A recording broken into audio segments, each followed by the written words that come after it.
G'day, you good dunce. How are we?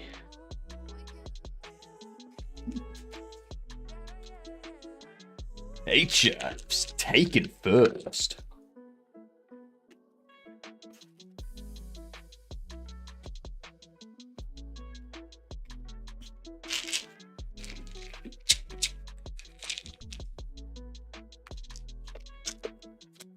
Good night, Shorter. How are things?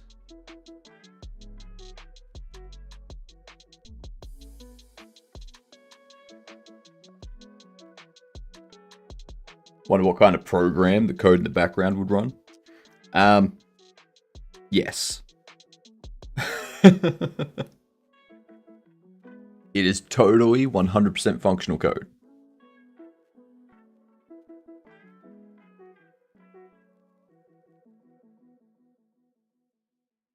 Let's go with that. Now I am testing out some changes with OBS today. Oh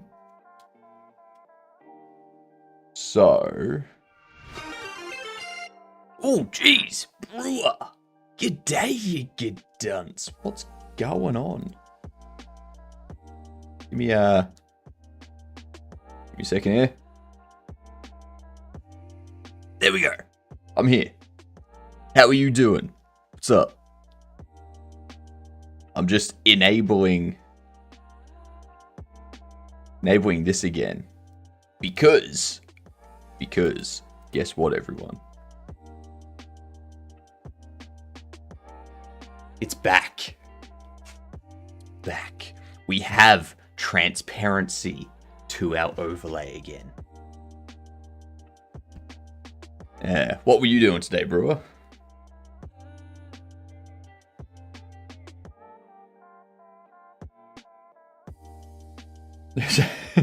You have somewhere to waste all of your points now. Yep. Got a lot done, fixed the known bugs, tweaked a few things. Now adding new stuff. Nice. What up, Jake? That webcam is reminding me of Rayman character, just a head and hands. I mean, Rayman wishes they had a mustache like this. Alright?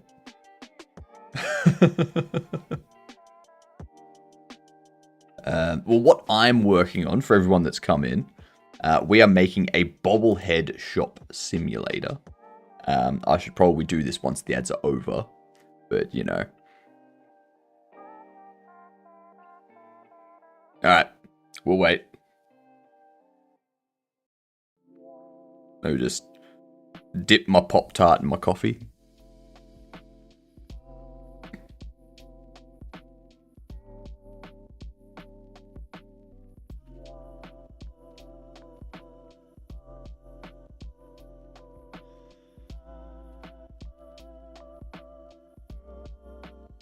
What up, Dustin?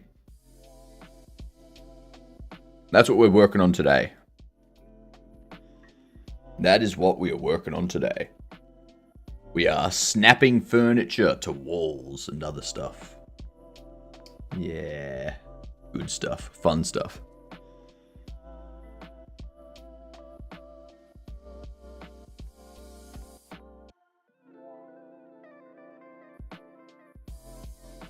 Add 6 of 10. Jesus Christ. Twitch is going on with their ads, aren't they?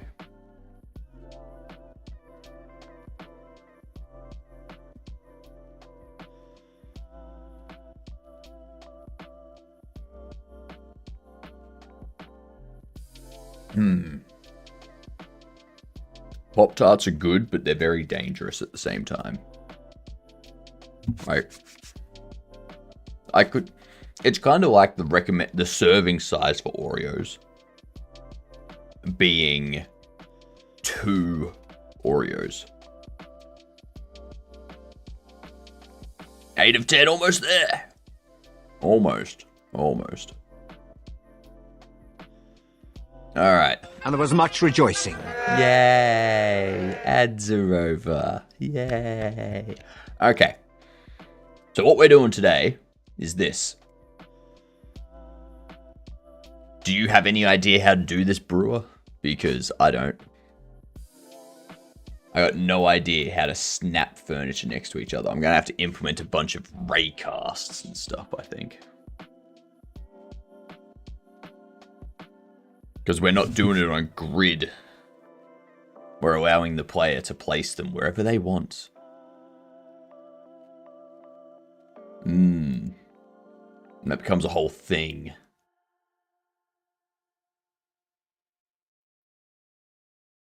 No idea if that would work. What's the idea?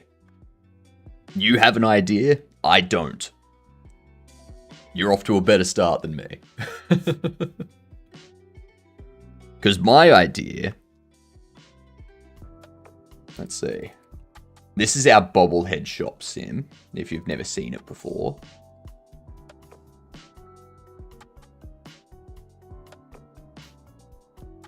Let's see. So you can see the areas that you can't overlap. So I would want it to be, you pop something here. Yeah. And like right now, it's like snapping to the wall.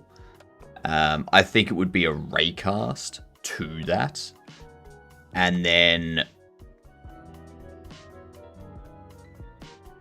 But I would have to... In doing that, I would need to...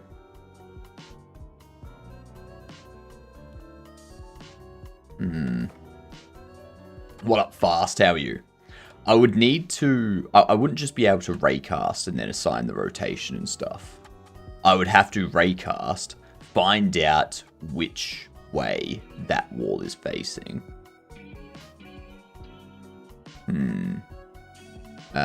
Is that built in Godot, or would you have to code that yourself? So there's 2 ways I can do it. Carney! Jesus Christ, what's going on? What's happening? How you doing, Carney? We're 10 minutes in and we've already got 2 raids. We're on track for the largest raid train in history of Twitch. I was thinking I would get banned for 10 minutes. Oh no, there's no banner. No. We don't have dad jokes Saturday stuff anymore, just because I kept forgetting to time people out. Carney, what were you doing today? What were you doing? For everyone that's come in, welcome. Also, howdy, Jane. How are you? Trains are amazing. All raids do lead to me eventually. And then I eventually lead to Booyah.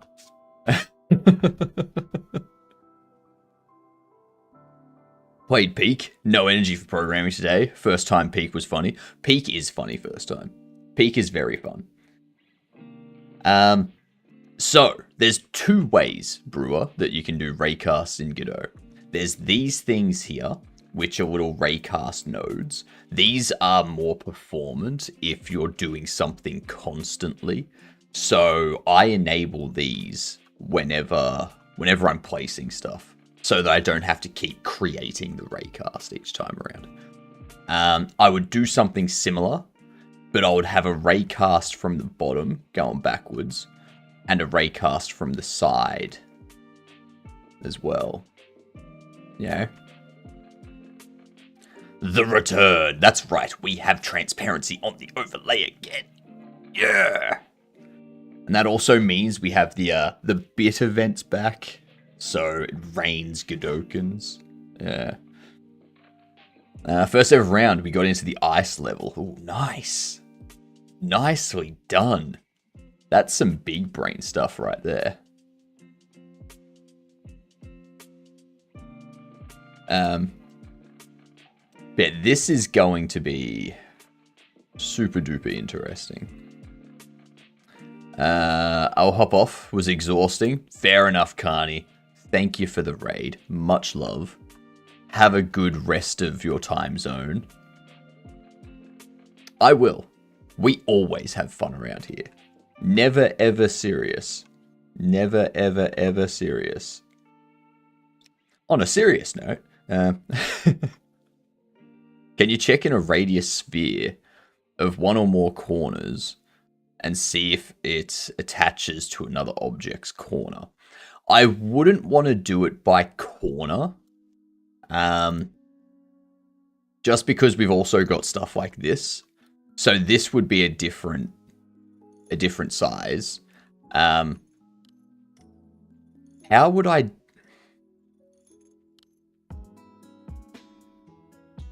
So I would need it to...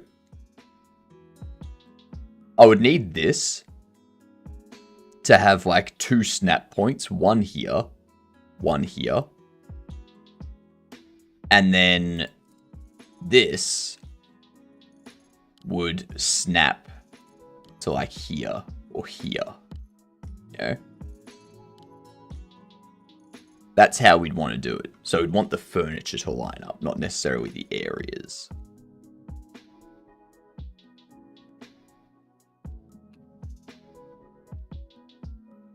And it's not even a center check because... I mean, it could be a center check, actually. Ooh, that's what I could do. I could move all of this forward so that it sits in front of the X. Oh, hang on. You're facing... Yeah, okay. So I would move all of this forward.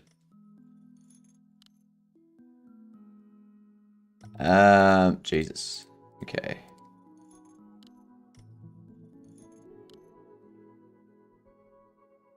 So I'd select all of this. And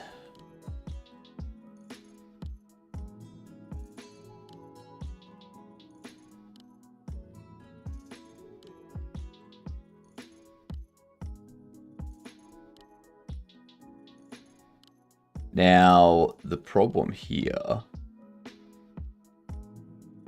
is that this doesn't exactly fit on there. It's like ever so slightly forward. So I would need this to be ever so slightly forward. But I think that's too far forward. Making sure all the furniture is on the correct positioning is horrible. I was thinking the actual object, but what you say is better description. Yeah. Gotta get food? No worries, Brewer. Thanks for the chat. Thanks for giving my mind something to think on. I'm definitely considering having like an attachment that an area kind of detects. And when it detects that, it positions the center of that area like to the attachment. Yeah.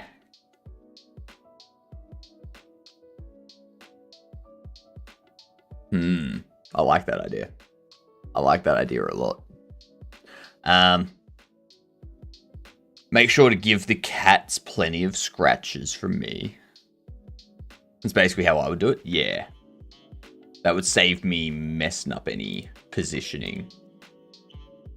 Yeah. Alright. I like it. I like it.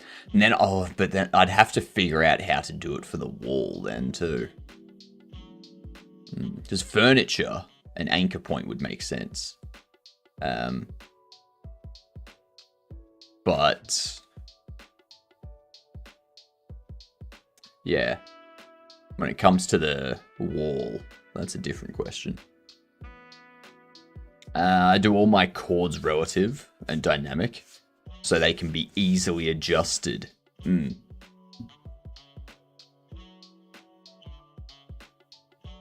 Yeah, I'd have to set mine up to be similar. And then in here, if we have it placed, if we're like placing it against the wall here, actually, thank you for the lurk, Brewer.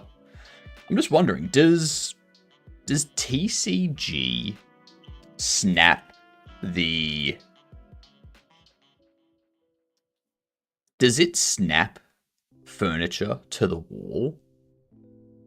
I don't think it does. I don't think they snap furniture to the wall in TCG.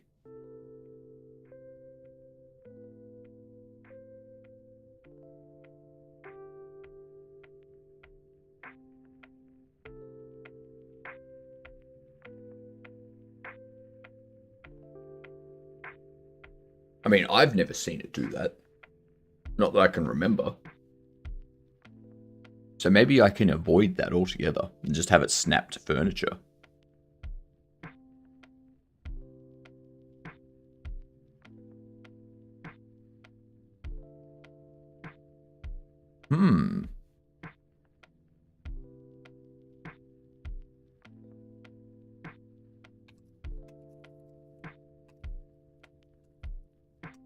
Not walls.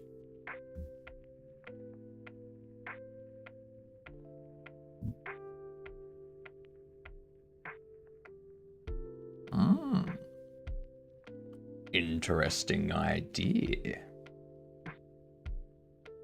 Very, very interesting idea. Okay. Okay, so. Let's have a look at this.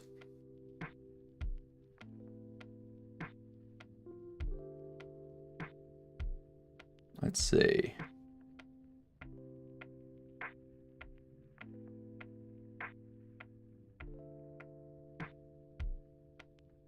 So under here, what I would need to do, I'd need to add a node 3D. Call these anchors.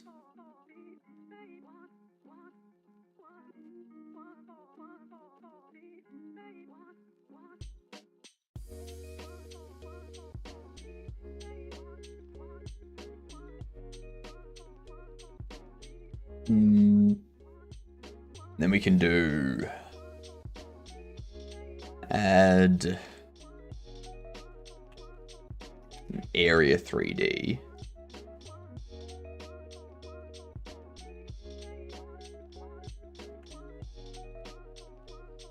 Over there.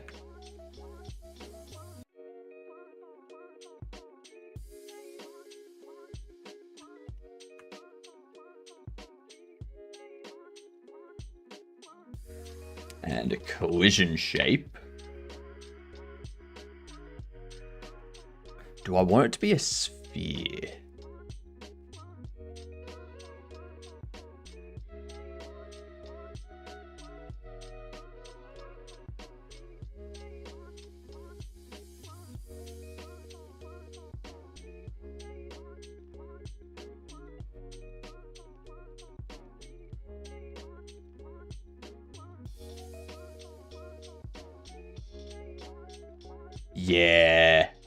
Yeah, you know, I like this idea. Just thought of, could have it forced to a grid. Then you don't need to worry about snap. I don't want to force them onto a grid. I don't want to force the player to put furniture in specific spots of their store.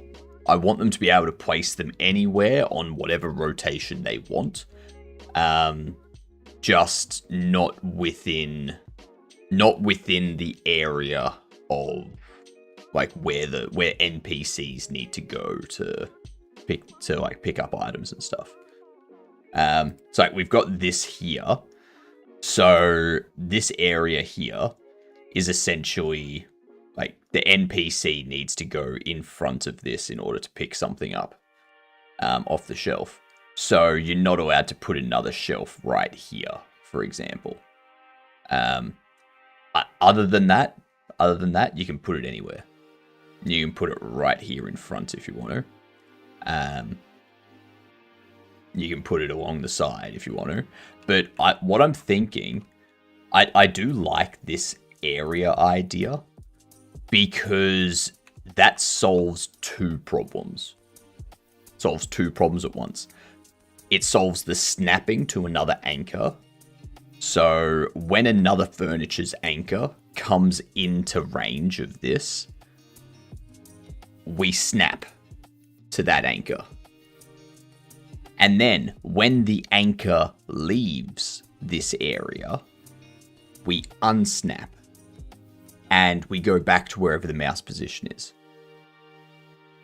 Yeah, that's smart, Brewer. That's very, very smart.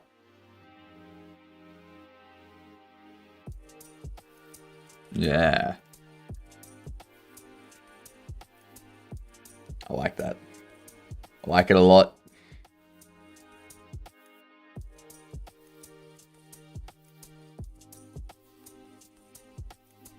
Oh. So smart, Brewer. So super duper smart. Let's give this a layer of 13. No, 14. Layer of 14. This is going to be our anchor layer.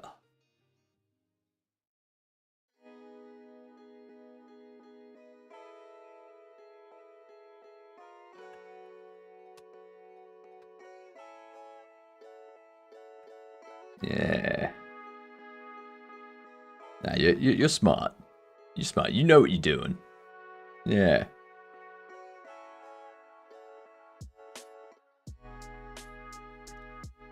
And give this a script too.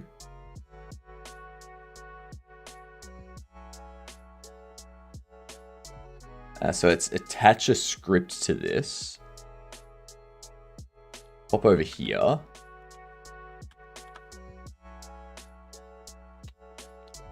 Go into here. We want anchor.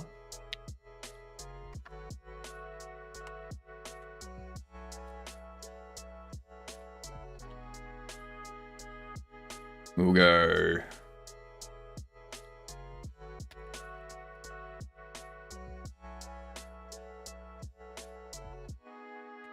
ready. No, not ready.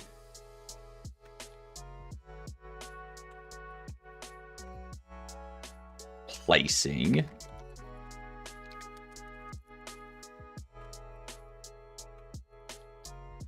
Placed. So let's go a signal, anchor, snap. Gotta go. Gonna work to almost go for it. Go for it. You pay attention to that stove.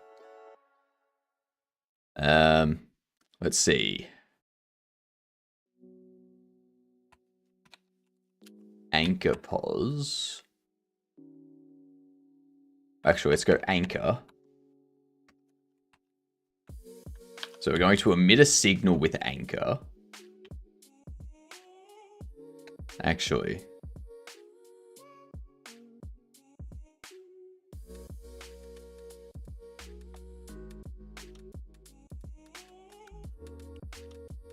Do I... Do I have furniture? Identify areas to snap.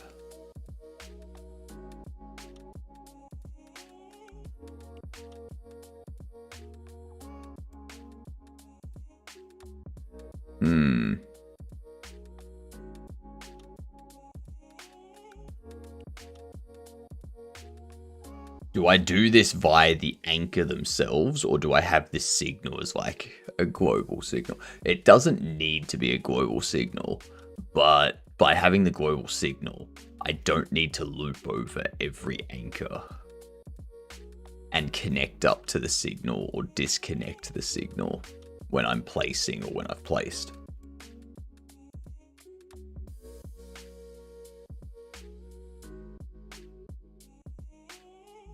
Alright,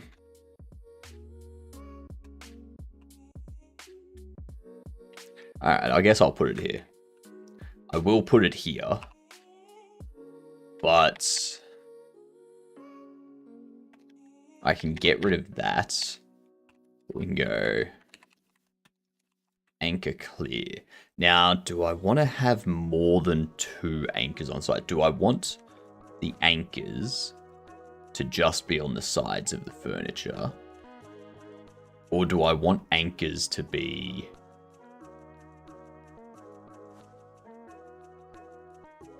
like over here, at the front here sort of thing? I need one at the back as well. Hello there. Well, hello, Okie. How are you doing? You might notice we have an overlay that's not... Okie dokie. Good to hear. Good to hear. We have an overlay that doesn't have the green screen anymore. So, yay. Whatever is easier, since it is a low occurrence in the game, the kind of overhead is moot. It is, that is true.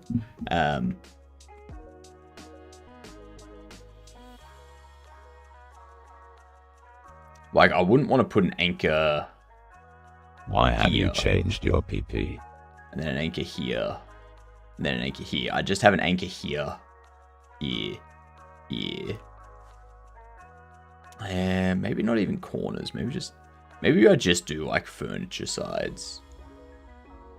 Not worry about having it snap to like the side here or to the corner or to the front or anything. Why have I... What? The hell are you on about?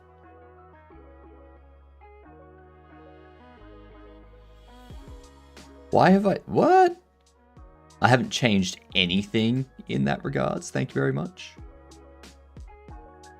PP equals profile picture. Oh, right. Right. I usually see people do it as PFP. Profile picture. Yep. I changed it because we have amazing people like Cobbler that gave us a new... No, I like PP better. Yes, it is a good one. It is a good one. So not only did they create those, they also created... Where is it? This.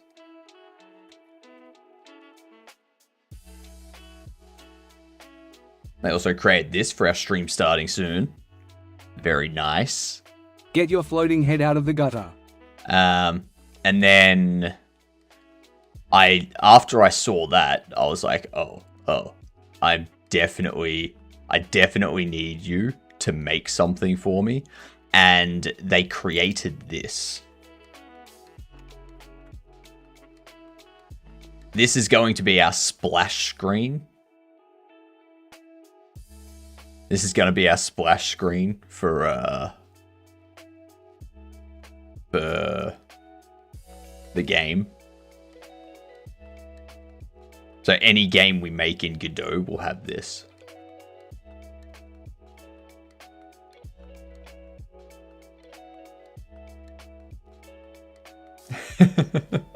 I think it's amazing. It's so well done. It's so nice, so beautiful. But yeah.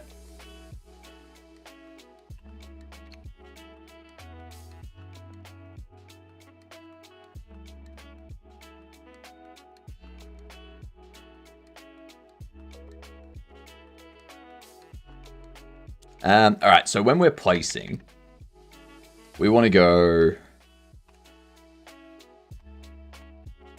area entered.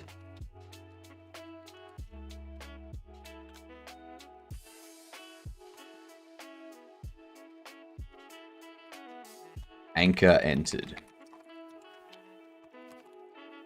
And we go, what do we want to do? Actually, who here feels that McDonald's and such are overcharging these days? Who feels that fast food is too goddamn expensive?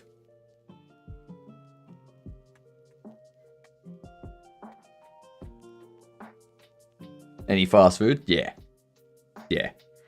Like, I was looking at it the other day.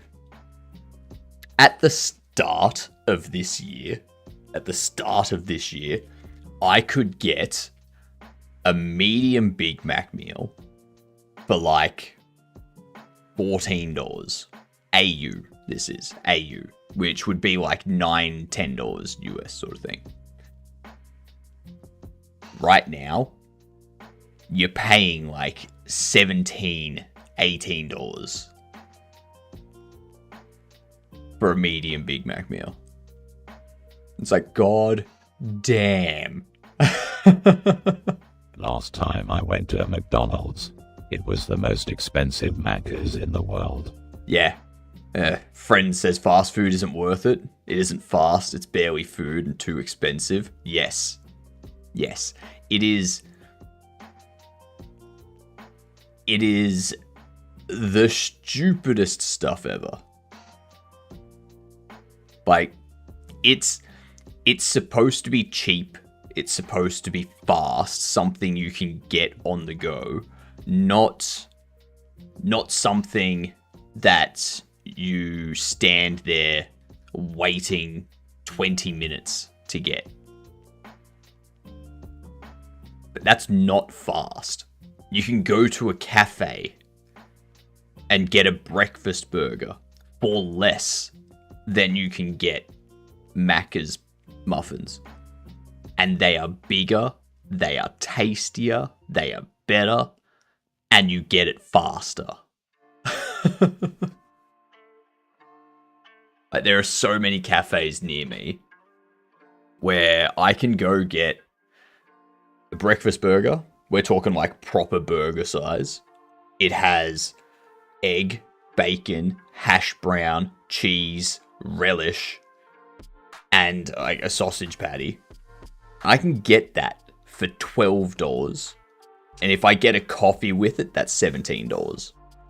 If I go to Macca's and I get their Mighty Muffin, which has sausage, egg, bacon, sauce with a hash brown and a coffee, that thing cost like $16. It's like tiny. It's like half the size of the brekkie burger you get from a cafe. I don't go to McDonald's because you have to park in their pickup space. Then they start preparing. True. Everybody else lets me pick up right when I get there. Yeah. I went to one in Zurich, Switzerland. It was $15 for a Big Mac. Yeah. That is ridiculously expensive.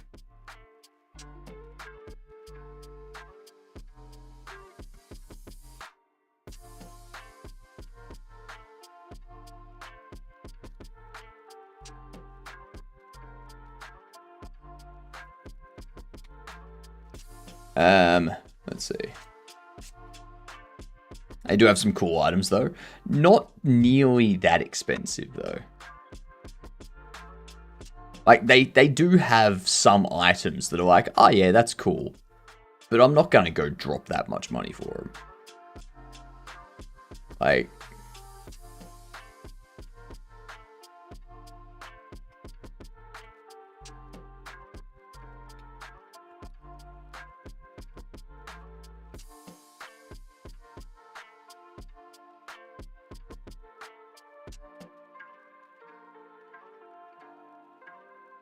Gamian.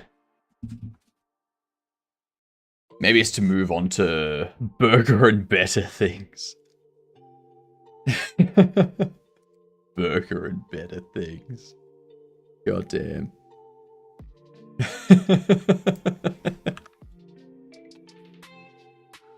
You're a smart ass, you know that. I love it, Gamian.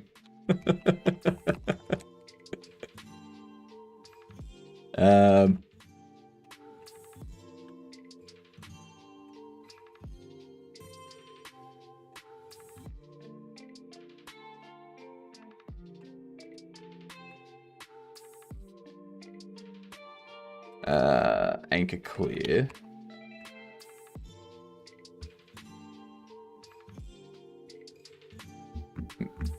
Switzerland's McRaslet kind of looks good. What the fuck is a McRaslet?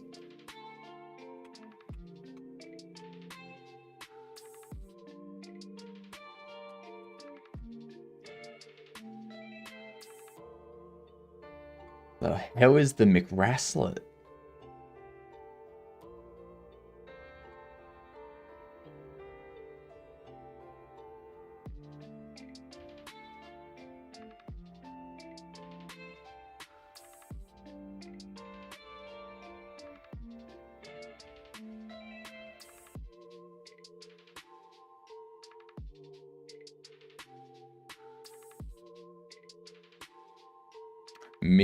The McRaclette. Nah, it's definitely a Raslet. Crisp bread. Beef. Okay, so that's a type of cheese. The dish of Swiss origin, popular in other Alpine countries, based on heating cheese and scraping off the melted part, then typically served with boiled potatoes. So, that there, this only makes sense if they cook the cheese and scrape off the burnt part.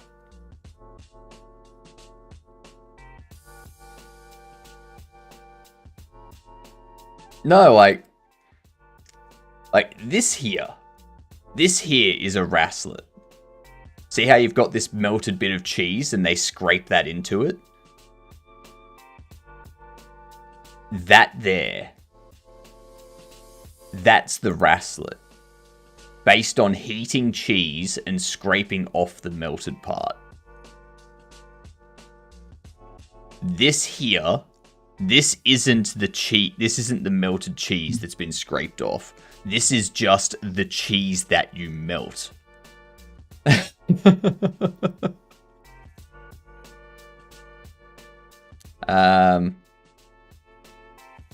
Onions. I assume that's pickles. Pickles, onions, sauce. Yeah, no. No. It's way too unhealthy. The bread's unique, though. The bread is unique, but is it unique enough? That's the question. Like, I will say, when I go to Godot Fest, I do want to try some of the stuff that German Macca's has. Just so I can be like, what's different? You know, what do they have that we don't have in Australia? You know, like,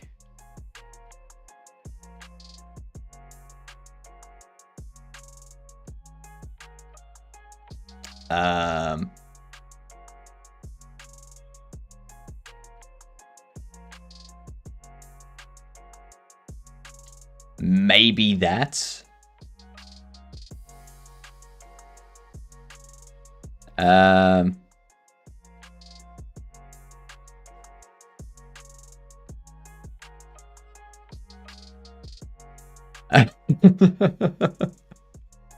I saw. That's one thing I am never going to have from Macca's, is the McRib. Like, that's just a heart attack waiting to happen. I'm not gonna go to Germany. Hang on.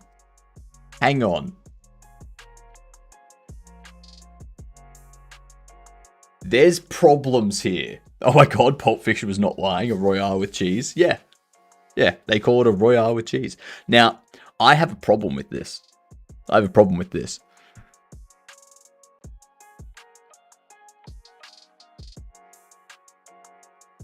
Philly cheese stack. That's Alright. beef, not steak. Philly cheese stack. So great is otherwise only Britain. It's the Philly cheese stack. Isn't that... Shouldn't it be American, like Philadelphia? Isn't that where the Philly cheesesteak comes from?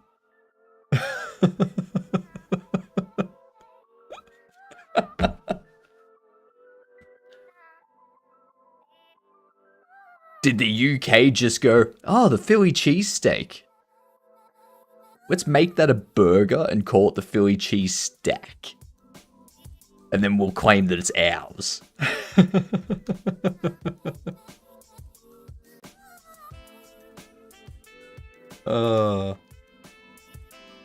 God.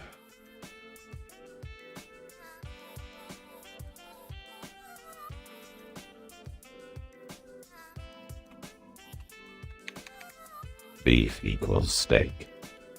Beef equals steak. Yes, it does. Yes, it does.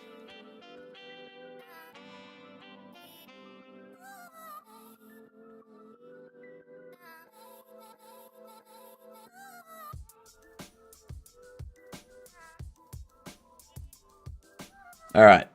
Now we connect and disconnect.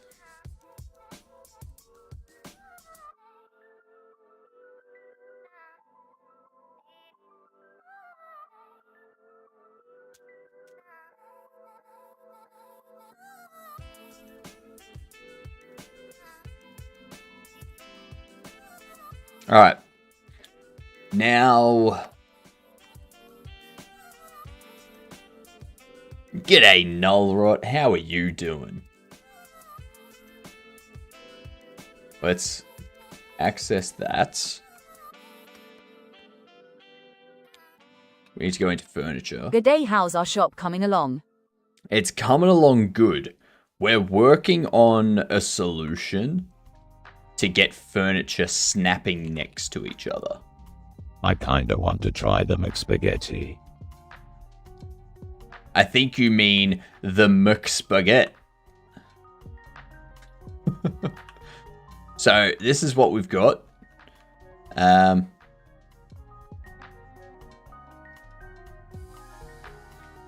What I want to do is set it up so that when this is about there, what it will do is this shelf will snap to be like perfectly next to this. You know? So it would snap there, it'd be perfectly aligned, and yeah, kind of just go from there. That actually reminds me of something.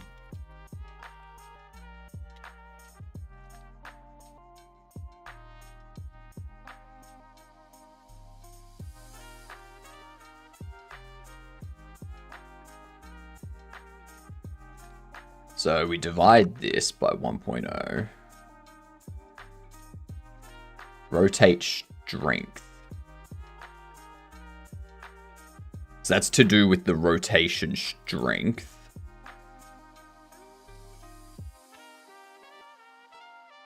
Might get rid of that.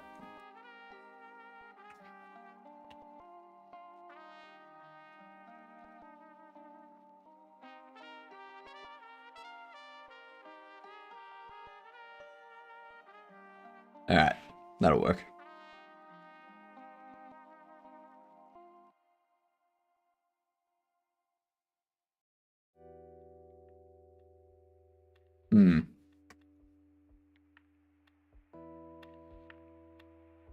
Yeah, the mixed spaghetti is interesting. I would be interested in trying, like, if we have a look at McDonald's Japan. Not that I can read any of this. Like,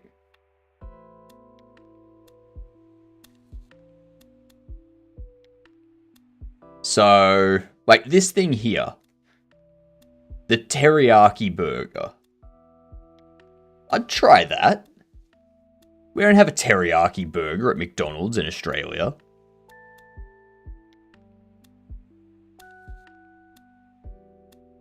Then there's the teriyaki chicken too. I think that looks good. I'd try that.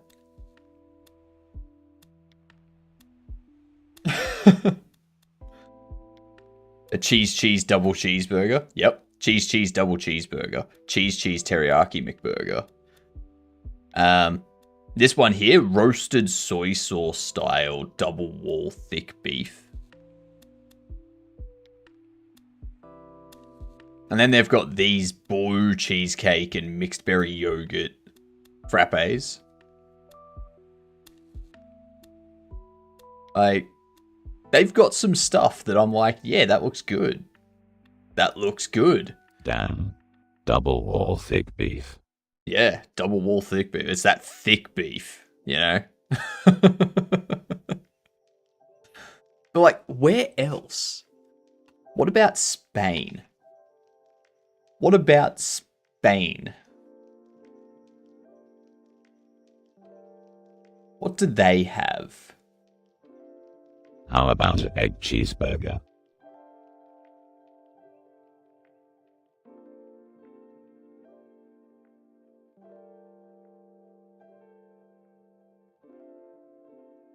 Where's the menu?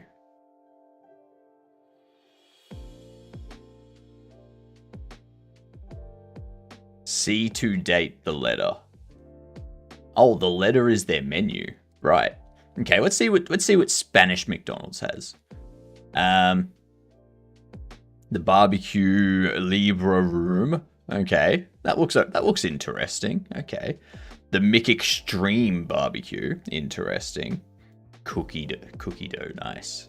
The Ciboplex. I have no idea what that is.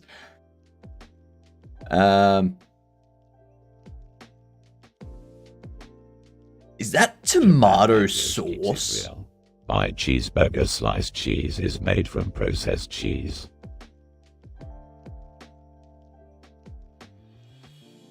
Ew. Nice. This is now a mukbang stream. Ew.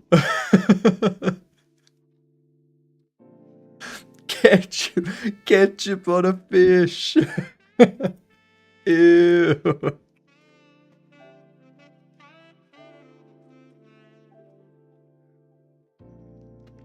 Hello, David. Who the hell puts ketchup on a fish? Oh, that's... No. Never do that, ever.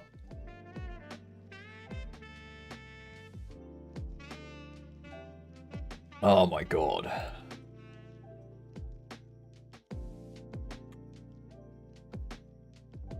That was funny.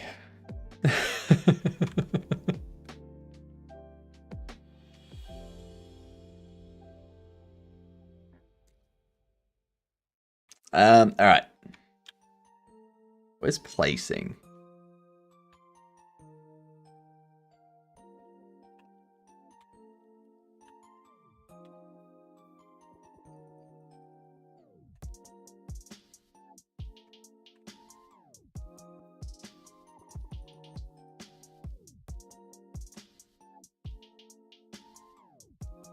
Ah, yes. Up here is where we want to do it.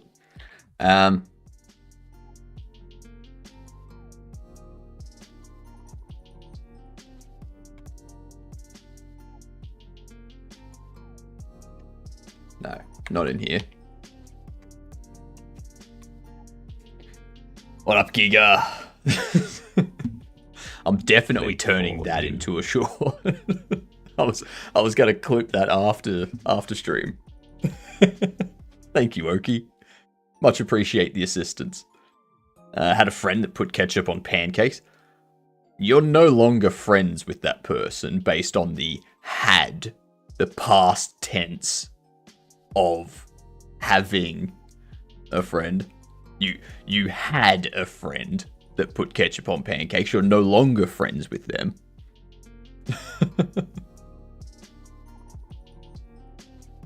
I had ketchup on pasta for years.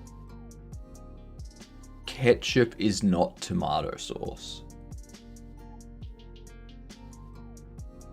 You really are a demon.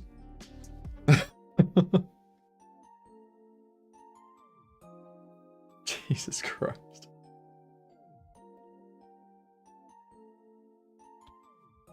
Evil. You should try it sometime. It's kinda goof. No. You don't need to correct that, Oki. That was not a typo. Okay, you did not mean to say good.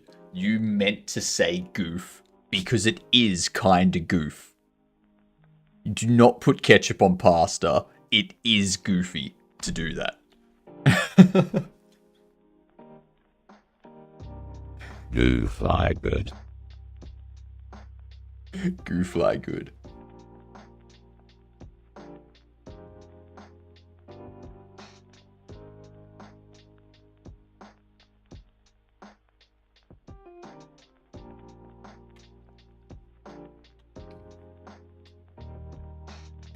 Let's see.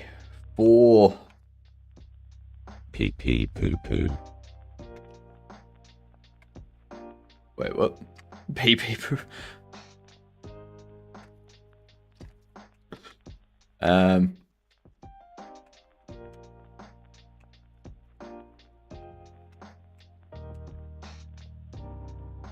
Okay.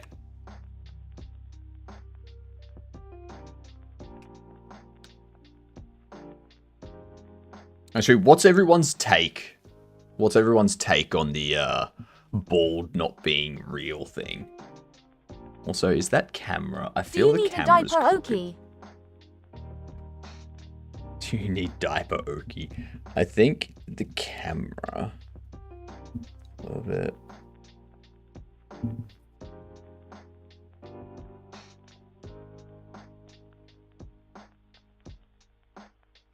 That's better, I think. That's better. Perfect. Much better. No, I'm good. Are you sure? Are you sure, Oki? Based on your last few messages, it sounds like you're making boom boom and you need a diaper. Let's not have the stream go down this path, please. Let's sharp turn into a different topic, please.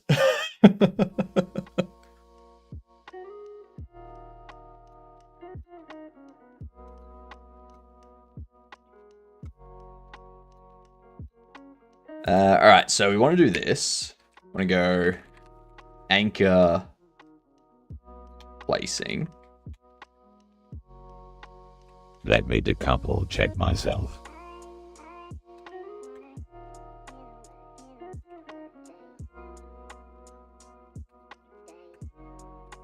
Placed.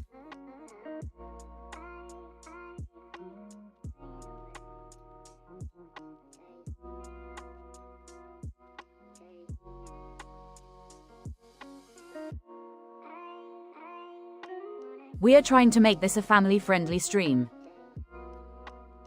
No, we're not. It already is a family-friendly stream.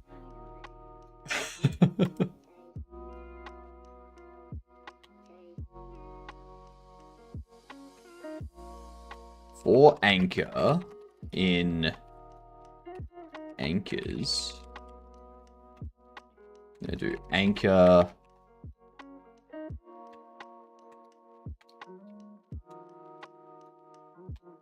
snap. Nah, you're late, McCory. 100% you are late.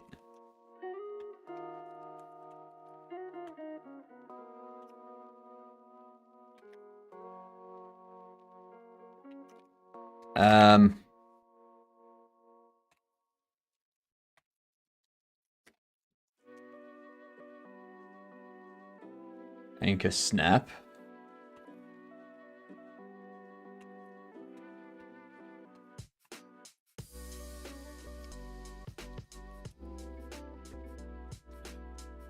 Actually.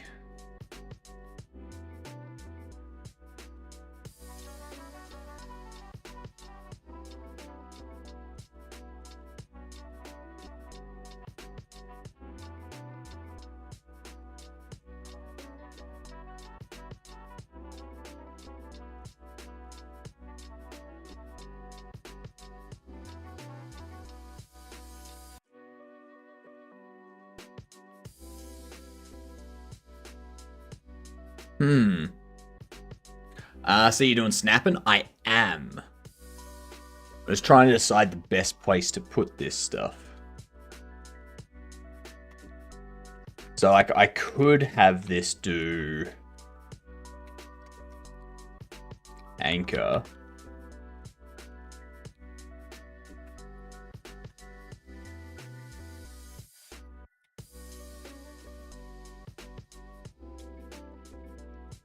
Anchor snap. Anchor clear. So we can do this.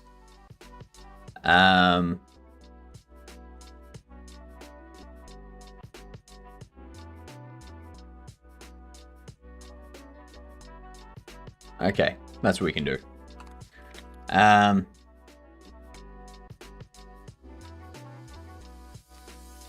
Snap to anchor. Actually, snapping anchor.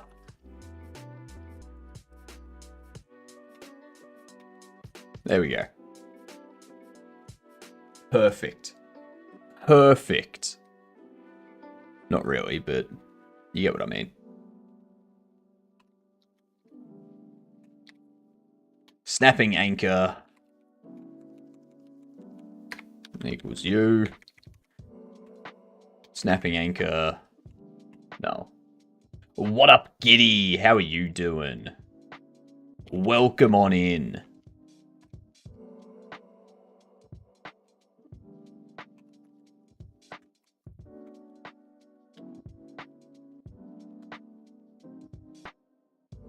Snapping anchor equals anchor. Then we set that there. We do check place raycasts. We're also going to do a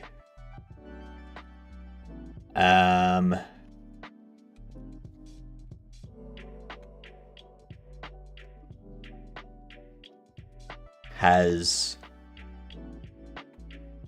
snap. No, I don't need to do any of that. So what I can do now is there's this placing here. What this does is handles rotation. Only rotation. Morning, sires and madams. Morning, Lupo. How are you doing? Welcome in. I'm going to have a Nurofen soon because I can feel my body aches coming back. What was I saying? That's right. That's right. Placing on furniture just handles rotation and setting these rotating flags and stuff like that. If we go to...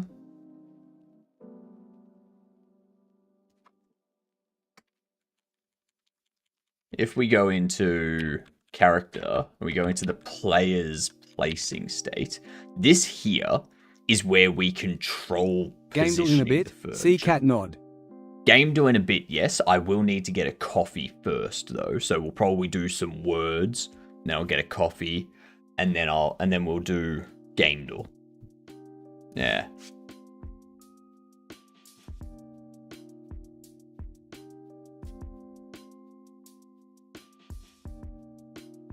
I'll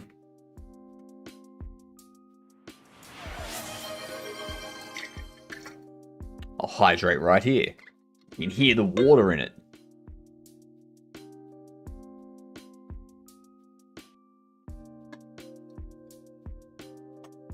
Yeah. Water.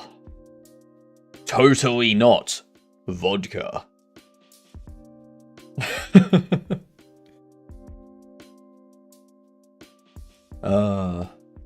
Gotta sleep soon, Giddy. Damn, I'm doing well, Giddy. How? Hang on, 8 a.m.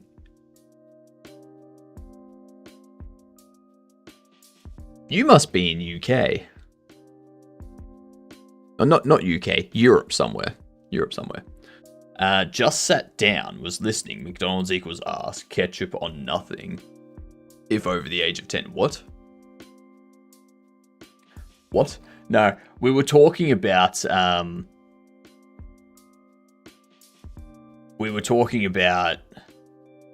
Sweden, that's right. I remember that.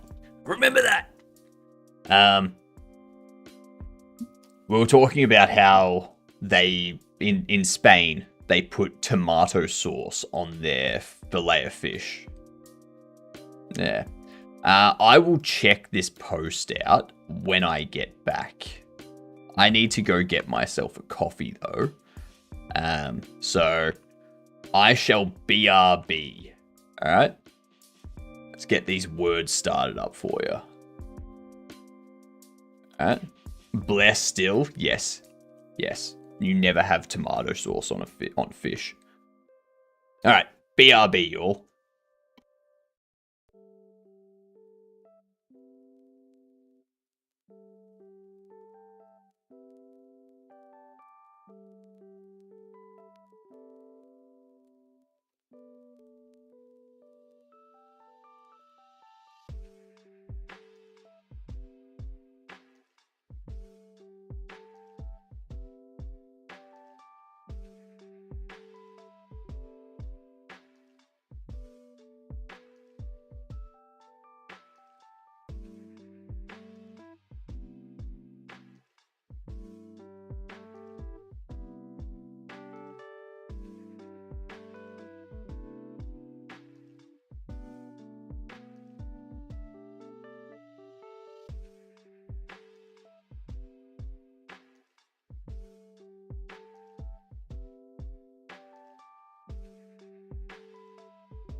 and there was much rejoicing.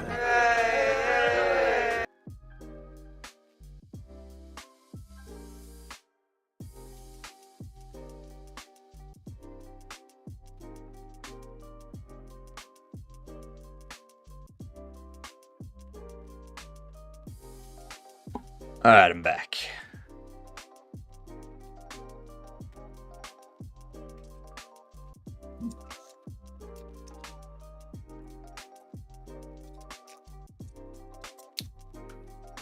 Alright. The big word? Newborn. There you go. That's the new word. Or the big word.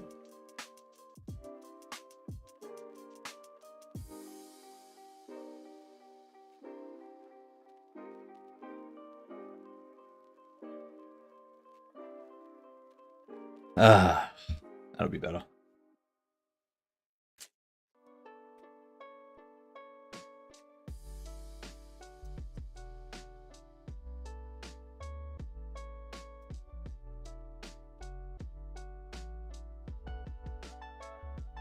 All right. That is correct, Matt. That is correct.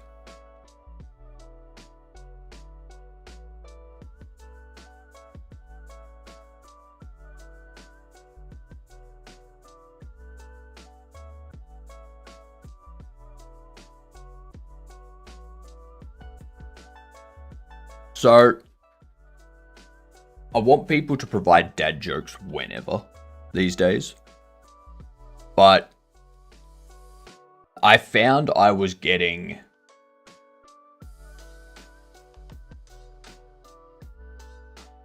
I was losing track of things. And I wouldn't time out people. And then there'd be people that would get timed out because someone calls them out. And it's like, alright, well, now it's unfair. I'm not doing it consistently. So it feels like those, yeah. So I figure if I'm not doing it consistently, I can't have it up.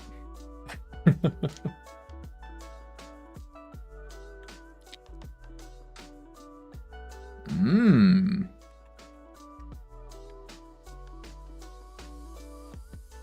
2022 third-person adventure RPG. Because of his affinity for Tetris, he got a job at the moving company Space Invaders as a Pac-Man. Nice. Nice. Spider-Man 2 was not 2022. Spider-Man 1 was not 2022.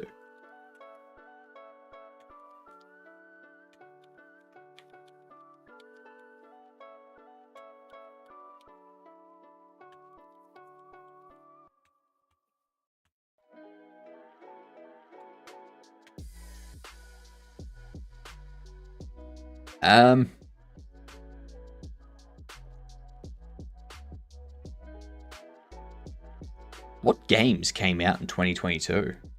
I feel I should know that. I feel I should know what games came out in 2022, right?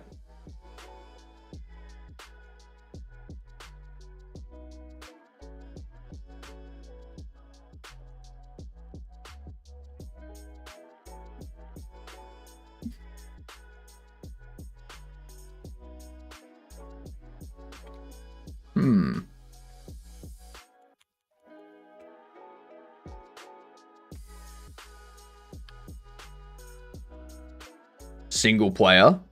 We know it's a single player game. Third person single player 2022 RPG adventure. Tunic? Now, Tunic's an isometric.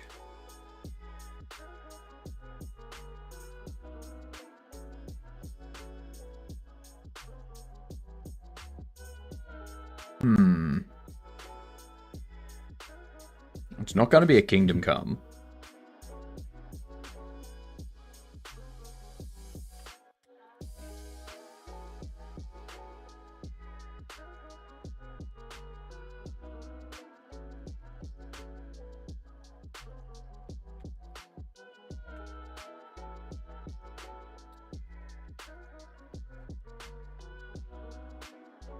I don't know any of those. I do not know Asobo Studio or Focus Entertainment.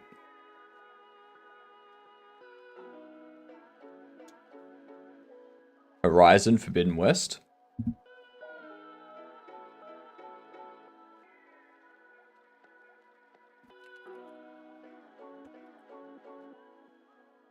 Mm-mm.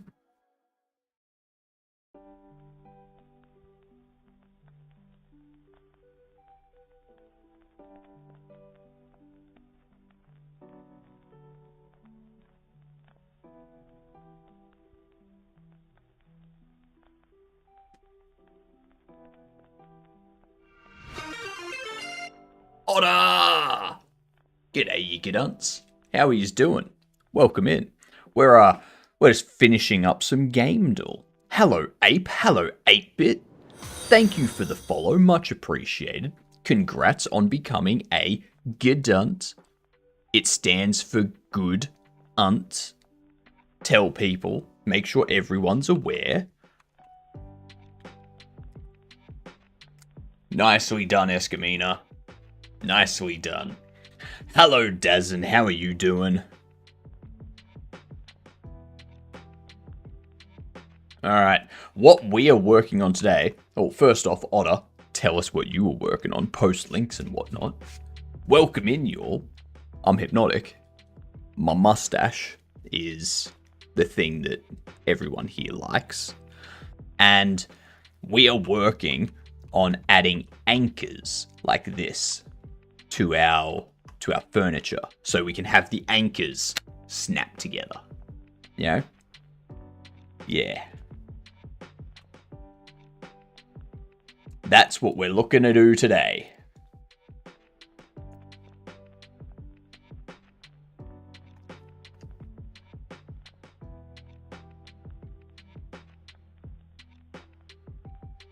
Got to anchor it right and left and front and back.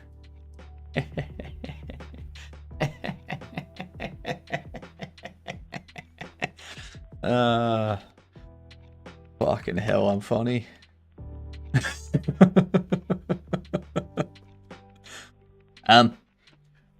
We were actually talking before. Time yourself out.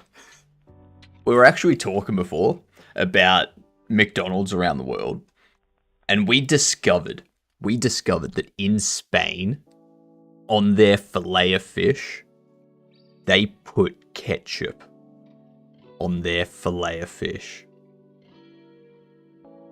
McDonald's in Spain should be shut down for that food crime. Alright?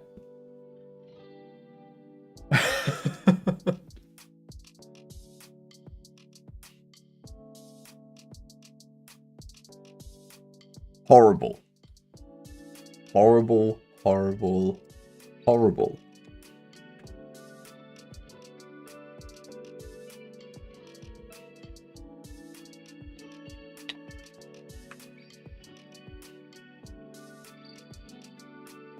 Who eats fish in the first place? I mean, I eat fish, but I don't go to Macca's to get a fish burger.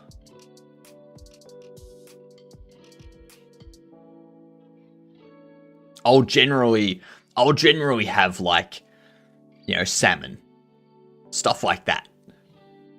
Stuff that, like, or tuna. You know. Sushi and whatnot. Not that. Salmon is best fish. Yep, true. True. Salmon is best fish. I also found that Japan McDonald's has teriyaki burgers. They have teriyaki beef burgers and they have teriyaki chicken burgers. I want those. I want those. Do you have a spider fish in Australia? Not a spider fish.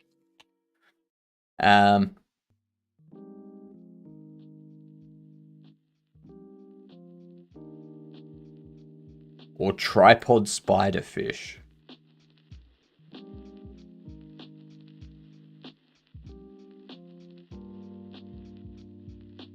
Maybe we do. Maybe we do have a spider. Spiderfishes occur in the continental slope and abyssal waters of the ocean. World's deepest living fishes. Of course Australia have fish that are called spiderfish all around it. You can't even go into the water to get away from spiders in Australia.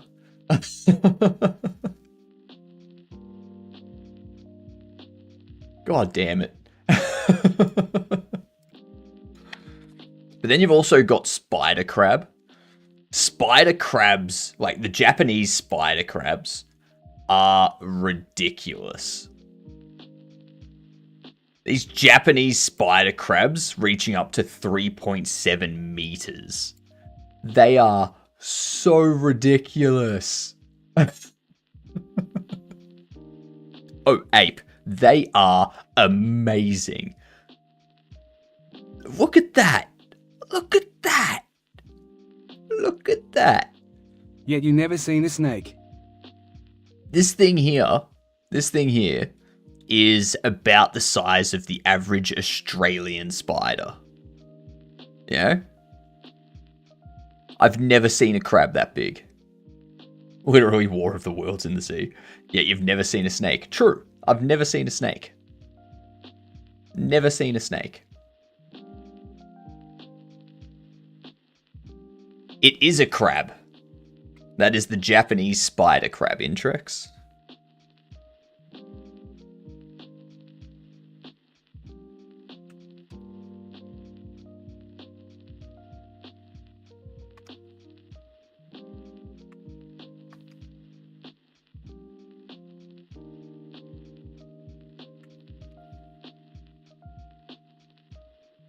Point two.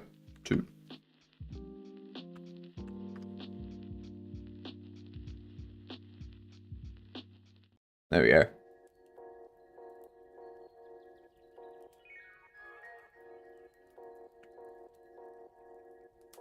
What up, Marcus? About to go feed doggos. Be right back. Leave a lurk in the meantime. Otter, give them pats from me. All the pats from me.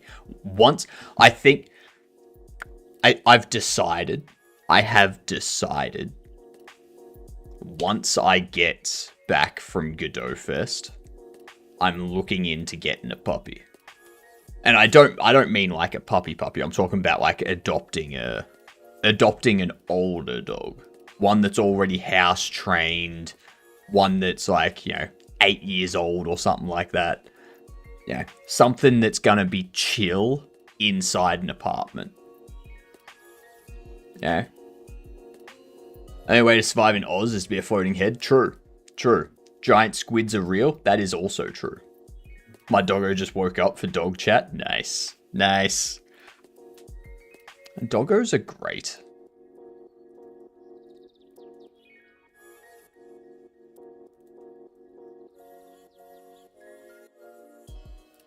Let's see.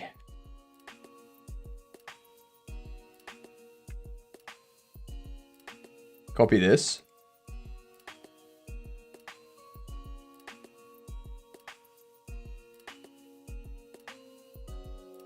Paste this.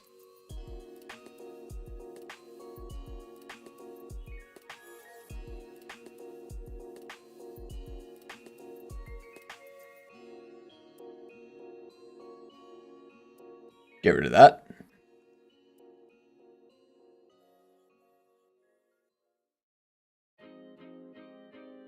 Why has... Oh, yeah, no, that's zeroed out, yeah.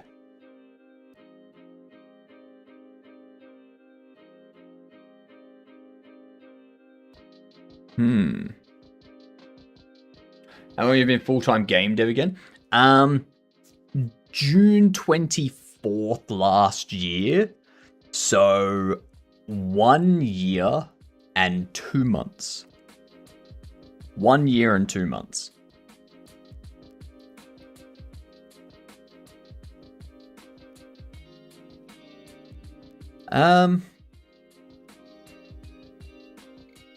I'm just wondering. Thank you, Null. Much appreciated.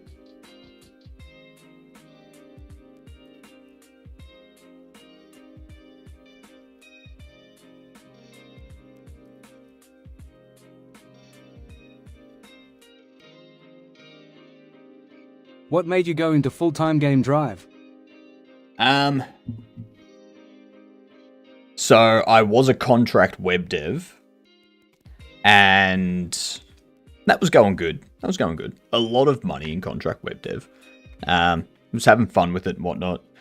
And then the company was moving towards getting rid of contractors and replacing contractors with full-time people. I told them what my full-time rate would be, which was a rate that was basically in between what I was making as a contractor and what they pay what they pay full-time developers. I was like, all right, well, I'm not gonna drop all the way down to that shit. Like, that's too low. Let's meet in the middle. Let's go right in the middle. You save money. So you save money by not paying me as much. I don't go down to being in shit salary area. And we go from there. That was too much for them. Anyway, they did ask me if I wanted to stay on, like, extend my contract. And I decided not to extend the contract because at that point, they're just asking me to extend the contract so that they can get someone else in, get them up to speed, and then cancel my contract. That's basically what the process is there when you're phasing out contractors. So I was like, nah, I won't renew. I'll just go on to other stuff. And that's when I decided I'm going to tinker around for a while. I'm not going to get a job. I'm going to tinker around with random stuff here and there. Just learn new things. And then I figured, hey, why don't I just stream that process of learning new things at the same time? And now we're here. That was my thing. There is no data day anymore because I keep forgetting to time people out. So, by all means, give me dad jokes. Give me dad jokes. You can still give me dad jokes. I'm just not timing people out because it was an unfair timeout structure. Some people would get timed out, other people wouldn't.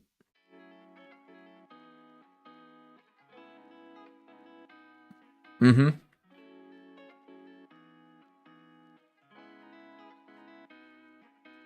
Correct. I decided to ditch the body and become a floating head. I finished my first game jam yesterday after 20 years on-off dev and 14-hour days. Didn't even feel like work. I'm definitely going to refocus at some point this year, seeing if I can take the leap. So, take the leap if you've got financial backing. If you have financial backing, go for it, take the leap. If you don't have the financial safety, don't take the leap.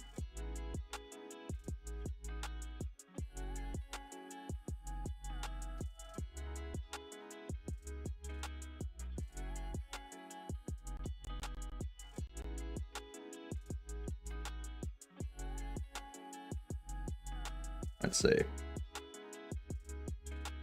There we go.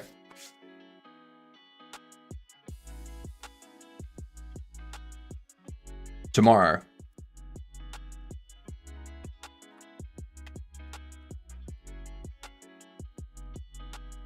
Have you released any games? No. This will be the first game that we release on Steam.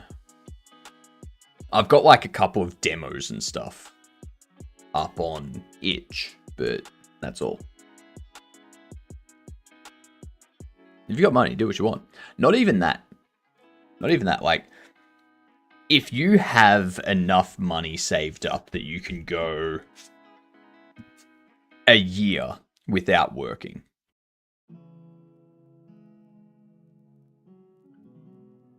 you can take the leap. You can take time off and whatnot, but make sure to keep doing things that aligns with like what you've done in a career previously. So if you were a web dev, make sure to keep doing web devy type stuff. Keep interacting with cloud services and stuff like that, so that if things don't work out in 9 months' time, you've got 3 months to get a job before you run out of money. Yeah. And like that's the risk. You can dive in to this life of streaming, doing game dev, tinkering with stuff and whatnot, but if you do that for 4 years and you're not making enough money to survive after 4 years, you've got to get a job again. Where are you getting a job? And that's why, once I've finished making this game, I'm going to go on to a game in C++ with either Raylib or Ogre 3D. And the reason why is so that I can enhance my C++ skills, and I can use C++ skills, C++ programming skills, as well as game development skills to get a job. Ogre 3D, good old times. Yeah. I want to do something that's... Why not C directly? Why C derivatives? I'm not going straight into building my own game engine in C with nothing. Alright? I'm not doing that. I'm stepping down one at a time. You know?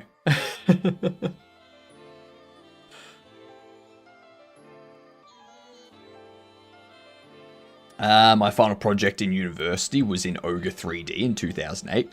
I gotta tell you, Ogre 3D's come a long way. Like, a long way.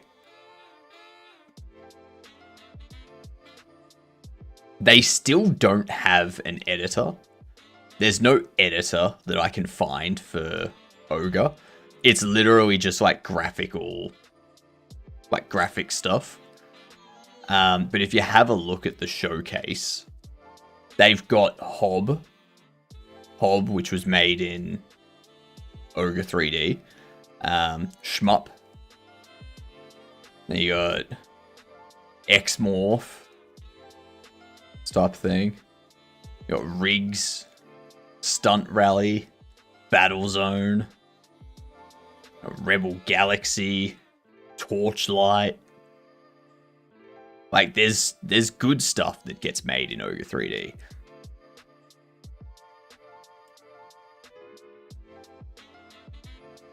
SteamDB. So these are games that are made using Ogre. Kenshi was made using Ogre.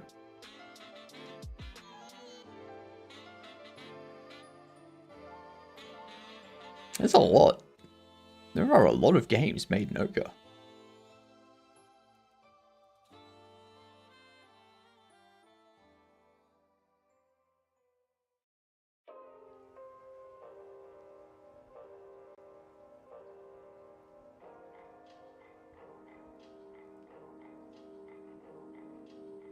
Anyway, Brackies. What themes do they have so far? Do they have real-time ray tracing and frame generation, though?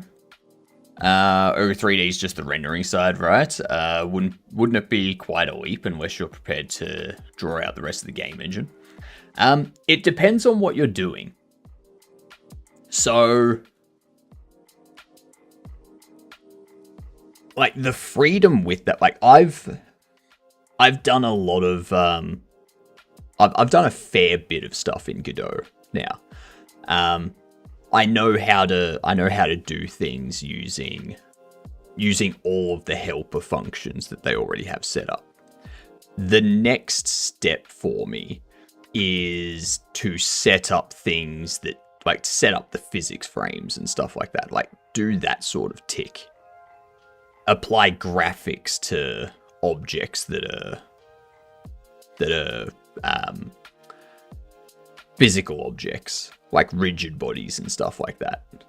And that'll be the main thing that I start doing. Also, theme elimination phase started for D2 Jam. That's true. There is D2 Jam coming up as well. So there's these themes here: Collection, Uncharted Territory, Risk It for the Biscuit, Meeting Point, Celebration, Weird Instruments, A Special Backpack, and Building. This is for brackies. Or there's D2 Jam. What's the website does not come up.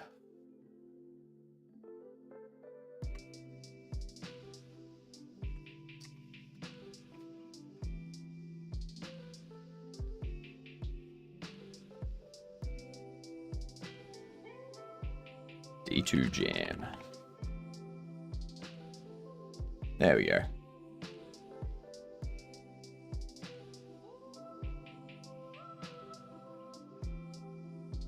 Theme elimination. Here we go.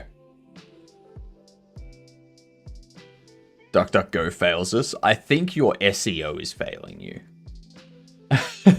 Oh yeah, I'm not signed in. I do like this. Oh, you've got a percentage of how much has been translated. Oh, that's nice. That's cool. It's unfortunate that you don't have a HypnotiK theme. I would like a HypnotiK theme.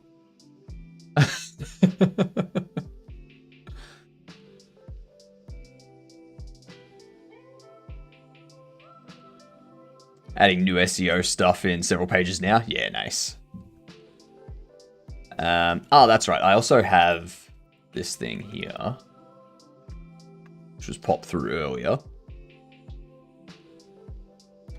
Hothifer Smare launched iCars, a new Blender tool for cinematic vehicle animation featuring 18 rigged cars, animation and traffic systems, customization options, and integration with iCity. That is...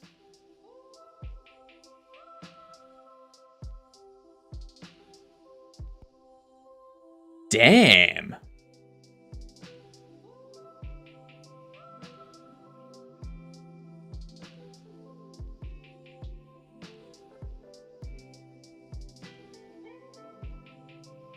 That is intense.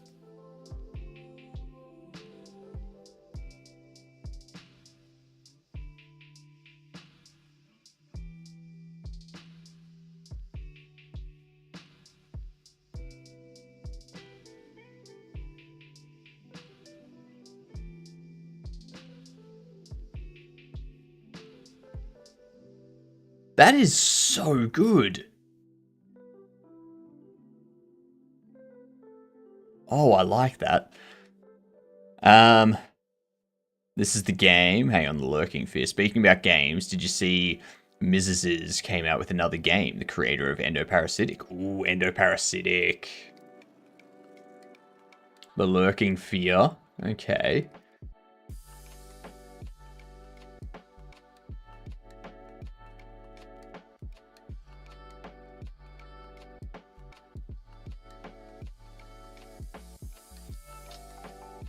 Nice.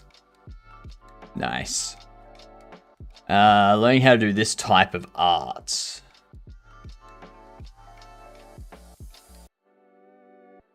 Any tips on learning art? Not really.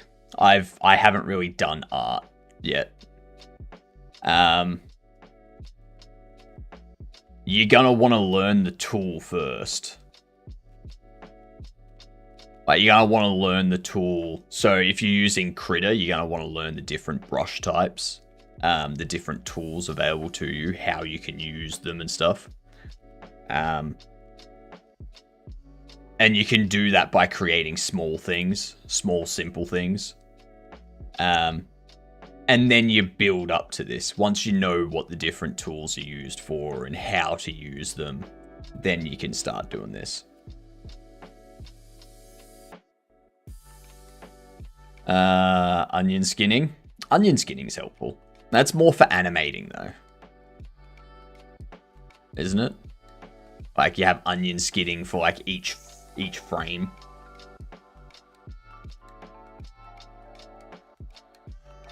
It uses the whole can't see moving things in paused noise thing. I have not seen that. I have not seen that.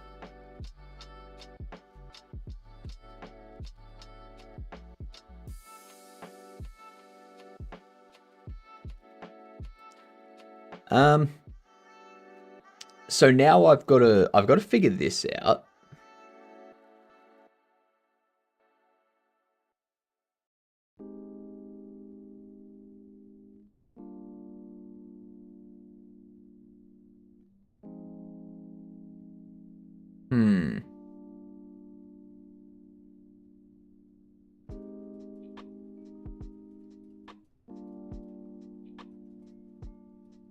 So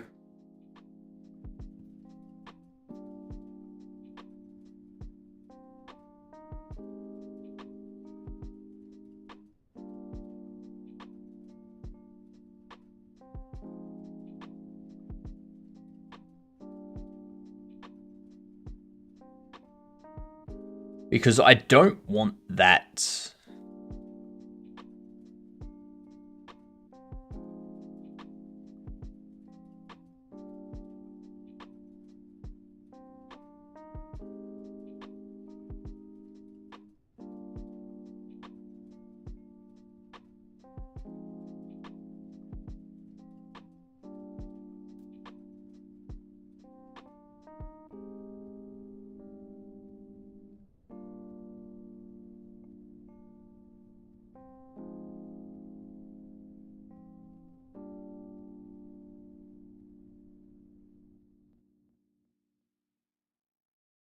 So I was thinking of all the different furniture that we're gonna have and how we want them to snap next to things.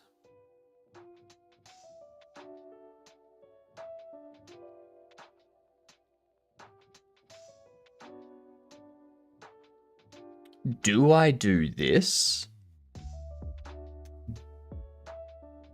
Or do I set up...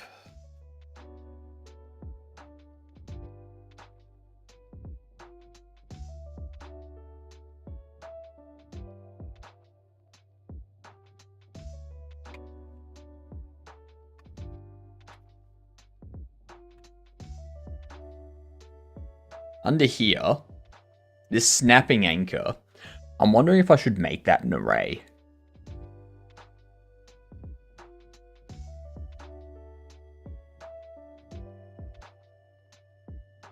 Have this be an array.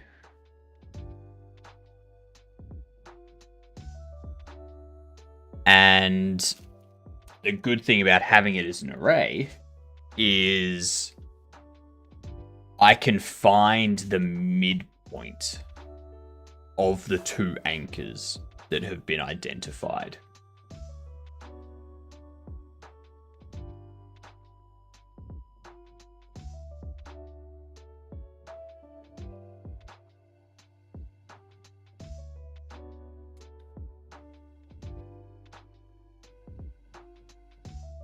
That's what Mrs. uses for the enemies in Lurking Fear.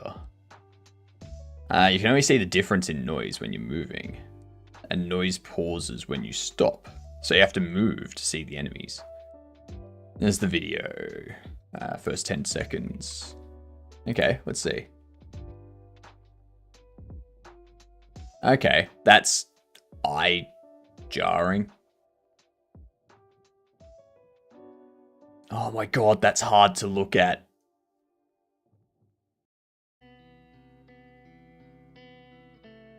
Nah.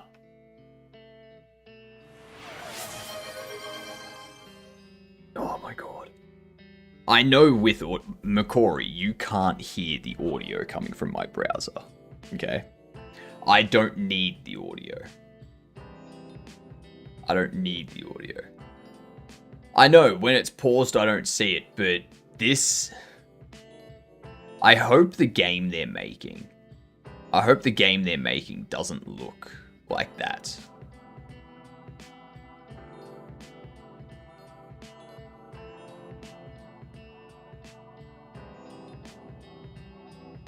Which, when it comes to this floor...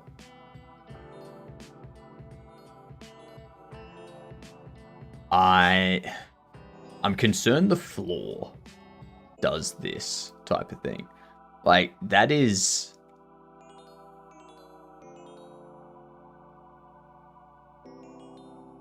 That hurts my eyes so bad.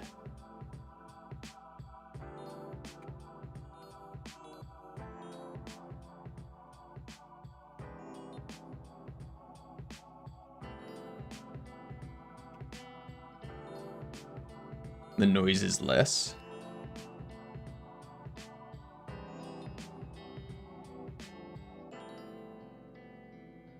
Yeah, that noise is good. That's a good level of noise.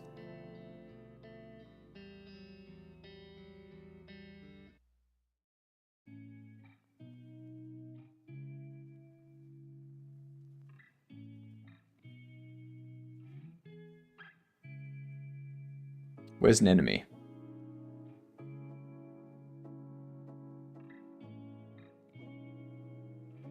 Fair enough. Yeah, that level of noise is much better.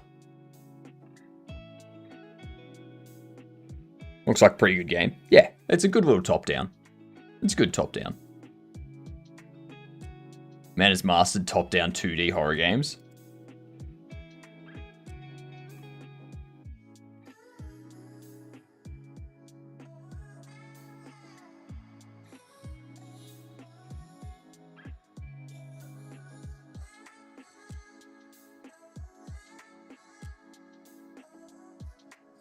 Alright, here's what's gonna happen.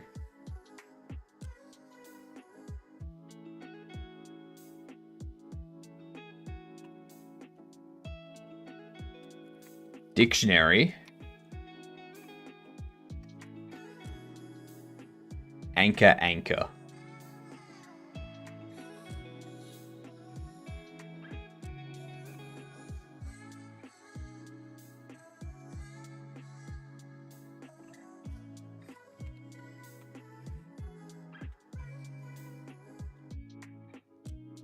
So we're going to get rid of... Under here. We're going to go...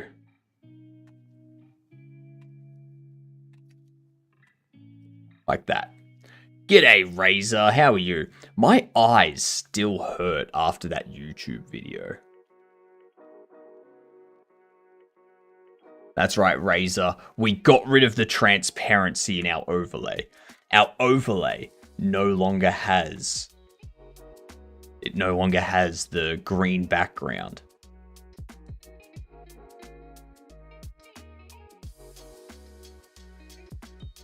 Yeah. Since when? Since today. Since today.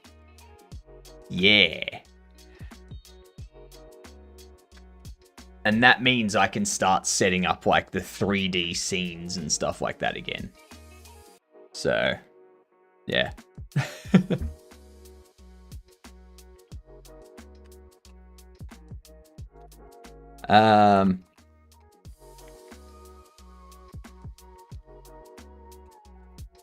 anchor.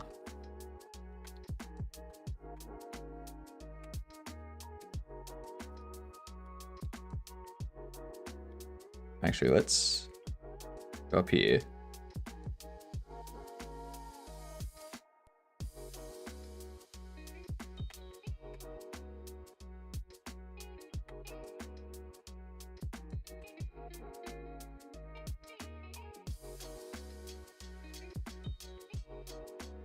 That's assigning a dictionary.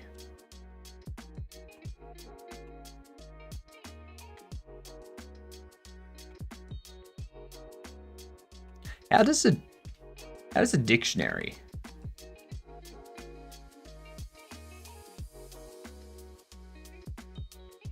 Duplicate, sort, assign.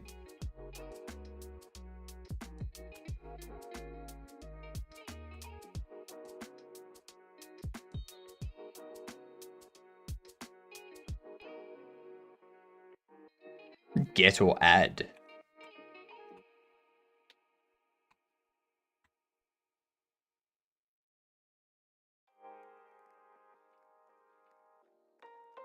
Gets a value and ensures the key is set. If the param key exists in the dictionary, this behaves like get. But I don't want to do a get. I want to... Is it just set? Okay, it's set. We can do anchor and snap anchor. Then under here, we can do anchor and go erase anchor. That's what we need to do. What have you done, McCory?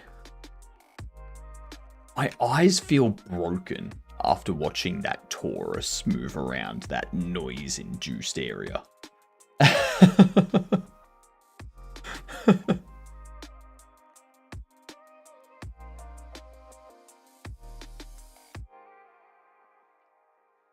You sent the video.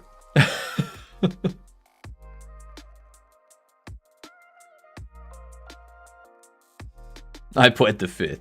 Lies.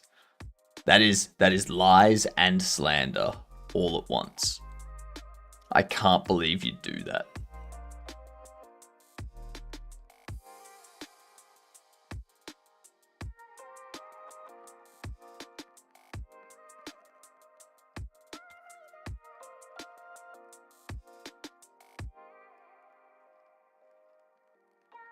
I didn't react like that. How was I to know? It's just...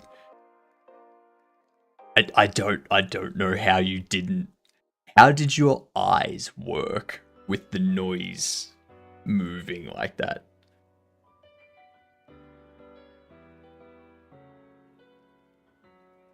Like maybe it's just like monitor type or monitor refresh rate or something like that.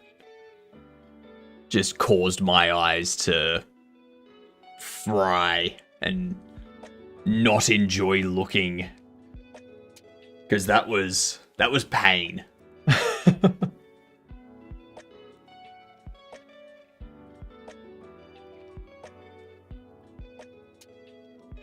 Worked with a lot of grain noise when doing VFX. Maybe it's because of that. Is your monitor OLED? Maybe because of that. I don't think it's OLED. That is a good question. What is my monitor? I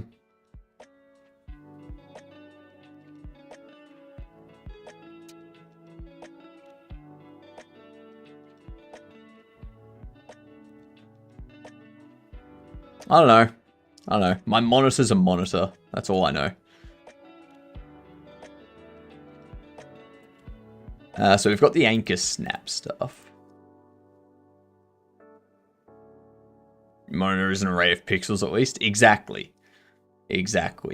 No, McCory. No. My monitor is a 3-dimensional matrix of pixels. Alright? Your monitor is an array of pixels.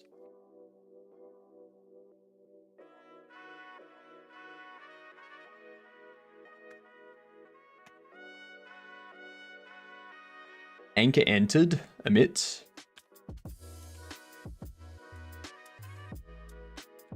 I could just do this.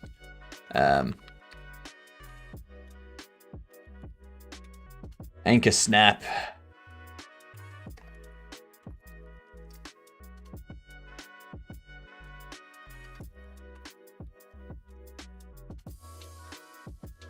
There we go.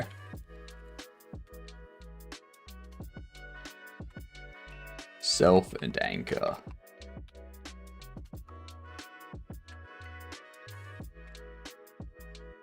Let's do that. Oops. And this. Woot. So now what we can do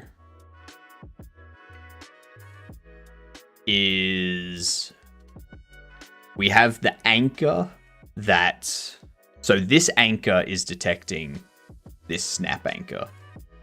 All right. And then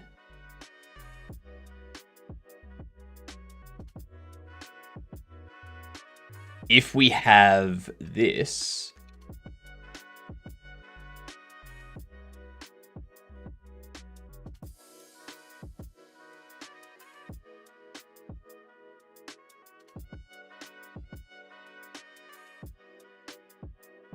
I would have to move them up.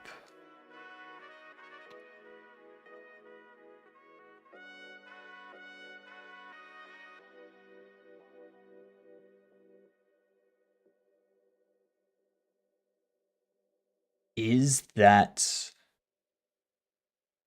the correct spot?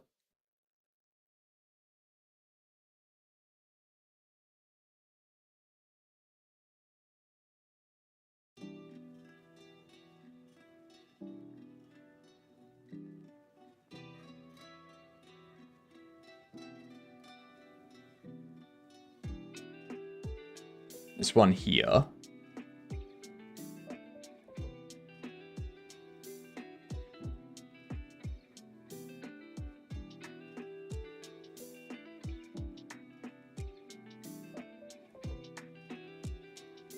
I don't know. I mean, it's kind of into those.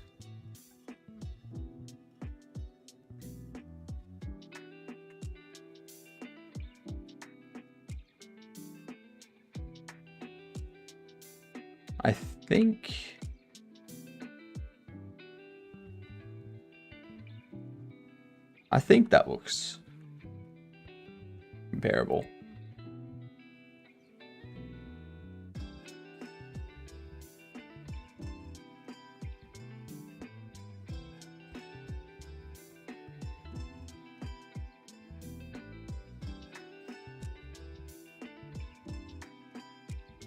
It looks roughly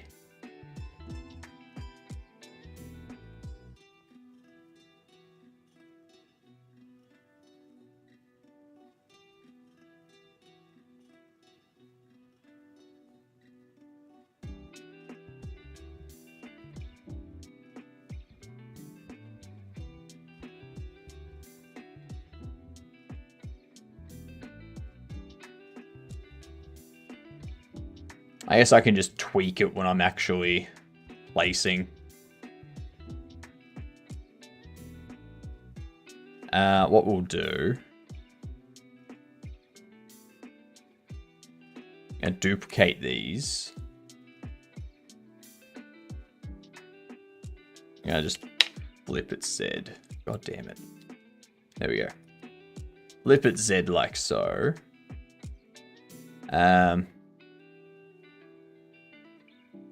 So what we'll do is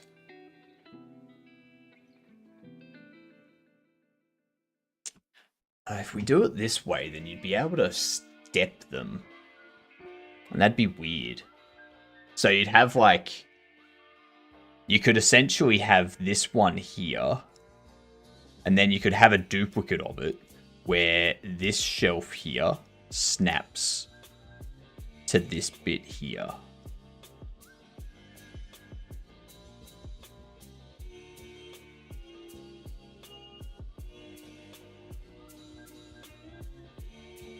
So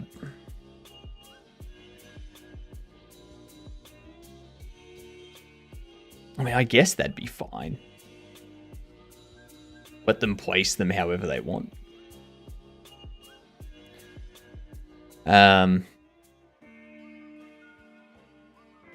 Instead of having like a group of anchors for each type of thing, or having anchors on different layers, that type of stuff.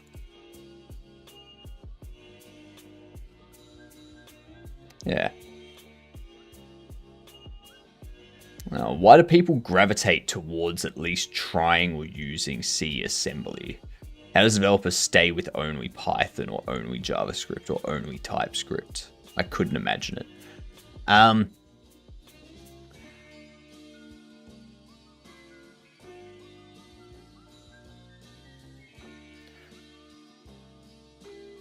I don't know.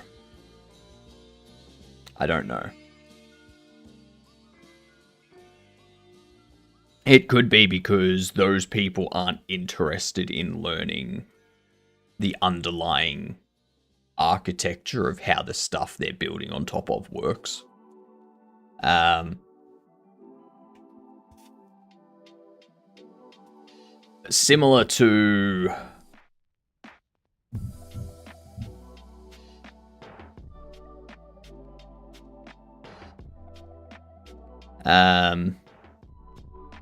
Similar to like chefs. Chefs are happy to learn how to cook food, how to prepare food in different ways and stuff. They're not interested in learning, or most of them aren't interested in learning how the animals are raised, how they are kept, how they are butchered when it's time, stuff like that. They're not interested in that. Have you heard of a game called Mayagakure? I have not. Actually, I might have. That sounds familiar. So yeah, web devs. I find people that do like web development and software development, and they don't go into C and assembly and stuff like that, are similar to chefs in that sense. They're happy. They're happy. They're content to work with the end result to make stuff that looks good and is appealing to people. They're not interested in going into what gives them the ability to do that. They're not interested in getting their hands dirty. Bucky, thank you for the resub, you giddunt. Much appreciated. It's been in development for 15 years. Check it out. It's a good day, Bucky. We have the black hole back. And I can start building 3D scenes and stuff like that to put into it. Yeah. It's good stuff. The problem is, I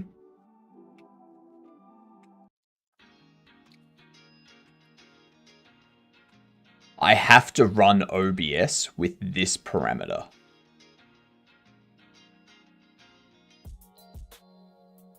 I may need to install libxcb cursor too. So this thing here, by running OBS with this at the start of it, I get...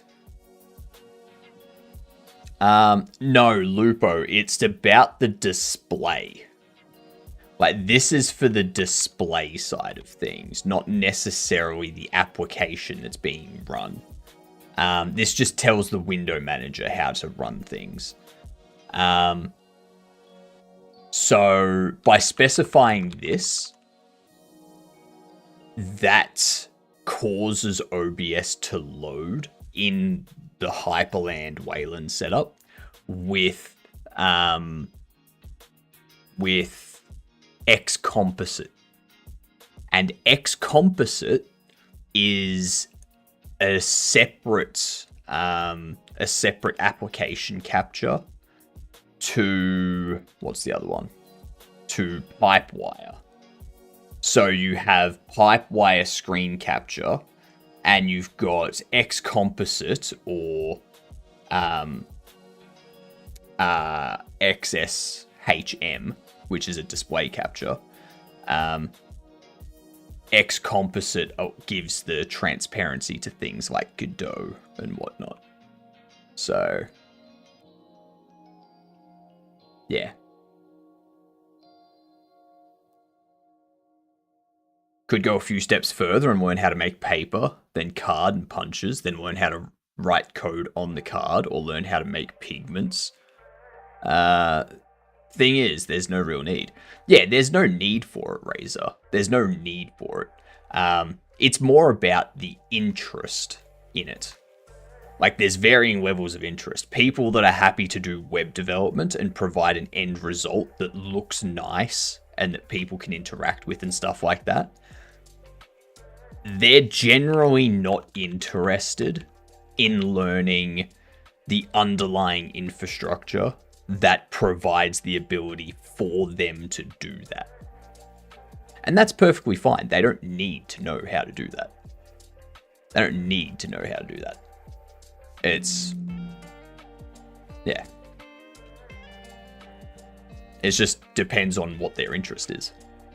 That's not true though. C is like surgical knife, while Python is like hammer. No, it depends on what they're doing, Lupo.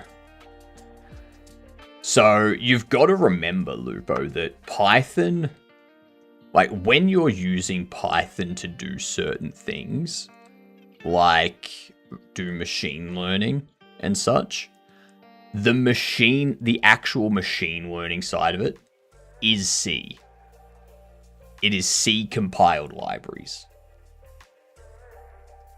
The only thing that's Python is what the person writing the script. That's the only Python there is.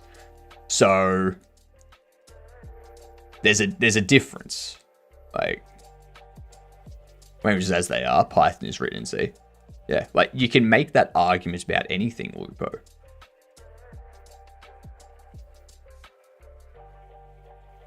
Like just because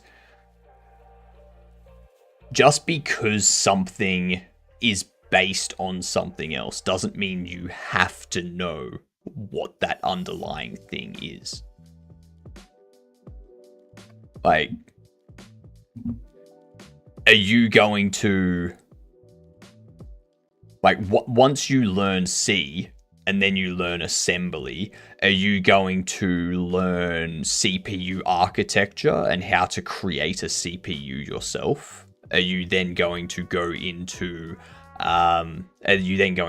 physics and understand the use of the electrical currents through the CPU and how all that works? Are you then going to go into theoretical physics and understand particle physics and understand all of that? Like, you can keep breaking it down forever. It just depends on where you are happy to go to, what your interest is. If your interest is just the website and front end side of things, it's perfectly fine. You don't need to go any deeper. You can choose to go deeper if you are interested in going deeper. But this day and age, I'm interested in knowing a little bit of assembly. I'm interested in knowing a little bit of C. I'm never going to be working in those professionally. They have no bearing on my career or my future at all. So I don't need to know them. If I wasn't interested in knowing them, I wouldn't bother. And there was much rejoicing.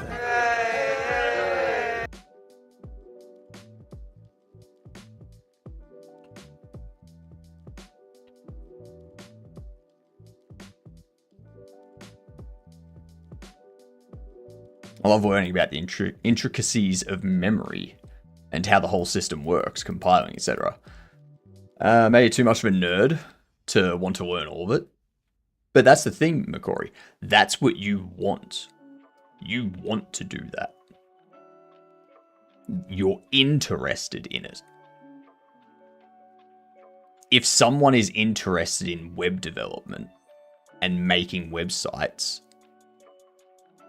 they're probably not interested in how something gets compiled.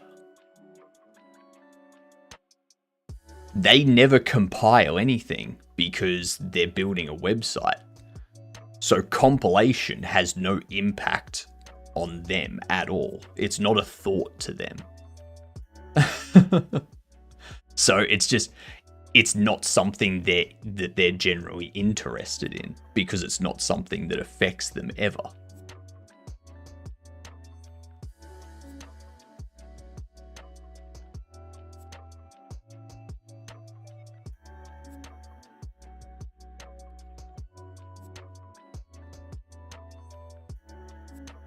All right, 2011 to 2021, isometric is one of the views. It's either a sim or a strategy. And it is an action. I've had people in my work say they don't do JavaScript, they just do React. That's fucking same thing. Oh, fuck. See, that I don't get. That I don't get, Nullrot. If someone's learning React or Angular or Vue, they should learn JavaScript and TypeScript. They should understand those two.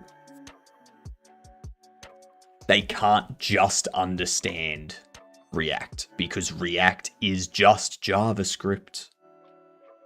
That's all it is.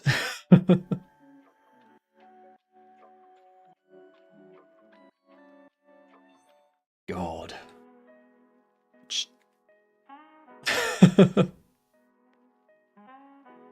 Someone will say, I like TypeScript.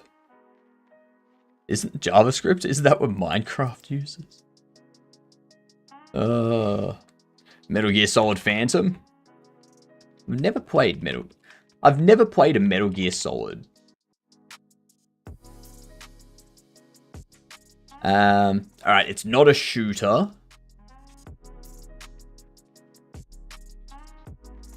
Jesus Christ. So we know it's an action game, and we know it's either a sim or a strategy.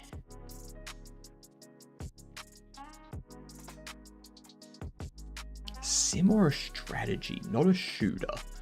I'm assuming it's third person and isometric view, which could get us into some like Final Fantasy stuff, maybe.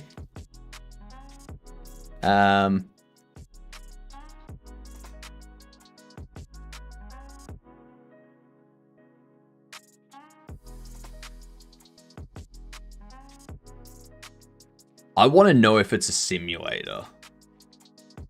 Astroneer.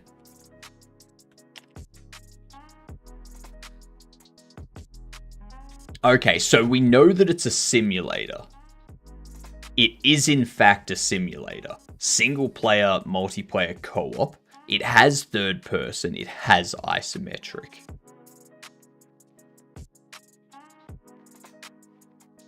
Nah, it's not the Sims. Sims doesn't have third person. Bobblehead Shop Simulator, that's first person. It also hasn't been released yet. So...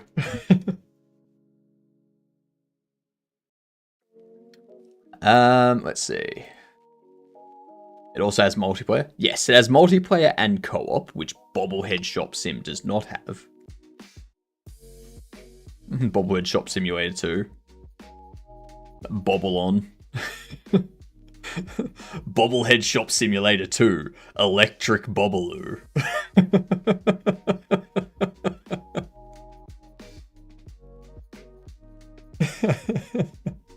Waiting for that Bobble Royale mode.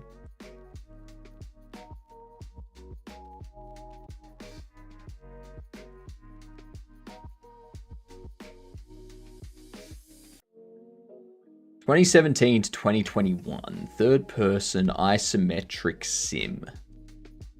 Third person isometric sim.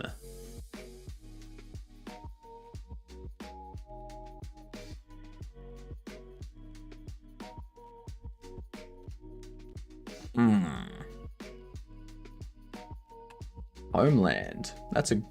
No.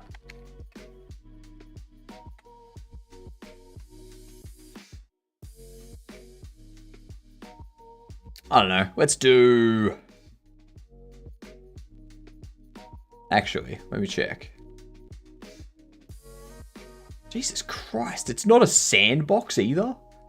The fuck are the themes? It's an action sim. Don't Starve Together. That doesn't have third person. It needs to have third person. It needs to have isometric. Sim.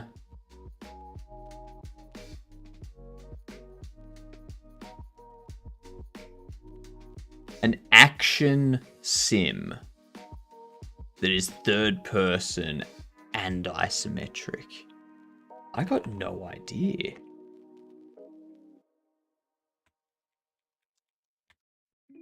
Well, what up, Sizzler? How are you doing? Okay, so we know that it's not strategy. It's not a strategy game at all. Is it a Sims game? It needs to be action, sim, and it needs to be third person and isometric. It's a simulator sport. Is this gonna be an NBA?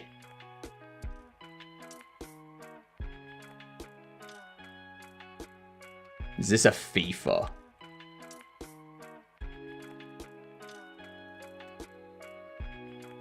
FIFA. You know why? You know why it's FIFA? Because when you do the penalty shootout, it's behind the player. I think. I don't actually know.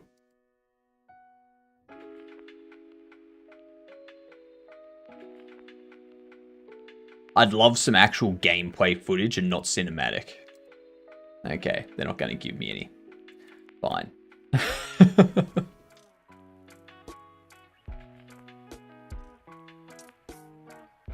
You also play player mode, which can be third person. Okay, so that's where the third person will come into it. Alright.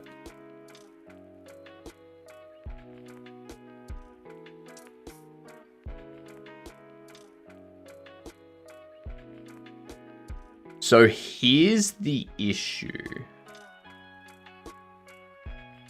If it overlaps both at the same time,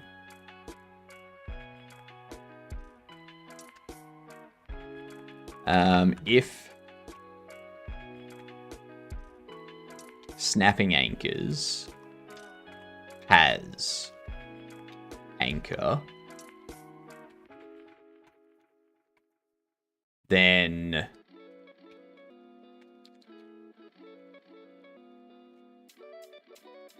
actually no. I'll just leave it like that. If it overlaps both at the same time, it'll just go whichever one was last. Whichever one was last.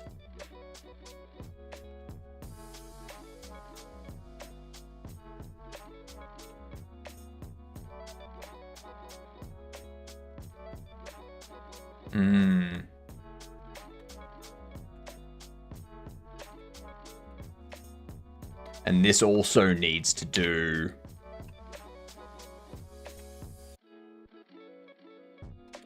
if snapping anchors get anchor is snap anchor.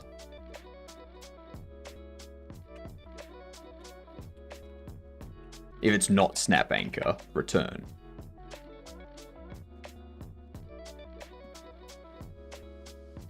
Body internet is now down to 3 megabits. And up is 132. It's hanging in there.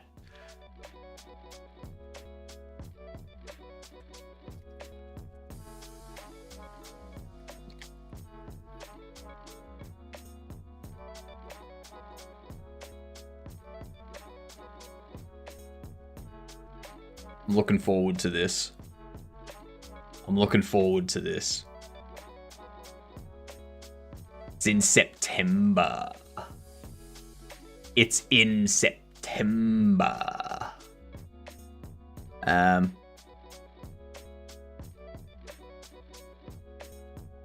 So it's coming up very soon. Very soon, my upload speed doubles to 100. I would upgrade to like this if I could, but unfortunately my connection is a hybrid fiber coaxial, which means that's kind of the cap. And then there's fiber to the premises, which is these things. So it's crazy how the down and up are not the same. Yeah, it's very annoying. It is very annoying. It's very, very shit. Very, very shit. It's an arbitrary limit. Like, I don't understand why they even have these limits. Why do they even have these limits? Because if I can get 1,000 down and 50 up on my connection, I can also get this, and I can also get this. Why not just have the one plan that is this? Just have the one plan that is that. Put everyone on that plan at like $60, $70 a month. That's it. Everyone, every single person would swap over to your connection at $60 a month. And if we go to something like IINet, if we have a look at IINet speeds and costs, let's see, NBN plans, 65 a month, you get 12 megabit per second download and 0.8 megabit per second upload. Are you fucking serious? Not even 1 megabit per second upload for $65 a month?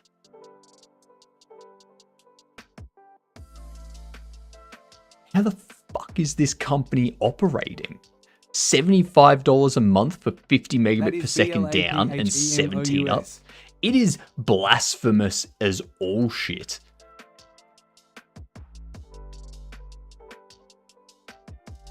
Like, seriously, if Aussie Broadband just cut down to 1 gig down, 100 up, for all connections, all HFC connections, at $70 a month. Everyone that's on these plans on IINet would immediately switch. They would immediately be like, yeah, no, we're going to go do that because we're going to get much better speeds for much less money.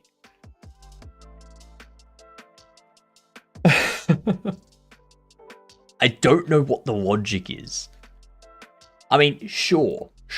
Keep these speeds at like a $30 and a $50 a month plan. So that way people that don't have that much money can still get a good connection. You would take all of the customers in Australia. Everyone in Australia would be on your connection. Or every other company would change their pricing to match yours.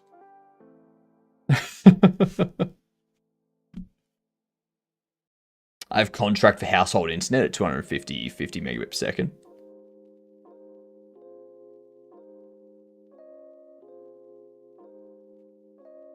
When there is no traffic at like 2 a.m.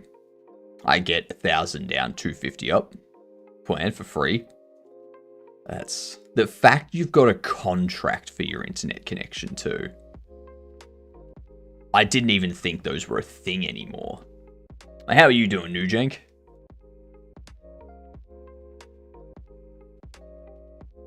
Anything less than 500 down, being higher than $20 to $30 a month is crime. I mean, tell me the businesses in Australia, i.e. tech corps, are running 500 up? No. So you've got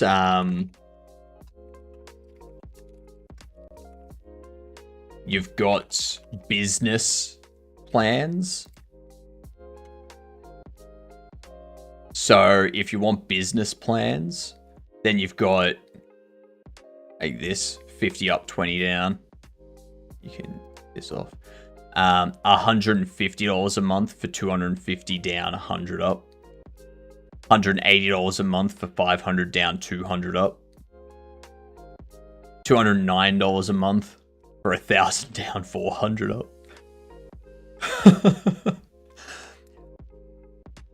Yes, it's crazy.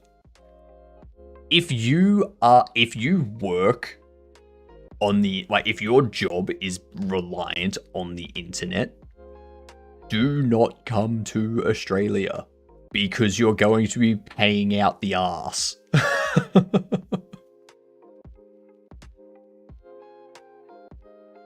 Ain't no one making a hosting company in Australia then.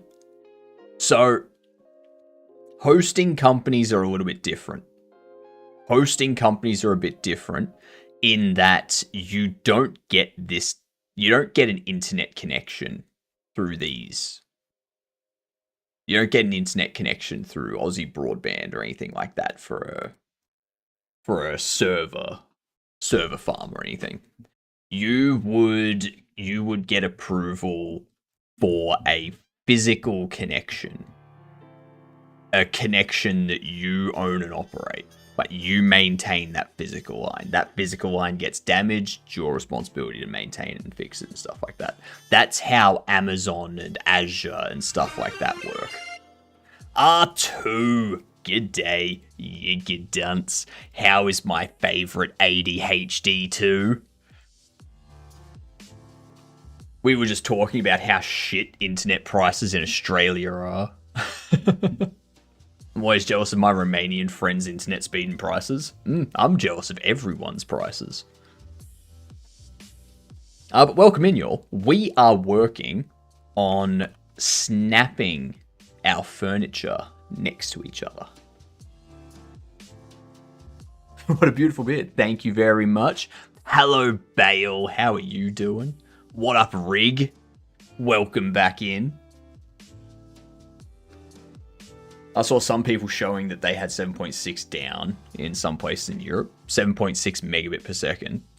Rebel, how's things? I was messing around with Gen 2 today, and I got my first kernel panic. That'll happen a lot on Gen 2. We're yapping about internet pricing, yep. Gigabit per second. 7.6 gigabit per second down. I would love that. I just rebooted and it was back up. Have you tried turning it off and on again?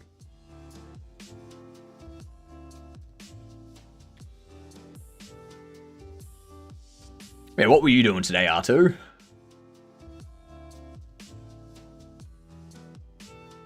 I gotta try and figure out how to get this stuff connected up to... I need to get it connected up to this now.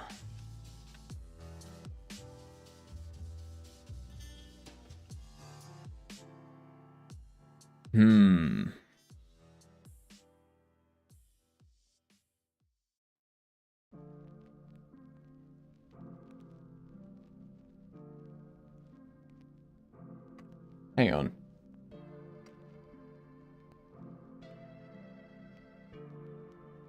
Oh, okay. That's interesting. C++ dev on a new concept, getting a player character to get into a car and out of the car using some of Unreal's templates. Hard to smash them together, that's fair. Yeah, I can imagine. When are we starting back Dad Joke Thursday? Just do dad jokes whenever you feel like it. Also, g'day, Mike. Also, you know what caused it? I minimized Steam, and it just shit the bed. That sounds like there's a problem with either the window manager or your graphical display driver stuff. No cursing in chat. Only cursing in... No, not only cursing in chat. We allow cursing, just not excessive cursing. Alright, Mike. What did the Java code say to the C code? You've got no class. That's alright. It has structure.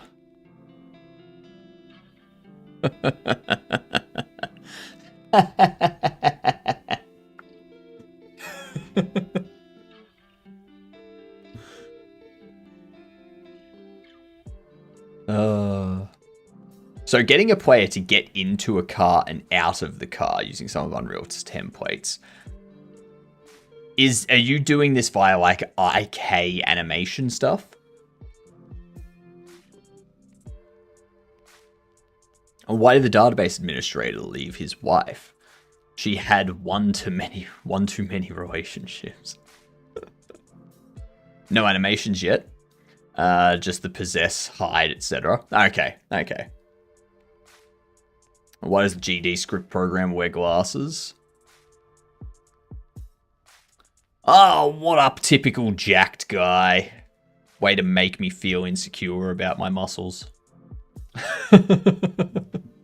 Because he can't see sharp.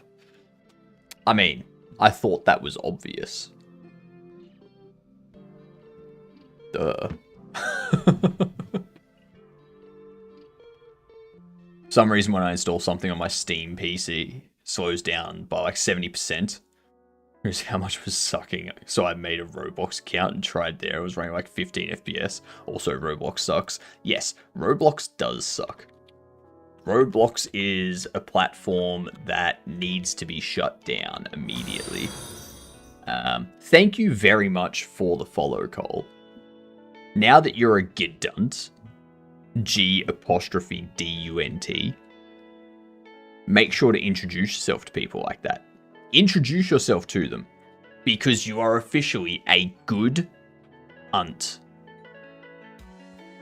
You go put a C in there too. That's what you are. Tell everyone. Friends, family, colleagues, bosses, police, politicians, janitors, delivery people, taxi drivers, baristas, waiters,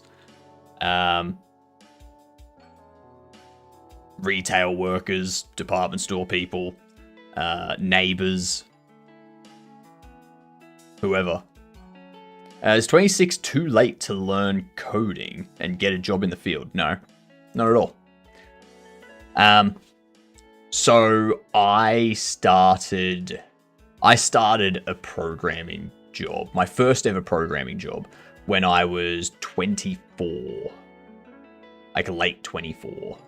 And I did my bachelor's degree while working, starting at 25. And yeah, now I'm here at 34 doing stuff on the internet, acting like I know what I'm doing.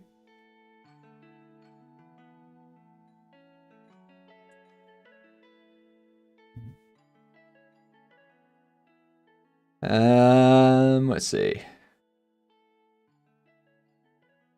The gameplay in games are arse on it, and so is the policies. Have you heard about the sweep situation? Yes, I have, Rebel. Yes, I have. This is why Roblox needs to be shut down immediately. CH root to Arch based system and play from that on Gen 2. Some would argue it is the right time. I started at 15 or 14, I don't remember, to do programming. Yeah, like you can start doing anything whenever. Like you can swap careers into being an electrician when you're 40 if you want to. Like do what you want when you want. Don't don't worry about, oh, I'm in my 30s, I can't switch career now. If you want to switch career because you're not happy with what you're doing anymore, like if you don't enjoy what you're doing anymore, switch career. Go into something else. Like also, let me just check something here. G'day Ryan, how are you? Max is indeed late. Don't expect too much from Steam on Gen 2. Currently 25 here, it feels the right time to go for it. Yeah. Just messing around with Gen 2, I don't actually daily it. Yeah, daily driving Gen 2 is for people that... So, people that use Arch apparently regain their virginity. People that use Gen 2 don't need to regain their virginity. That's the difference. That's the difference right there. I got some unique problems. That's why I can't focus on coding. If you want me, I can tell. I mean, you can do whatever you want.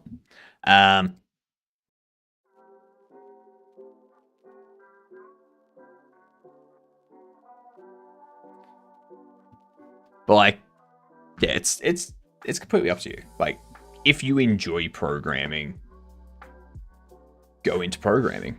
If you want to do game dev, typical, then what you can do is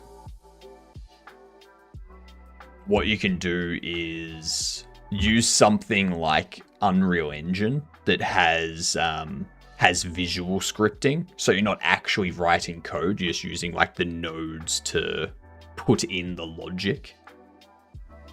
You can try that type of thing. Maybe that'll work for you. Sit on my chair, I boot up awesome window manager, loaded Arch Linux with NeoVim inside Kitty Terminal. I write 7 lines of code, now I start tweaking my window manager settings because I need to change something in window manager. That just sounds like a focus problem. You need to set aside time to actually do code and whatnot. If you're finding yourself looking around and getting distracted by other stuff, you need to clock that. You need to identify that you're doing that, and you need to pull yourself back to the code. If you're doing that because you don't enjoy coding, then stop coding. If you're not enjoying coding and that's why you keep distracting yourself with other things, maybe programming's not for you. Yeah. Which is the better font? Completely personal. That's a personal opinion. I use the OX Proto Nerd font. Where am I typing? Nerd font OX Proto.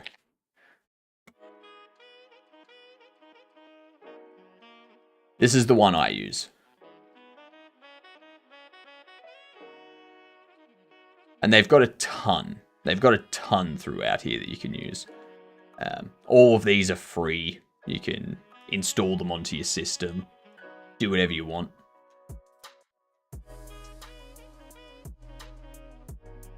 But yeah.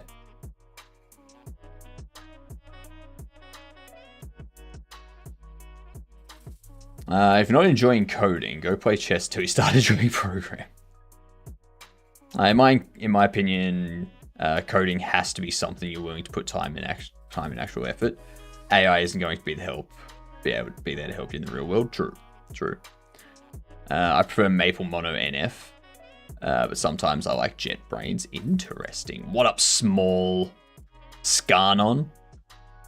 What is? Oh, you mean it's going on? That's what you're trying to say, small.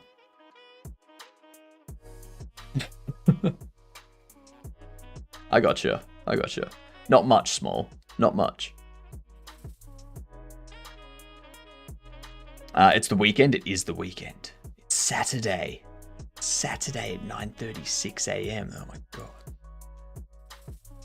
How have I haven't even finished my second coffee yet. I've gotten so little done today.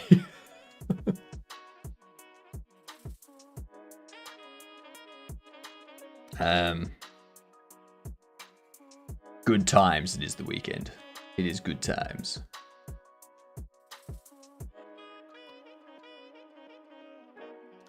So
where's this Raycast Force update?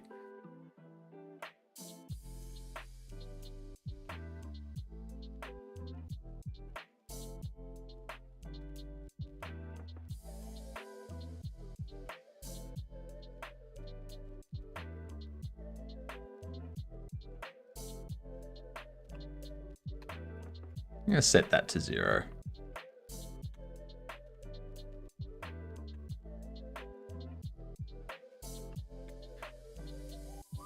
Do I even want the Raycast, to be honest? Do I want the Raycast?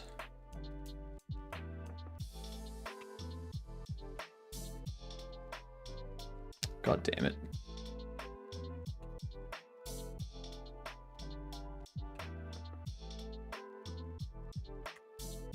GC2 down.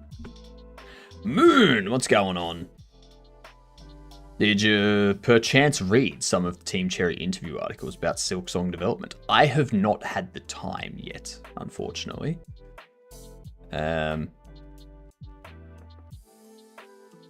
Already planning my sudden illness on September 4th.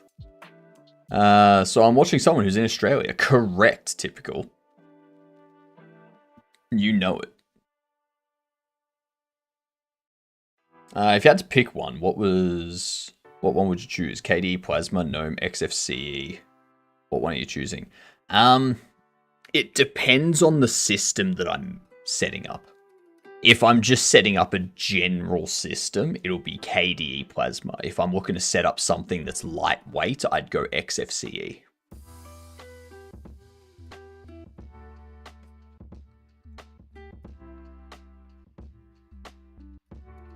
They basically said there were no problems with development. The scope was just really big and we took our time. Yeah. Most of the time you can't even get WLXFCE to run.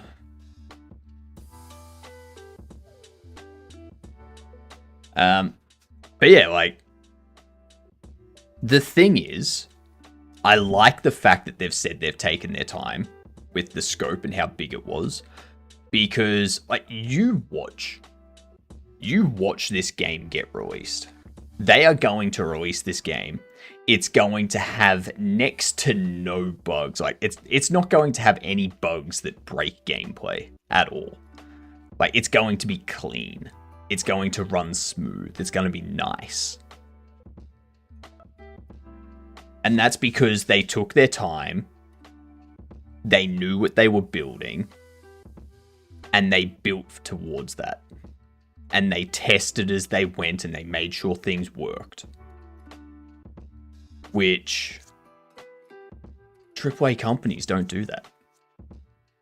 AAA companies don't do that. They go, all right, We have this amount of time to get this game done and pushed out. We're going to rush it because the shareholders and the board want it done by this time so that they can get money. How does hot sauce taste with coffee? I don't have it with coffee.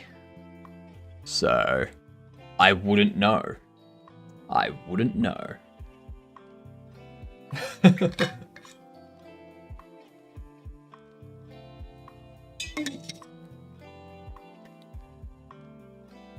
It also helps that the core team is 3 guys, and Hollow Knight sold 15 million copies, so they don't need money. Hence, they could just progress at whatever rate they wanted. Yeah, exactly. We can find out. No, you can't, Moonbase, because you can redeem hot sauce. I'm going to have the hot sauce separate to my coffee. That's just how it goes. It's just how it goes.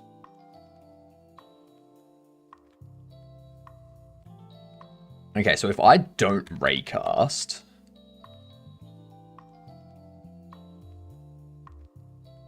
No, I do need to raycast.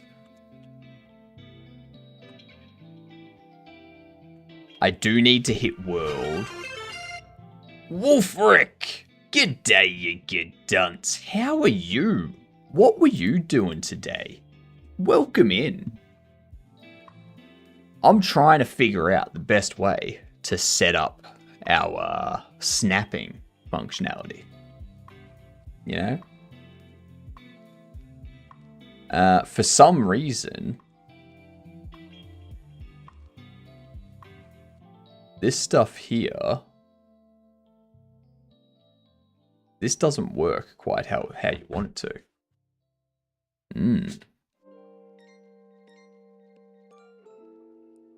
Trying to remember Godot and stuff after having not streamed for a year. Damn. Apparently, Cavino. Apparently. Not streaming for a year. What were you doing, Bullfreak? There's nothing to do outside of streaming. What did you do for a year? Did you hibernate and sleep? Jeez. I was doing my master's degree. What the hell is a degree?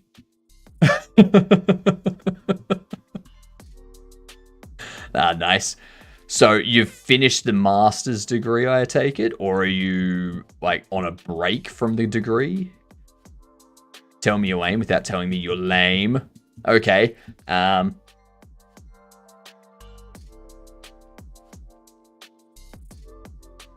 don't know. I can't. I can tell you I'm a gidunt, but that's not lame. I'm a floating head. That's not lame. I have a beard. That's not lame.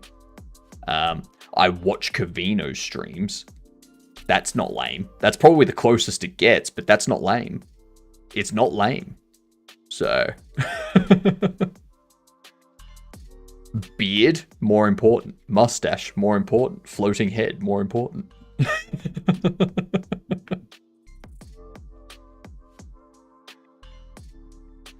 My bachelor's in software engineering. So you're doing a master's of software engineering. Nice. Also, let me just, I'm gonna have to wait. Actually, no, I don't need to wait anymore. Shout out to Cavino as well. Another Godot dev as well. What was it that you're making at the moment, Cavino? You're making a Goon Wizard simulator? Or a Goon Wizard roguelike or something?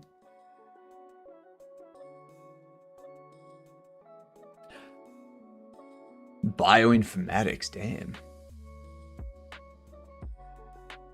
It's Goon Wizards. Goon Wizards.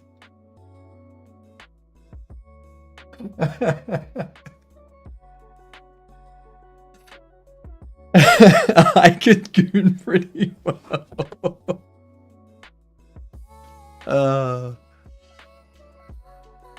You could call it the Good Wizard. It's nothing gross, I swear. You just cover enemies in your goo to damage them. Oh god. Whatever you do, Cavino, do not enable mods. Do not enable mod support for this game, because if you do, the first thing people are going to do is change that.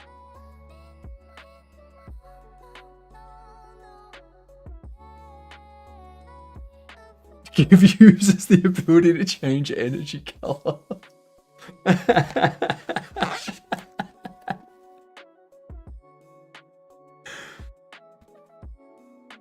Oh god. Speaking of cybersec, I always love talking about gooning at DEF CON. What?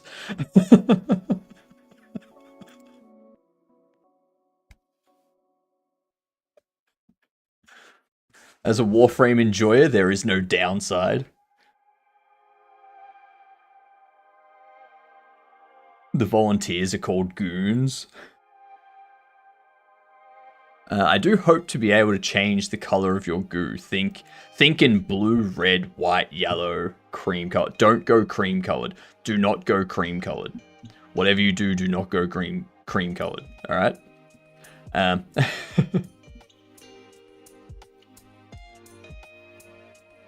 You get free entry if you become a goon, and the verb is gooning. Sniffing the packets. Cream colored should be the base color. Oh god. That's funny. Upsetting, but funny.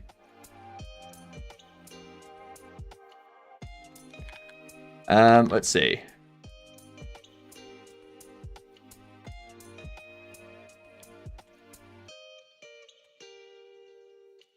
I want to snap furniture.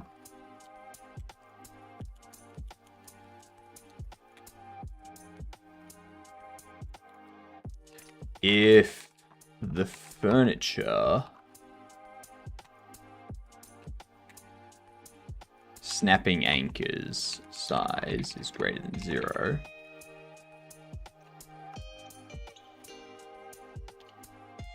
we do that. Beautiful.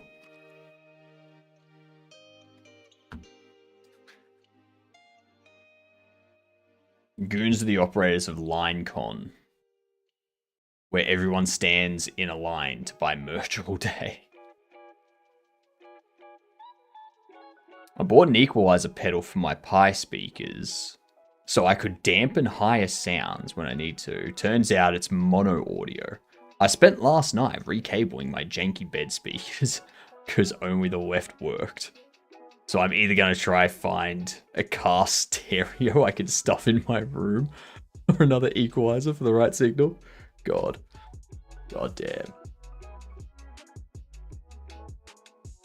I have been contemplating doing like Thursday nights as like a cybersecurity night where we go on to like hack the box or hack this site or something like that and like go through the challenges.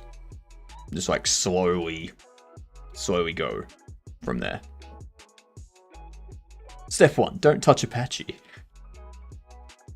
PHP makes me cry with all the default stuff on it. Yeah. Yeah. I do like hack this site.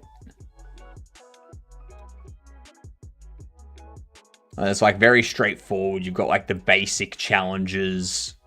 Oh, I can't see them because you have to log in.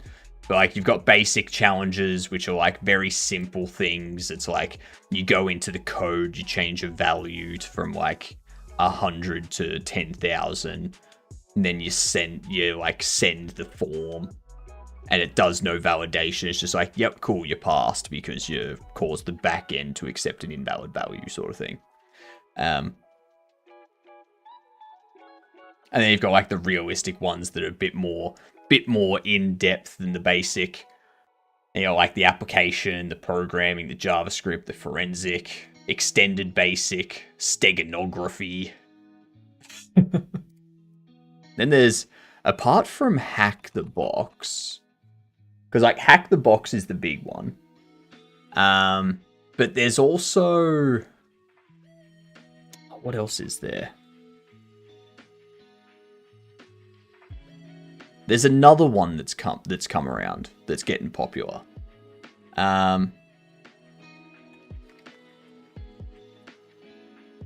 Try Hack Me, that's it. Yeah, try Hack Me.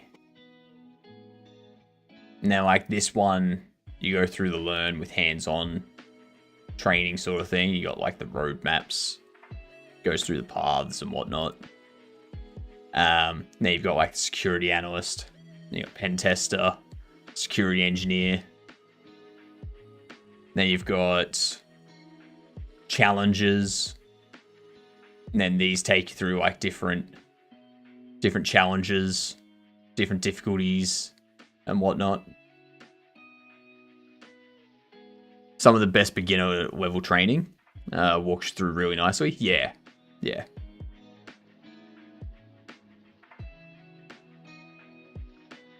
So I'm thinking about going through that type of stuff. Also look up TCM Security Academy.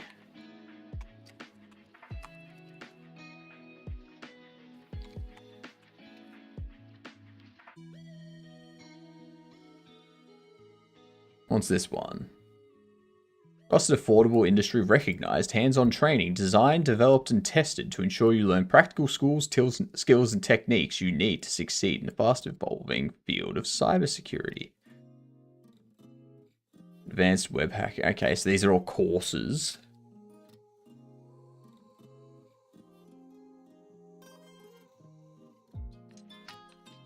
They got some free courses for like Linux 100 fundamentals.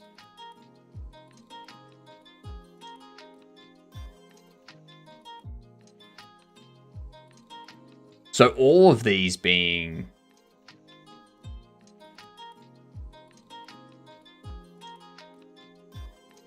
that's not bad.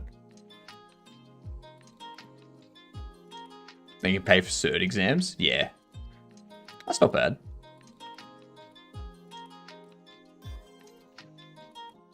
I want to do more of these in my free time. I don't mind the university curriculum, but everything felt so rushed. Oh yeah, it is. Quite cool because we did malware reversal at my uni and digital forensics. Nice. Their PNPT exam is roughly equivalent to OSCP at about a quarter of the price. And they give you a week to do it rather than 24 hours. See, that's the thing, Small. I like the OSCP 24-hour exam because it's a good amount of time to do the exam and to try and break 4 machines. Whereas doing it over the course of a week, you could look up ways to do things within that week. Like you could look up how to break the box specifically. Is realistic to real pen test engagements. It is, but like I'm not going to spend a week doing an exam. It's just not happening.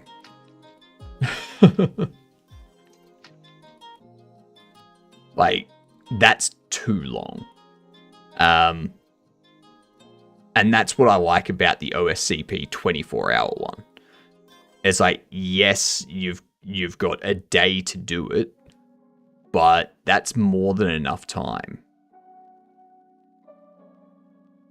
If the report is insufficient, doesn't matter if you broke all the boxes if you fail. Yeah, Yeah, so both courses you have to write a report. I think I was very close to getting my OSCP. Very close. I broke 2 of the boxes. Like I got a buffer overflow on one box. I got into another one of the other boxes. And then there was 2 left. The hard box and one of the easy boxes. Those 2 were the only 2 left.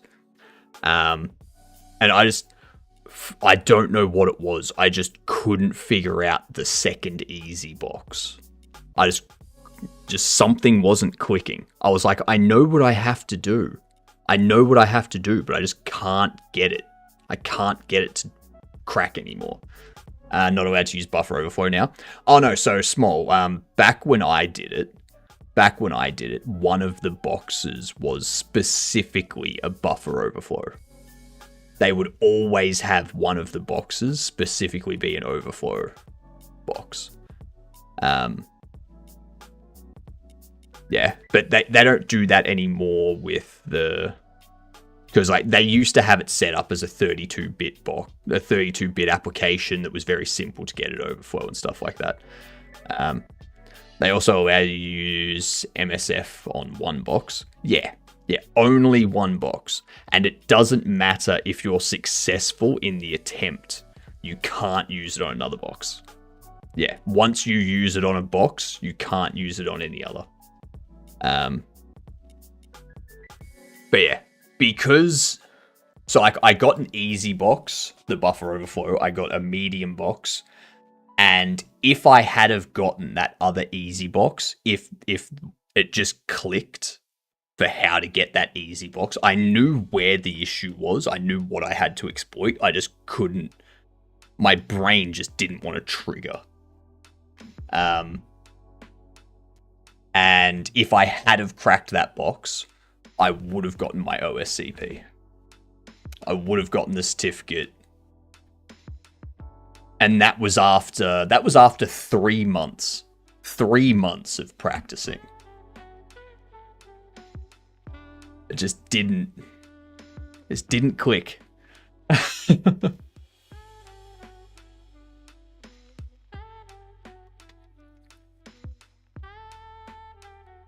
was just, it just didn't want to click. I don't know why. It was annoying. I think the ultimate problem though was I had like 3 hours to get it and I was starting to panic. I was like, oh God, I've got to get this. I have to get this. I've got 3 hours left. I don't have enough time to figure out the hard box. The hard box, it will take me fucking hours to figure out. I got to get this one. And I think just putting that pressure on myself just caused my brain to shut down and not actually think. So, yeah. It was unfortunate.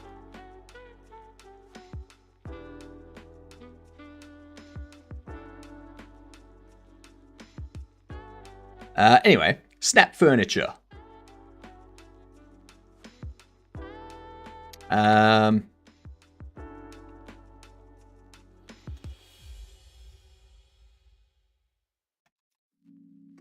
It's going to be a vector 3.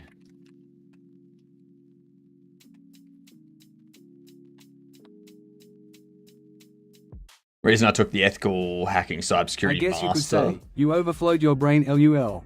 Yes, I overflowed my brain. Yep. That's exactly what happened, McCory. Reason I took ethical hacking cybersecurity masters was so I could understand and protect the things I make as a software engineer. You don't really need to do that as a master's degree, though. Like, when it comes to front-end stuff, really you just need to focus on the scripts that you're loading. Make sure the scripts you're loading are safe. And Like, that's pretty much all you need to worry about for a front-end side of thing. Like, obviously, you've got, like, authentication flows and stuff to implement, but the authentication flows and whatnot are more back-end focused. Like, the front-end's just making requests to the back-end to validate stuff and whatnot, and then getting a token and holding on to that token sort of thing. And then in the, like, there are so many times where I've had people doing web dev. I've had people talking about putting password validations and stuff like that. Oh, thanks for the shout out, Oik. Much appreciated. I hope that broke Oik's shout out system. It usually does. Usually does. But yeah, Oik's paying us a visit. Oik is paying us a visit. But yeah, people doing web dev stuff, they would like try to validate password formats and stuff like that. Well, they do like validation for things on the front end that should be done in the back end. And it's like, no, like the only thing you want to do in the front end is check that the email is an email format. You want to check the password contains our required characters. And that's it. Let the back end handle if it's a valid password and stuff. Like, don't worry about anything. Like, the back end will handle that. And people just couldn't grasp that. You should make it do everything on the server. No, so on the front end, you need to do those kind of checks to go, does the password contain characters? Does it contain numbers? Does it contain a capital letter? Is it a certain length? And you do that on the front end so that you can give immediate visual feedback to the customer. What up, Oik? G'day, you good dunce. Thank you for the raid. Much appreciated. You've come into ads, so we're just doing a game duel. Satisfactory? Alright, we'll do satisfactory. Ooh, nice, Sammy. What were you doing today, Oik? Have the head stolen my auto shout-out idea? I've had auto shout-out for longer than you, Oik. You won the raid roulette. Yes, I won it. Yes. Yes. Let's go with that.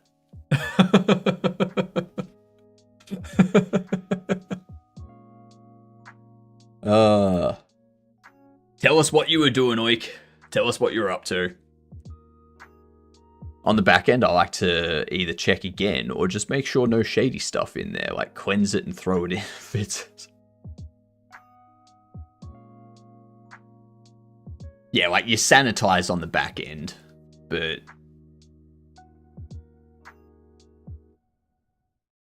Alright, so we're looking. I shouted you out and immediately detected a shout out, which then tried to shout you out. Yes. Yes. Remember, Oik, remember, I have broken your system multiple times from shouting you out immediately. I've had auto shout outs for a while. I was working on enemy AI. Yep. Nice. Now, with your enemy AI, are you doing a state machine, or are you setting up a behavior tree, or like what's your process for that? I like MariaDB for SQL stuff. I love getting a database looking nice. JPEG file is definitely a JPEG file, not a renamed file with malicious code. All right, we need a sim strategy adventure. And there was much rejoicing. Yay, indie game, which is third person. Come on, chat. Welcome in everyone from the raid now that the ads are over. I hope you had a wonderful time with Oik. What I'm doing today is I'm setting up these anchor points here so that we can have our furniture snap to positions and make them, you know, move wherever they need to go. Yeah. Furniture snapping. I think Noita was 2019. 2019 is what Noita was. I think. It's also not a sim.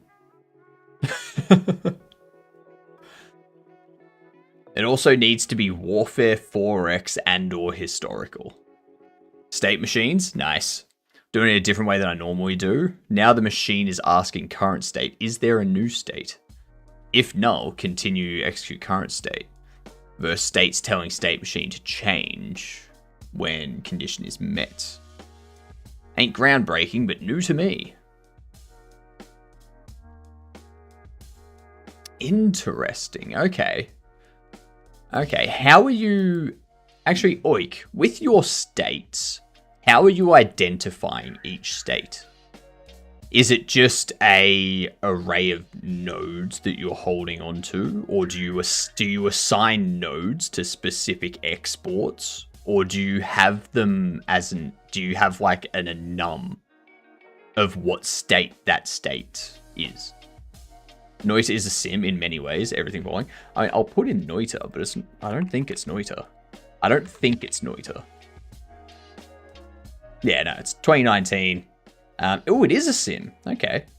It's side view single player.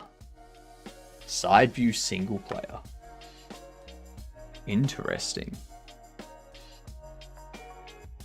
Everything falling engine or whatever. Falling everything engine. Very close. Very, very close. Have you done that email address quiz that's been going around? Are you talking about the game that's like creating the password that like gets more and more ridiculous? Or is there a specific email address quiz?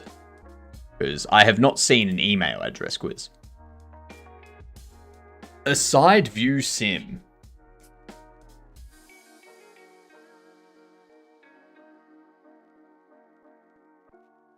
(2011 to 2018) side view strategy adventure indie sim. I got no idea.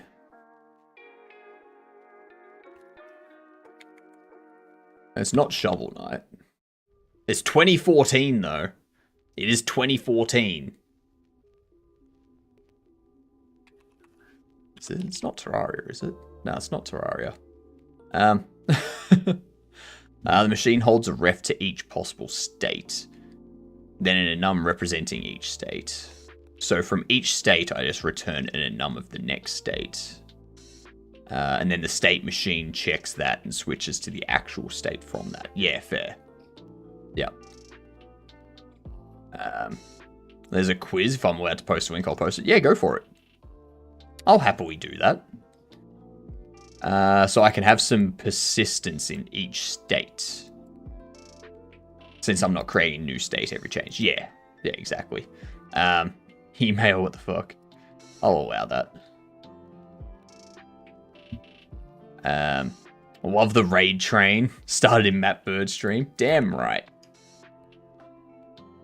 Everyone knows what an email address is, right? Decide if each email address is valid or not. I used the email addresses library to verify. Okay. Easy at example.com. That's valid. Yep. That's valid. Yep. That's invalid. That's invalid. That's invalid. Wait, what? This is technically valid, but considered obsolete. Like, allowed domains without dots, but RCF 2822 made this obsolete. So why are we referring to an old one? It's no longer valid because RFC 2822 changes it. That's stupid. What about spaces? I don't think spaces are allowed. No, spaces aren't allowed in here. This is actually allowed for some... No. Spaces get ignored by the spec. My email client rejects this, though. Yes. Yes, email clients reject it. Because you can have a space here. That's fine. You can't have a space there. Trailing dot's valid. That's fucking stupid. Now, this one, because of the previous one, makes me think that it'll be valid. But I'm going to say it's invalid because the spec makes no sense. Oh, fuck off. Invalid as shit. No, that's invalid. I don't care what you say. That's also invalid. This is invalid as shit. No, it's invalid. That's invalid as shit. This is invalid because it's too long. This is invalid because I don't think that's localhost in IP6. Okay, so that is shorthand for localhost, right? I thought localhost was something else in IP6. That's probably valid, but no, fuck off. No, that's not. No. I don't care what you say. These are not valid. These aren't valid.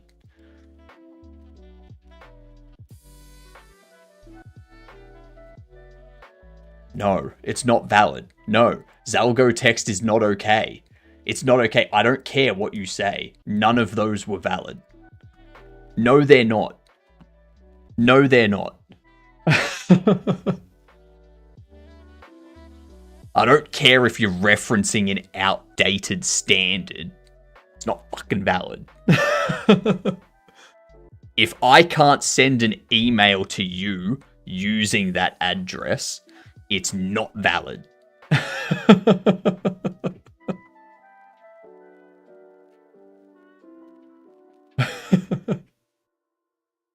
What time is it for you? It is 10:13 a.m. Alright, so we need a side view 11-bit studio, single player 2014. This War of Mine? Really? Oh, damn. Oh, we've had this before. We've had this before. Well done, Seribot. 11-bit Studios. 11-bit Studios does this War of Mine, because we've had this game come up before. I need to remember that. Alright.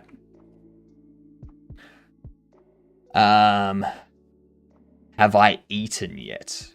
I mean, I've had breakfast. That's what you mean. What's this? Userinyourface.com. That's, I don't think, is that supposed to be interface? Is that supposed to be interface? Because I feel you've spelled that wrong.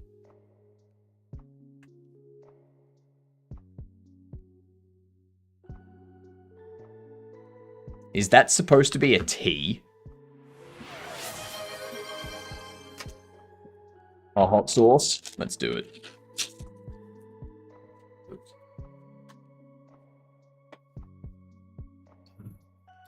Of course you went hot. You couldn't have gone weak. That's a play on the interface, yeah. Okay, so it is supposed to be a Y. Alright.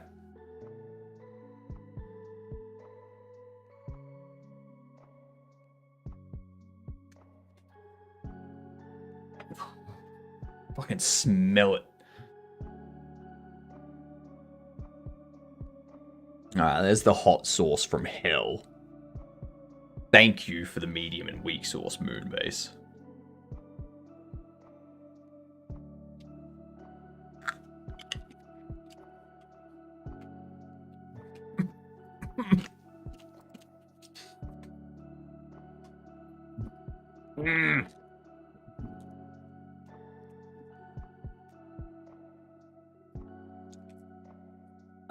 Ugh. what is this? I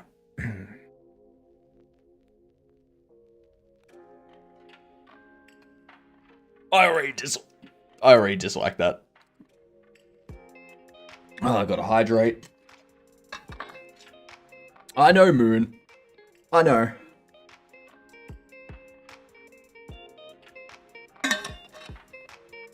Oh. Medium sauce.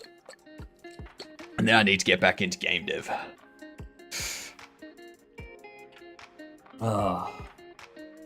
Ah, shit. That is way too much.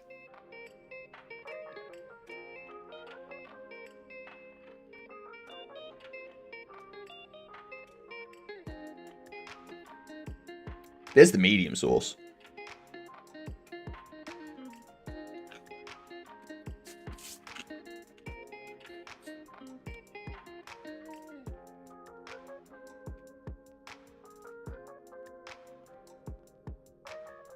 Ooh.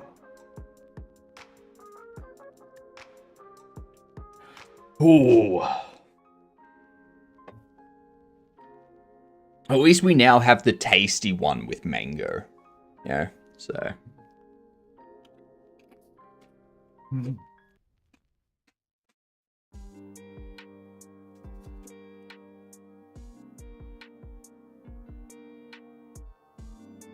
You .jpeg as your domain? God.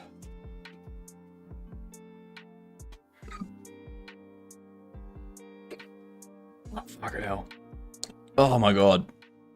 Oh. Ah. Love to stay. I'd love to stay longer, but it's way past my oversleep schedule. Have a good night, Oik. Thank you for the raid. Excuse me while I just...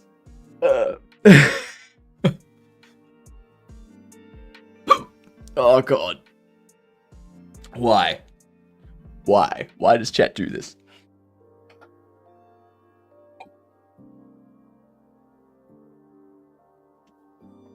Ugh. Ooh.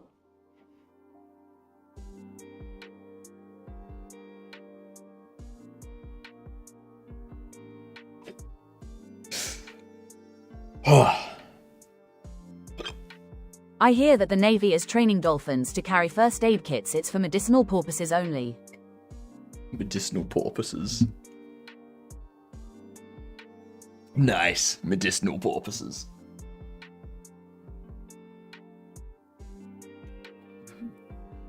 Ugh.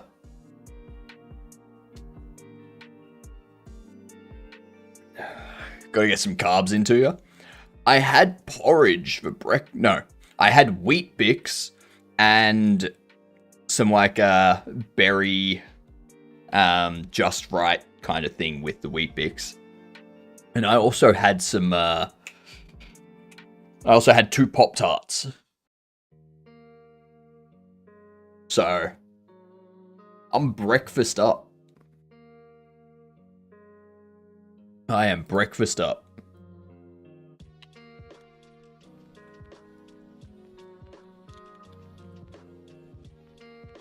Gonna go buy a pretzel from the grocer's later.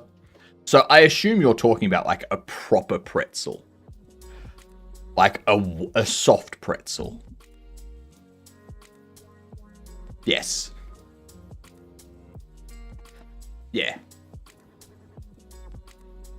Oh, that's something I need to do when I go to Germany as well. I need to go like to the best pretzel place. What is the best pretzel place in in Munich? In Munich, the best pretzel place.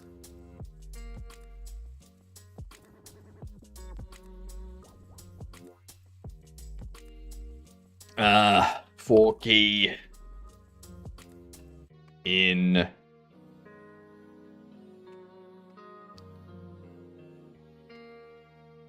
character, furniture, snapping anchors. Oh, wow. What we want to do... the Hofbrauhaus are always good.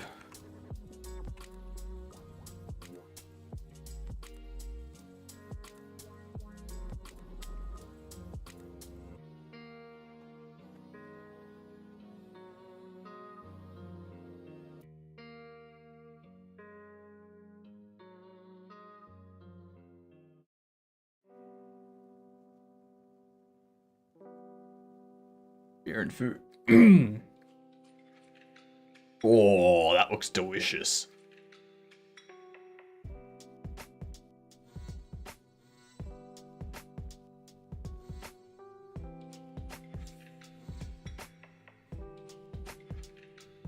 Oh, they have shops. Strictly regional produce. Nice, nice. Jacob Bloom.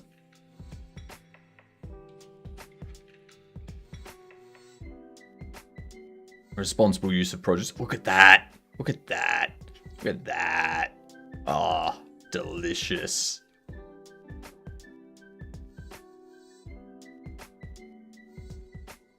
Shops. A beer token.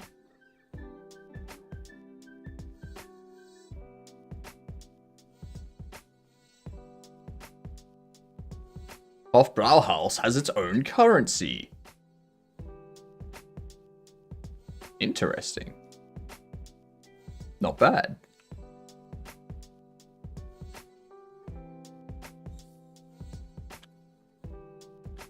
What do we need to do? We need to go...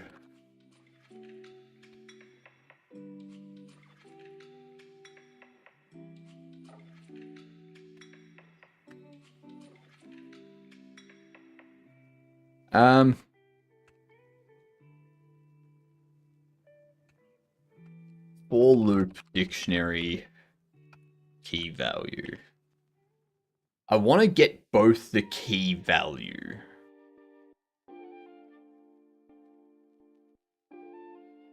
So like you can do this with the 4 whatever in dictionary, like 4 key in dictionary.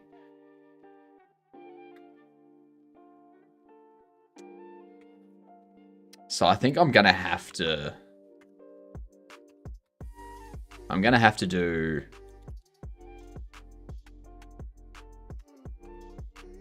anchors, dictionary, anchor, furniture, snapping anchors. Get rid of that. There we go. Snap pause equals anchors key. Yes. Key.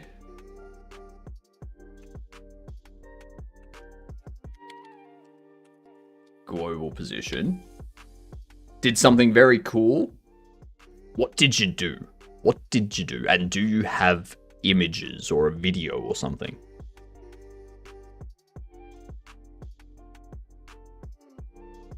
Having your own currency at a brothel is considered fraud in North Korea. How did we get onto brothels?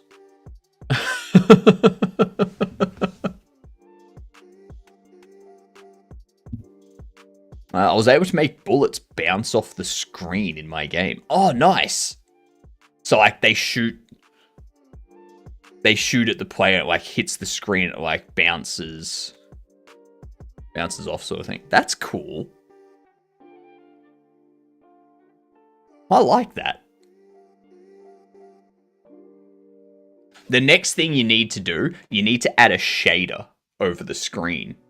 And whenever a bullet hits, it like causes it to crack.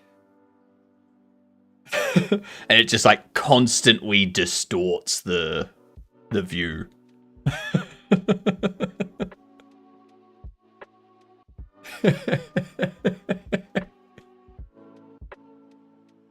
That'd be so sick.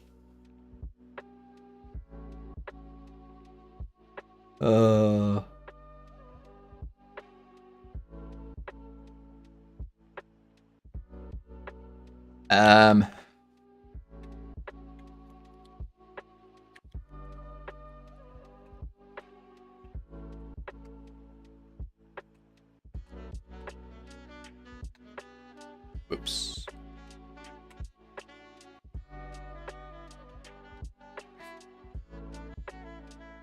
You want too much of me, but would be sick. Hey, you just learn the shaders. Yeah. There's like so many pre-made shaders that you can get. The only thing you would need to do is you would need to update this so that it's like if the bullet hits here, it starts a crack from here that goes out, sort of thing. And then another bullet hits here and it starts a crack that goes out. And the cracks connect with each other and like go out. You know? You could do it. I have faith in you, Joda. I have faith in you.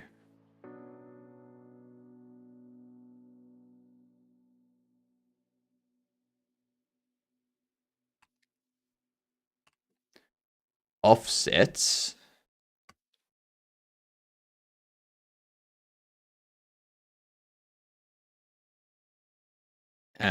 Plus equal key position. Then we do character furniture global position equals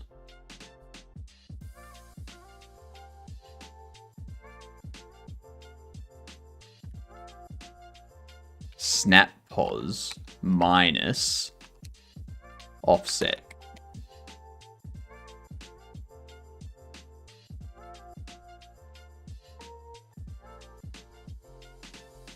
I don't think that's correct.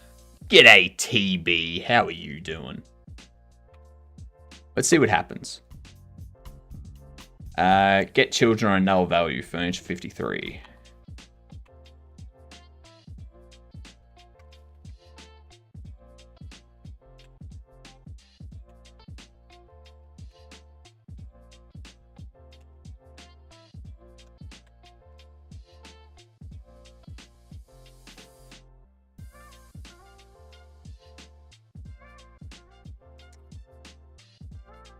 All right.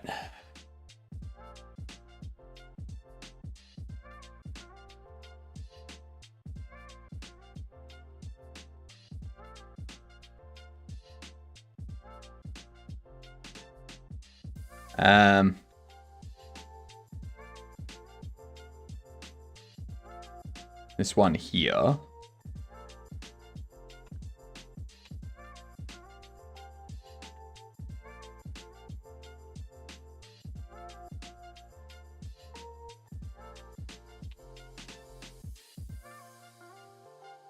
Actually, I don't need you. You can go away.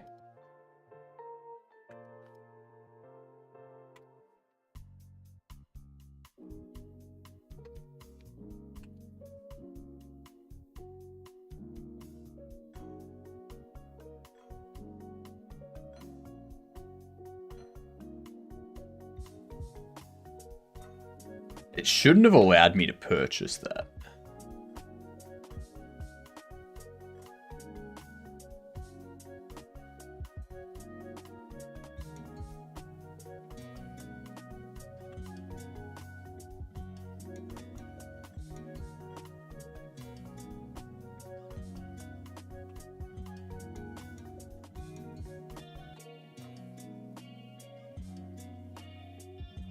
Attempt to disconnect non-existent connection.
Let's see.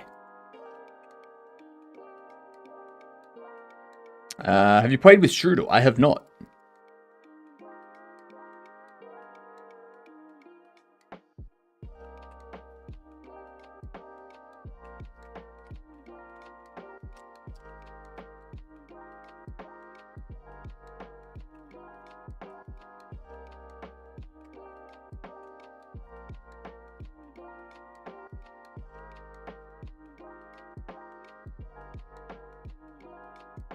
It's fun. You code music. Strudel. I don't think so. I think it's a pastry dish.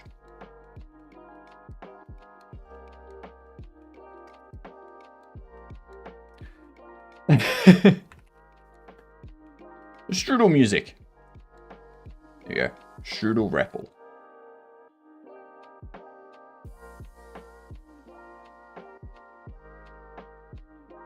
You have found Strudel, a new live coding platform to write dynamic music pieces in the browser.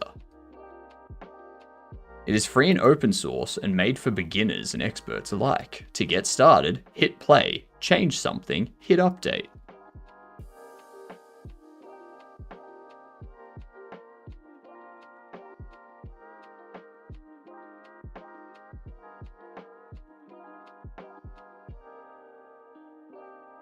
Interesting.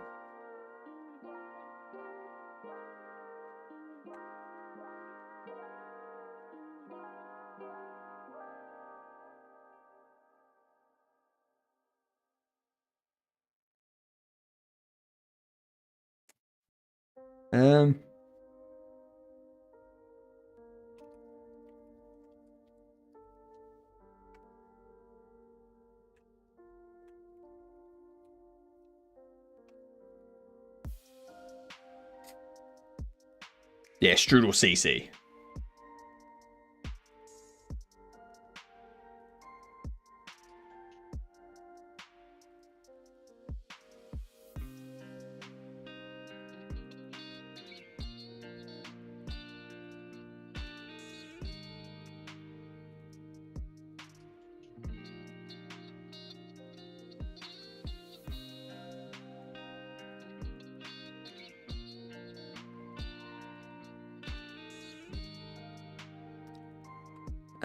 Let's see.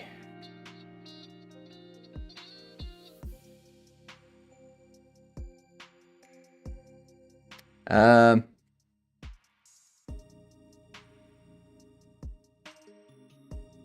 on, let me see.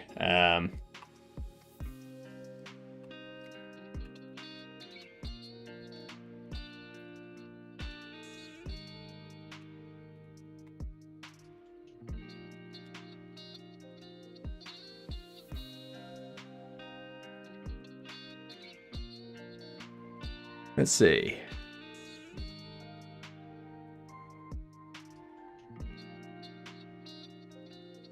That's right, we've got the call deferred in there. But for some reason...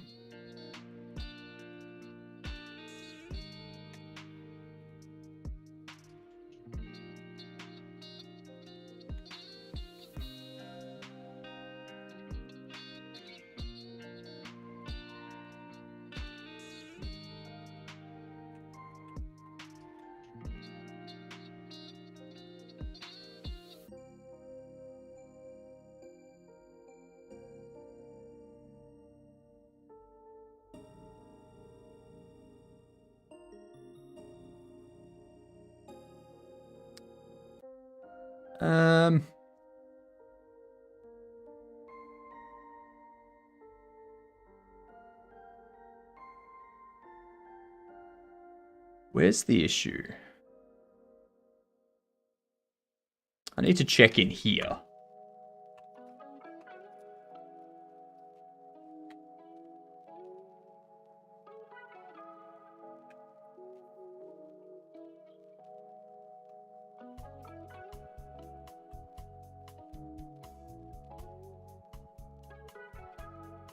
Why are they not...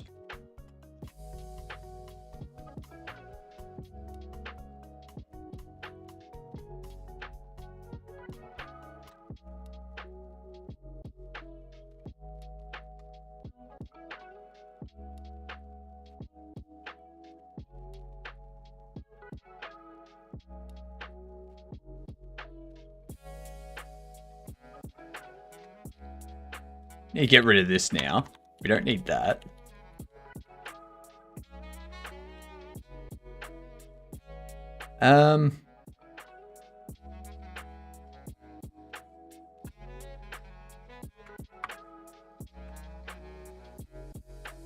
Anchor snap, anchor clear. Let's see.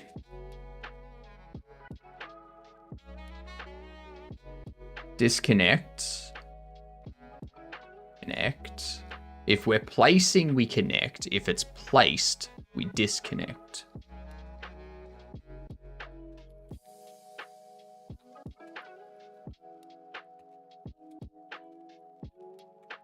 Print the character name.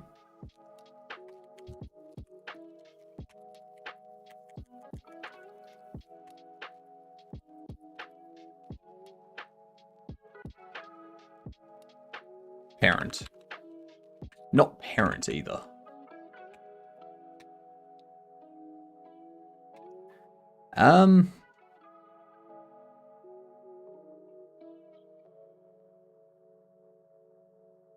That's why. You should be placed. And you should be placing. That's what the issue was. So if we go test.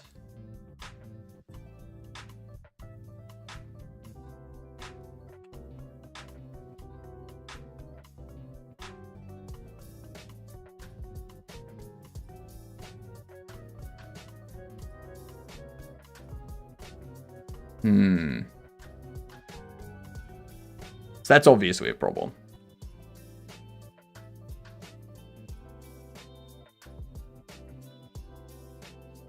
Expected 2 arguments called with 1.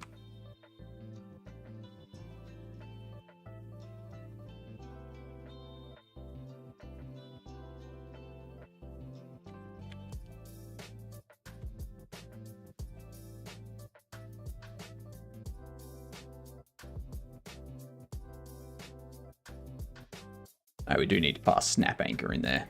Okay.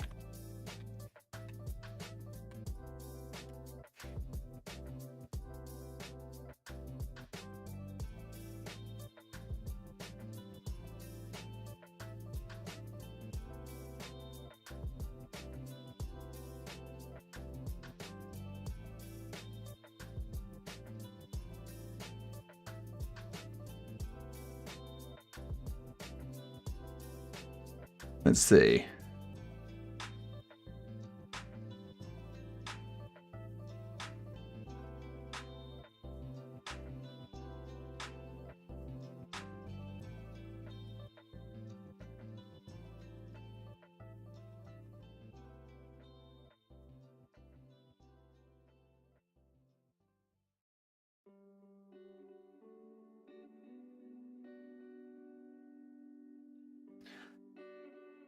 Let's see.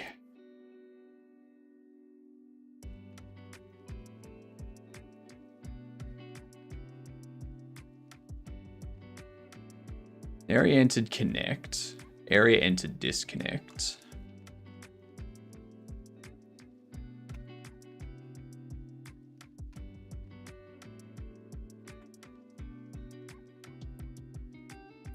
Because one thing I'm not handling at the moment is moving the furniture.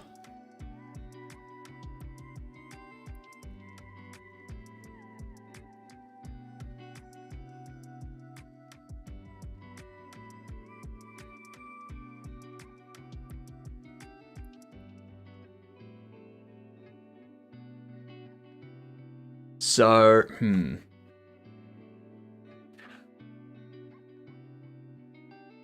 I'm going to move these 2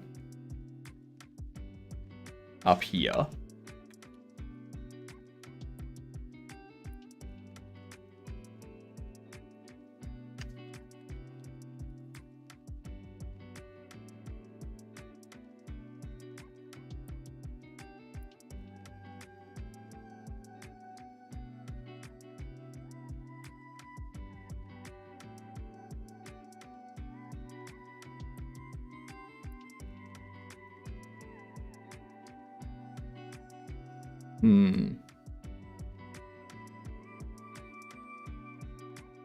Alright, so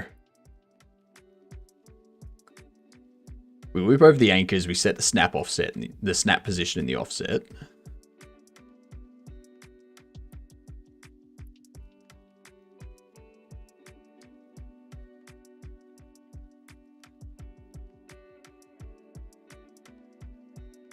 If we take this, because I need to move the furniture first.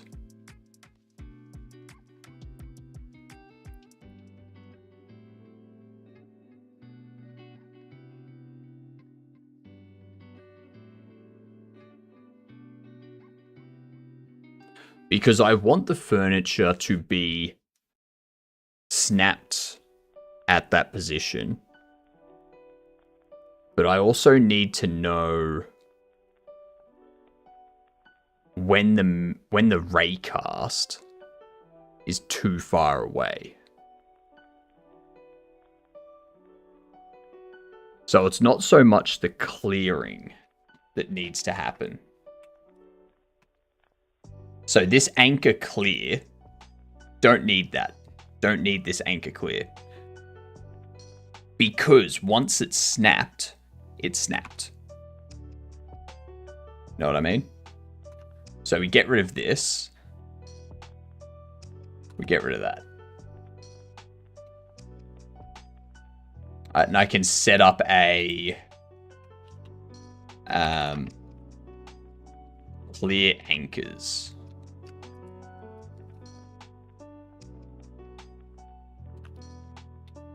Snapping anchors, clear.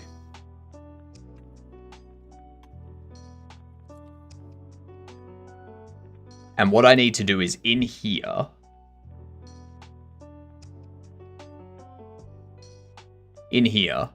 when we run this, I need to go check if, or check raycast pos, and if anchors should snap. So we essentially, we have these anchors here that are connected. And what we do is I need to do a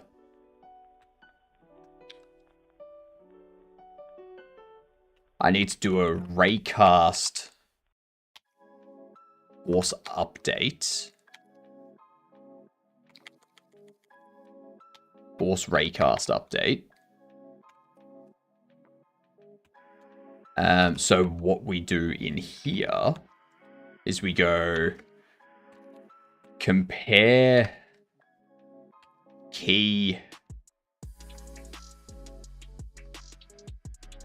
global position with raycast global position.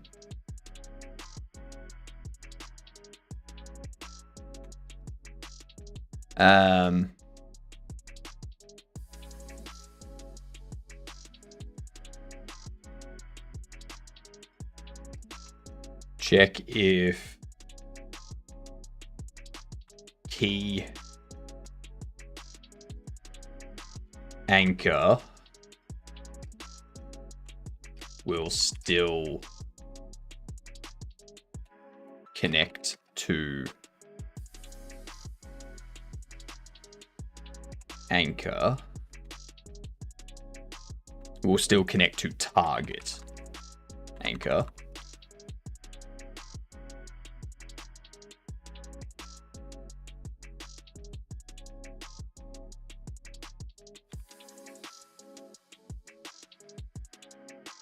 So I can take this.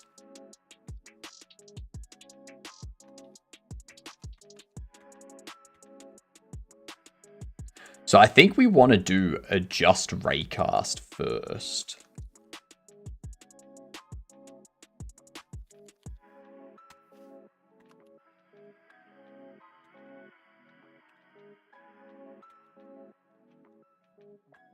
Ow. So I think we want to do this. We want to do adjust furniture first. That will determine this.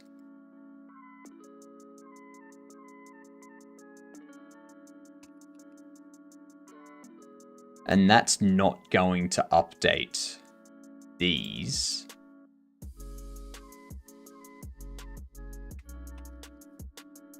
Until after. Like, until there's another area sort of thing.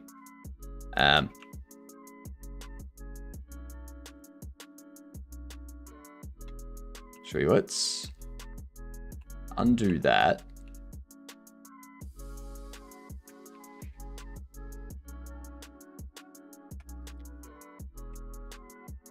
Let's see what that does.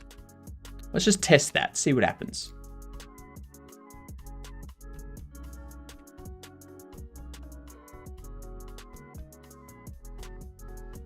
Okay, no. So that's snapped over onto that side and is now not moving.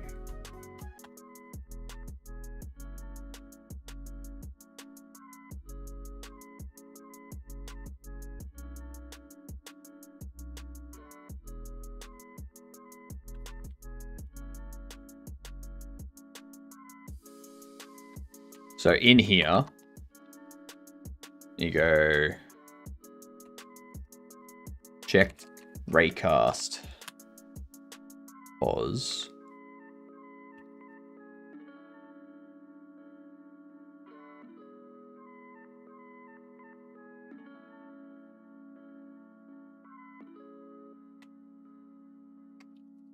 Against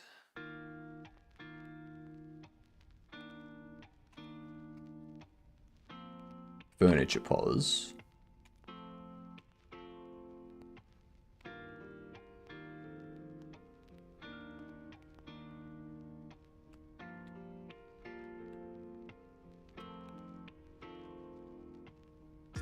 I guess we got to do that.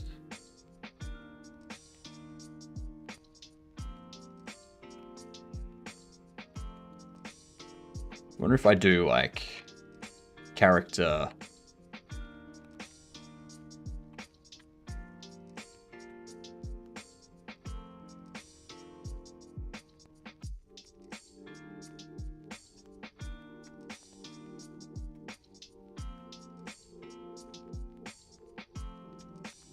Key global position.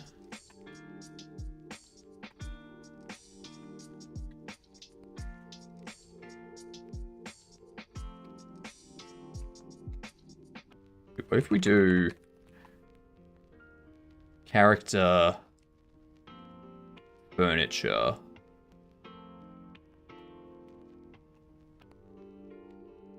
Global position.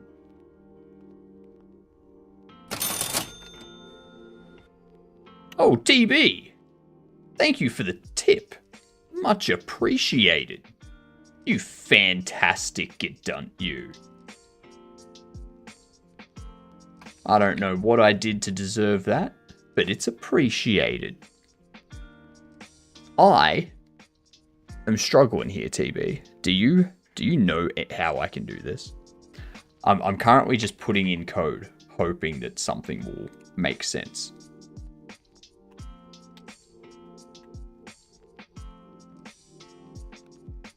So over my head here. Fair enough. Fair enough. It goes to mods, right? If you want to be a mod on all platforms, including Discord and whatnot, then then I can set up PallyGG to have that go to like split up amongst those mods. You know.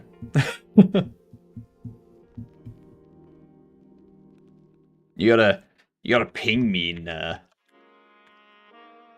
in Discord so that we can get that set up if you want to do that. I know Blender like a smidge better. Fair.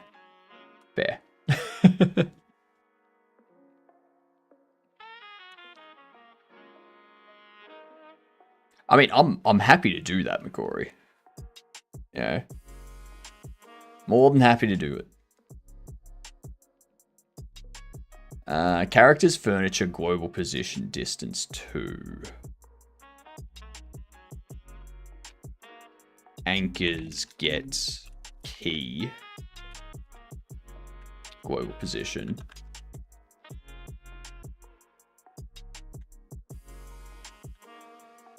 I'm also noticing that that's not correct. This is not correct at all. I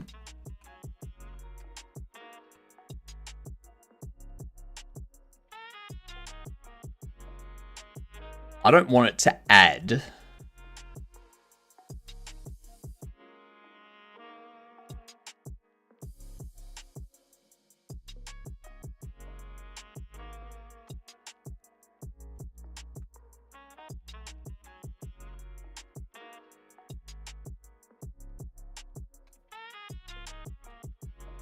I need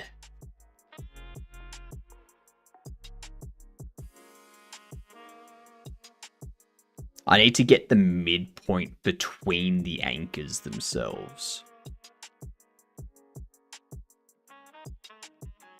So I need to look at all of the anchors' positions and then get the middle point of all those. So I think I need to add up all of the snap positions, add up all of the offset positions, and then I need to go snap pos equals actually divide equal anchors size offset divide equal anchors size.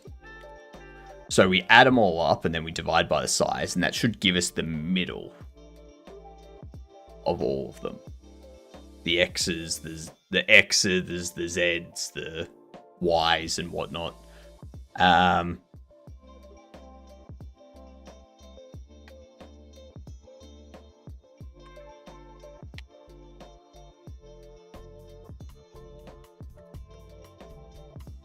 Let's see what happens.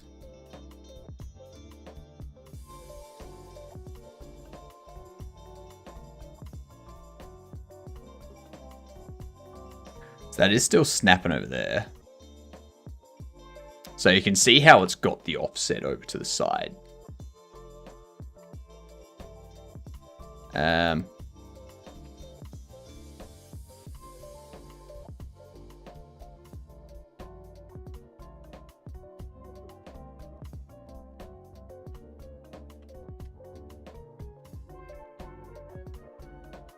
So let's put this there. What has 4 wheels and flies? A garbage truck. And you see how that's now over there.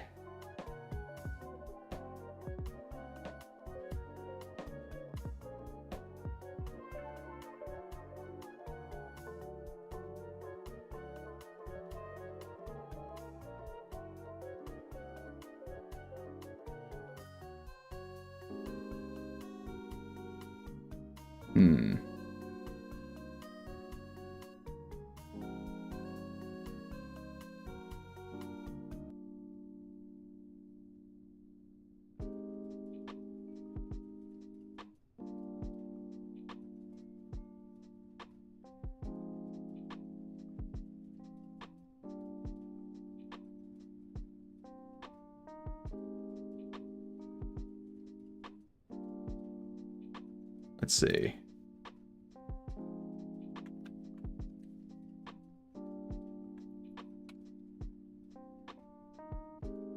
$8.05.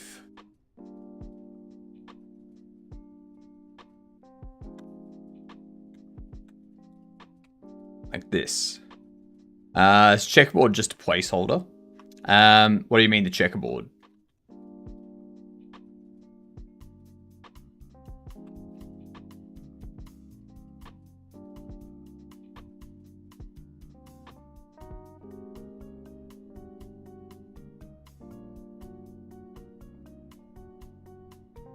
These are to outline the positions. Like, so it's to highlight where you can and can't place things. So I place there, they disappear. And then I grab this one. And you see how if this is overlapping something, it goes red because you can't have them overlapping. I hate to Oh, say you're talking it, about but the those. trap that is UI These development things. has had me trapped for the last 3 hours. Yes, these are all placeholders. All of the icons in the UI are just placeholders at the moment. I've still got to create all of those icons, but I'm not leaving those textures as placeholders. Like, I'm not just gonna have a bunch of purple and black textures throughout the UI.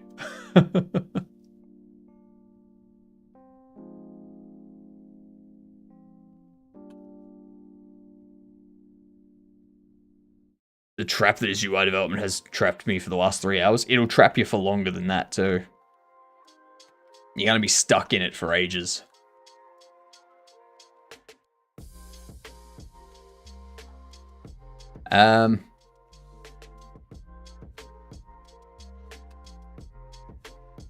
Goes overboard with ray tracing, goes live with placeholder textures. I ain't ray tracing shit. I'm ray casting to make sure that things are in the correct spot.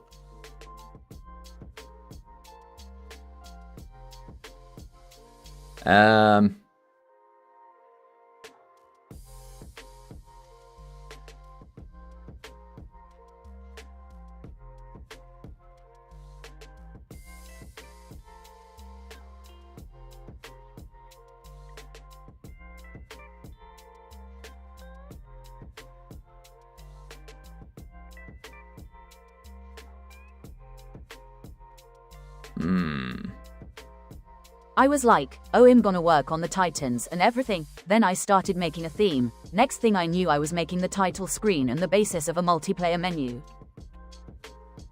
That should probably be a plus. Maybe. I don't actually know. I think I need to take into account direction too.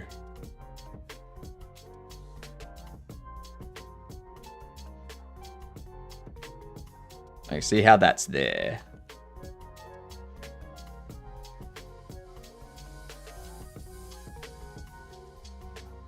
Now it's offset even more to the side to a point where I can't see anything.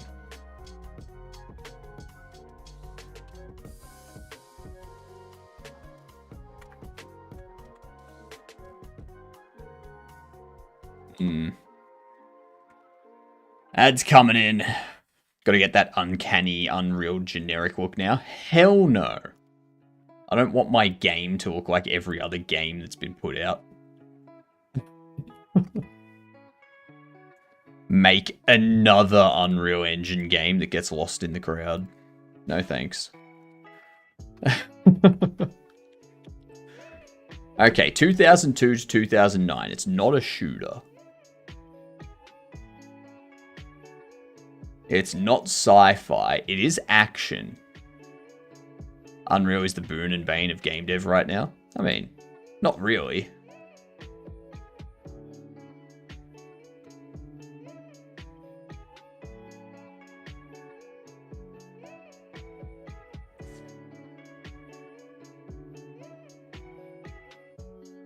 Sonic Unleashed.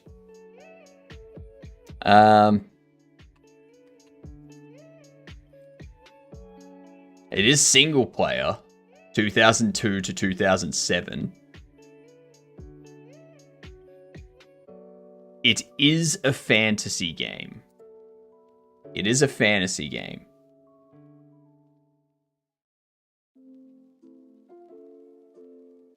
It is an adventure action fantasy that is single player. We can try Kingdom Hearts 2. Alright, it's third person only. It's RPG, adventure, action, fantasy. I don't think it's Oblivion. I think Oblivion was a little bit earlier than 2006. I think that was like 2003-ish. Oh no, Oblivion is 2006. There you go. Alright, it's a action, fantasy, historical, third person. Historical third person. How is it fantasy and historical? No, Monkey Island would be point and click.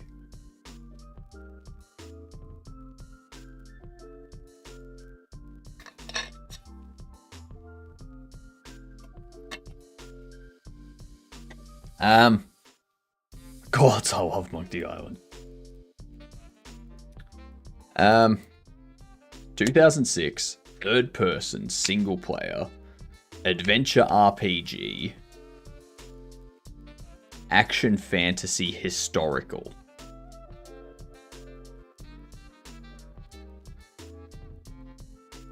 It's not is it Ubisoft? We can try Ubisoft. No, not Ubisoft, Assassin's Creed. No, it's not Assassin's Creed.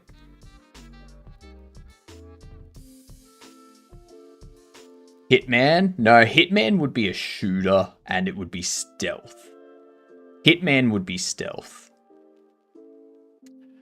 What about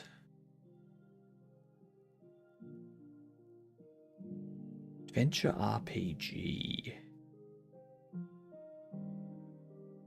Ooh, what if this is a Final Fantasy?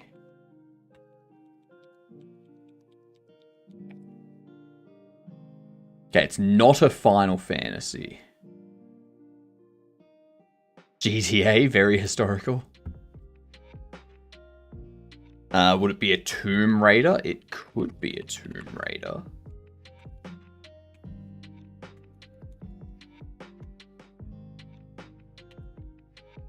No, it's not a Tomb Raider. Not a Tomb Raider.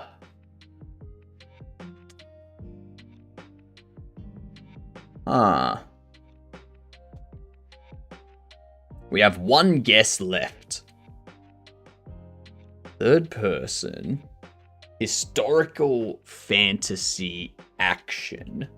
RPG adventure. From 2006. Must be a game we've never heard of? Probably. And there was much rejoicing. Yay! Ads are over. What the hell is this? How is it historical and fantasy? Those two things don't go together. If it's fantasy, it's obviously not historical. If it's historical, how the fuck is it fantasy? You can't change history and then go, oh yeah, this is historical. Like, no, it's not. It's fantasy. It's made up. Is it a Dragon Quest or something? How is Dragon Quest historical? I've never played Dragon Quest, so I've got no idea.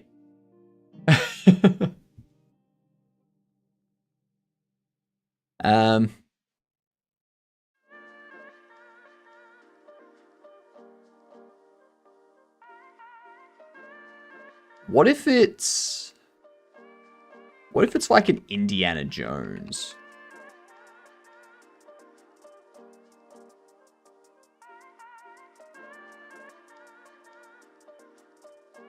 Indiana Jones and the Fate of Atlantis. You know? Something like that. Something random. No, it's Okami. Yeah, how the...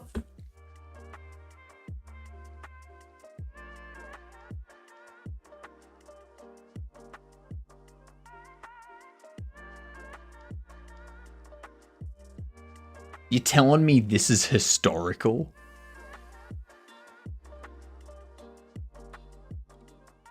You're telling me this is historical?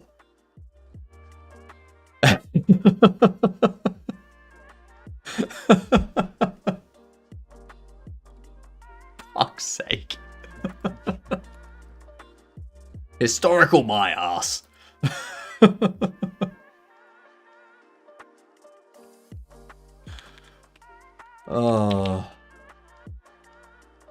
2002 to 2009. You want to go Mario? It's not going to be a Mario Kart because it's PC and it's Xbox. It's an action.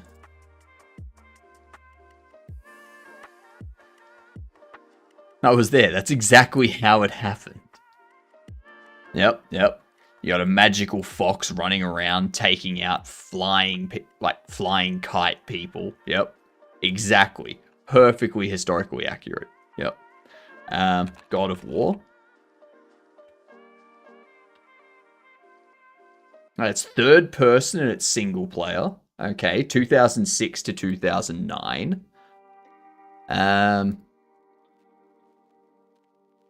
Okay. It's fantasy. This one is fantasy only. It's fantasy only because historical is already marked as false. Okay? So it's action, fantasy. Oblivion? No, Oblivion has first person as well.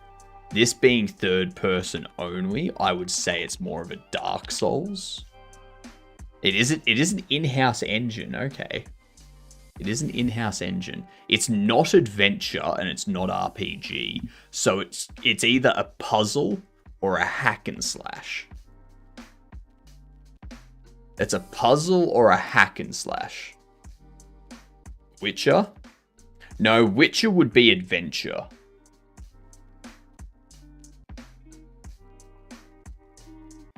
It's not adventure, it's not RPG. So we could try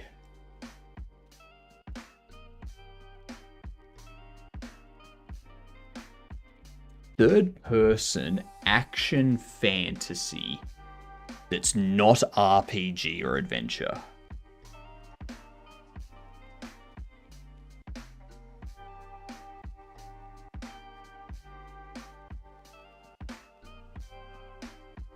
Feels like one person's arbitrary against another's. Could be. Devil May Cry.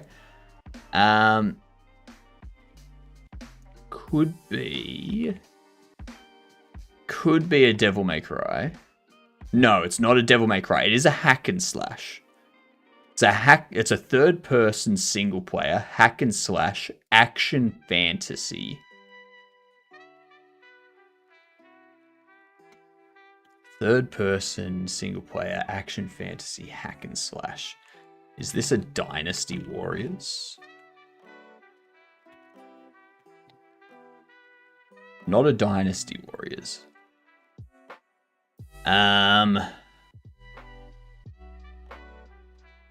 We know it's not PlayStation 2 and it's not Xbox. So it's not like something that was re-released or anything like that. A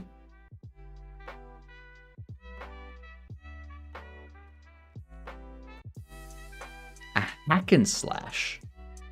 What hack and slash was there back in 2006 to 2009? Bayonetta? Back in that time frame? Nah.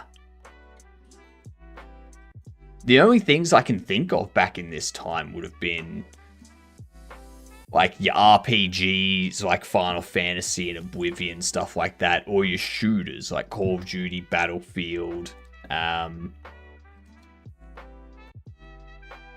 Doom. Is it Final Fantasy? It's not an action adventure. Like, it's not an adventure game. It's not an RPG. It's only hack and slash.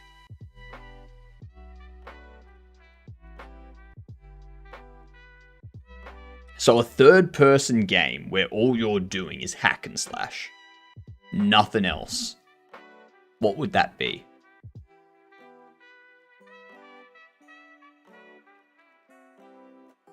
Samurai Warriors? No, that wouldn't be hack and slash, and that wouldn't be single player either. You can play that multiplayer and stuff. It was Baldur's Gate around that time. That's isometric. It's not third person. Monster Hunter. I would consider Monster Hunter adventure. Monster Hunter would be an adventure game. It would, yeah. Oh, yeah, multiplayer. I do have friends, definitely.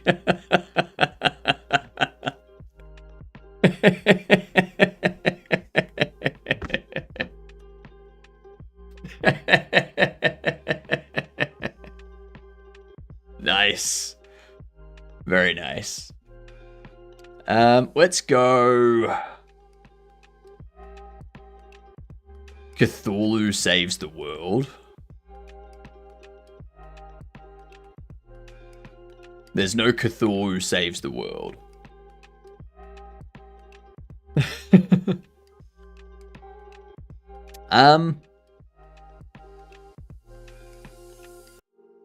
Hack and slash has me thrown.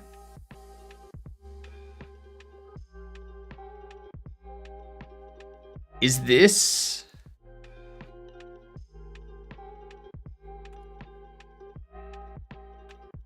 Is it Dead Rising? No. It's 2007 to 2009. 2007 to 2009. Bayonetta. Bayonetta was back in 2009? Holy crap!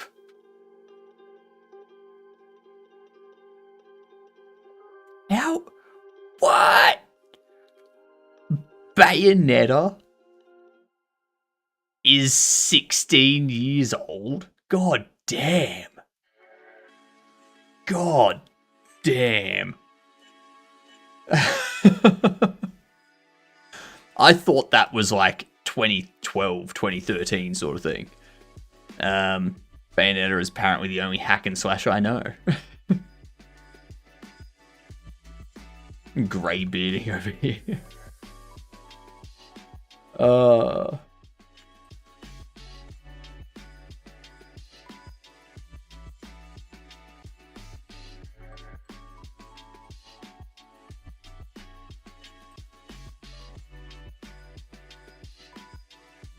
Here's something I'm gonna do.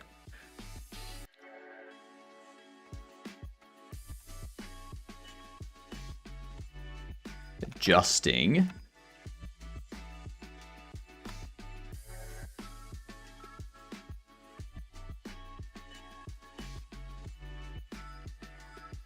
Snapping.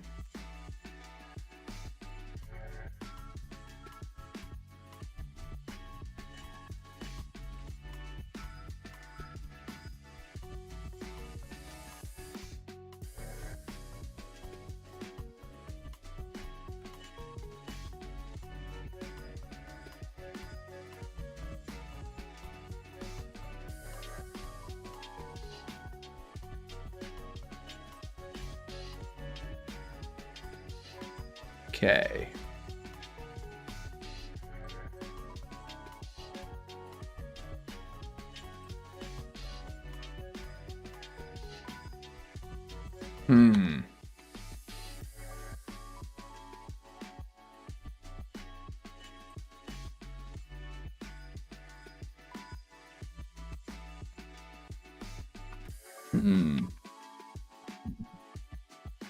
Where'd it go? The snapping's not working, Null. It's just, it doesn't like to snap. It tries to snap and then it like shoots itself off.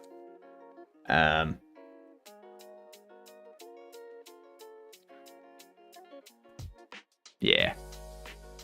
If you dyed your beard orange, red, and yellow, it would look like a rocket-powered floating head. Nah. I'm currently building my 3D world to occupy. So I'll probably change myself to a holographic projection at some point.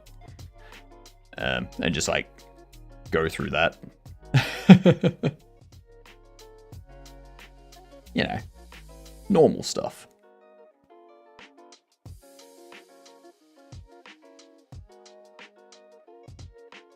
So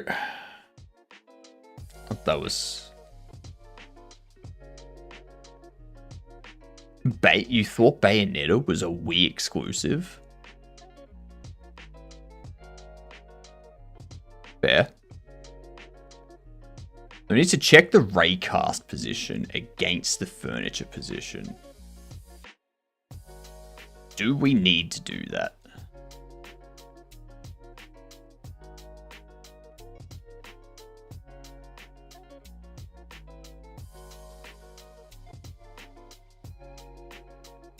I'm a floating head, Moon. I'm a floating head. I don't wear clothes. Thinking that I wear clothes is an insult. If I'm being honest, I only know Bayonetta from Smash.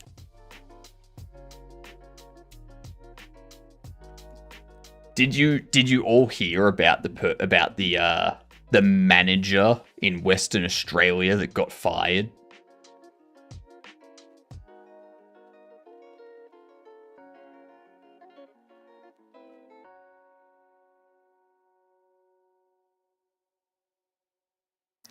So there was like a company training session or something like that, like a thing involving multiple like people from the company.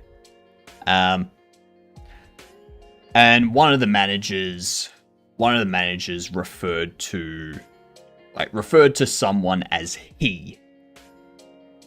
And then someone else pointed out that person actually doesn't go by he, they go by they, them. The manager that said he went, oh, okay, sorry, didn't know. So they apologized and continued on. There was then a formal complaint made, and the company told the manager that they had to provide a written apology. And the manager went, no, I already said sorry. And there's nothing, like, you can't compel me to call someone they, them. You can't do that. There's no law saying you can do that. They then fired that manager.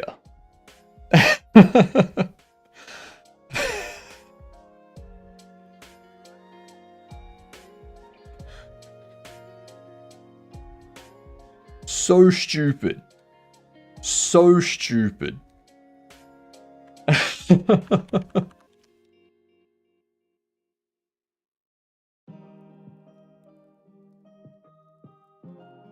I hope he's suing the company. I hope he is suing the company.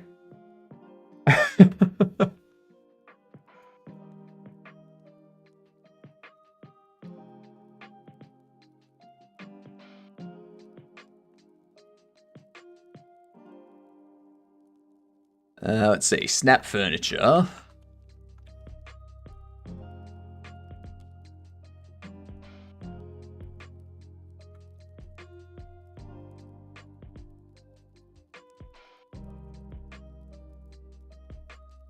This snap needs to be fixed.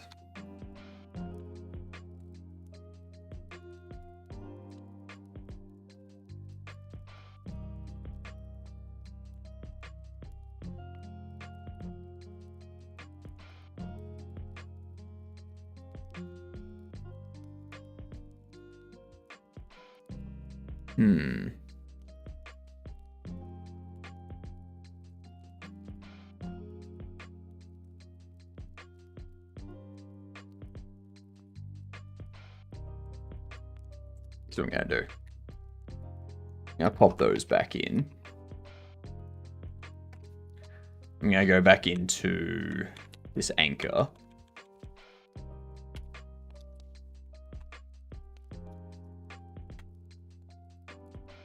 Anchor entered. Anchor exited. Let's see what happens.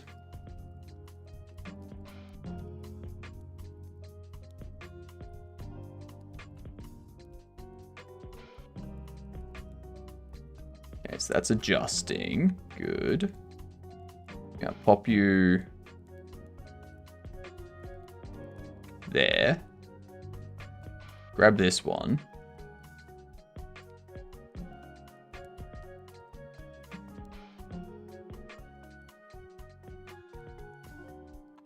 What does they, them exactly mean?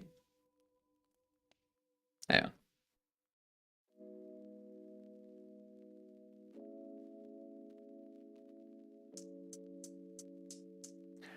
It's just a way of referring to someone. So instead of saying he, him, you say they, them. That's it.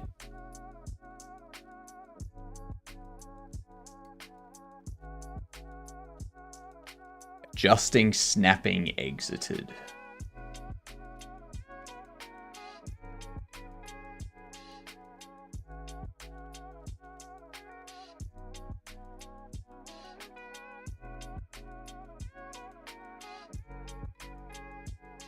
Yeah, it's just neutral stuff.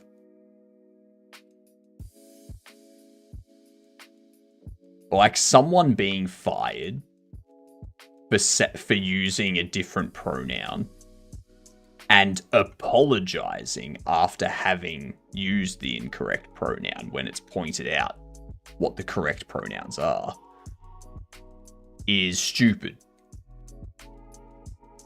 Doing that kind of thing is what causes people to go against that stuff.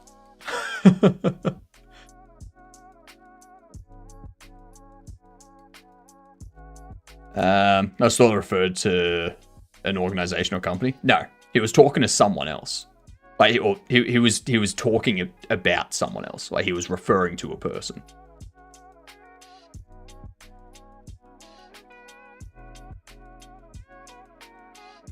Like, I can understand if he refused to apologize in general, and even not even firing him for refusing to apologize in general, but if he had made fun, then sure, fire him for making fun.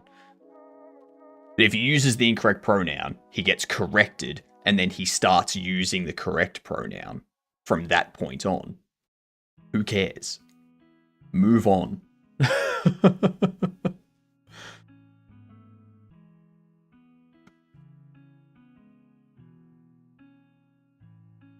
Use that pronoun for my studio in GitHub. It's just... yeah. People need to get outside more.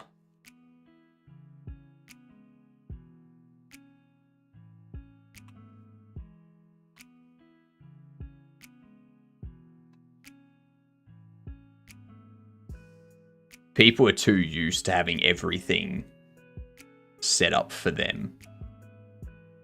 When something isn't set up for them, they don't know how to process it and they have a hissy fit. So,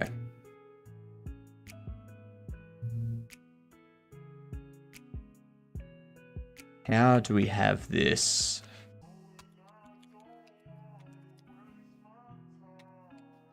In here, I'm gonna have this return a vector 3.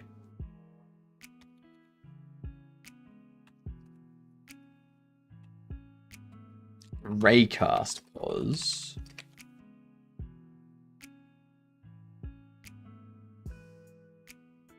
actually adjusted.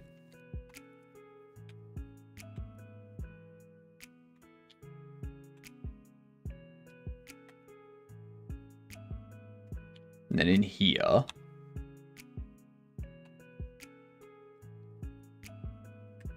we'll do that.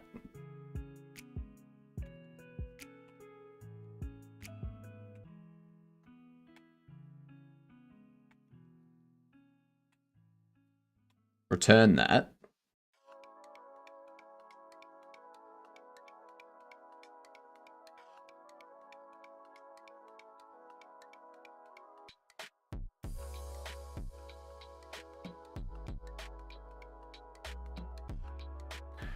Otherwise, we return. Some people just need to be hitting the head with a really big stick. No, they don't need to be hitting the head with a really big stick. They just need to be taught that the world is not customized for them. They don't live in a universe that is designed around them. That's it.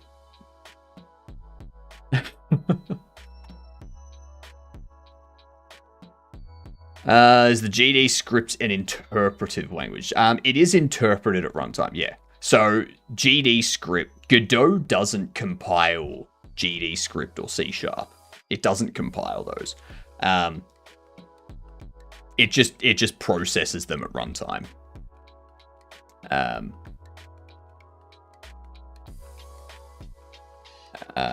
Raycast. Actually, we'll do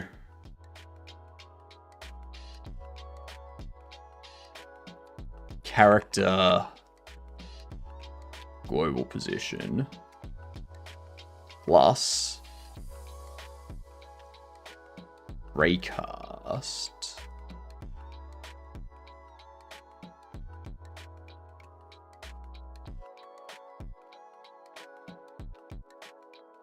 target position.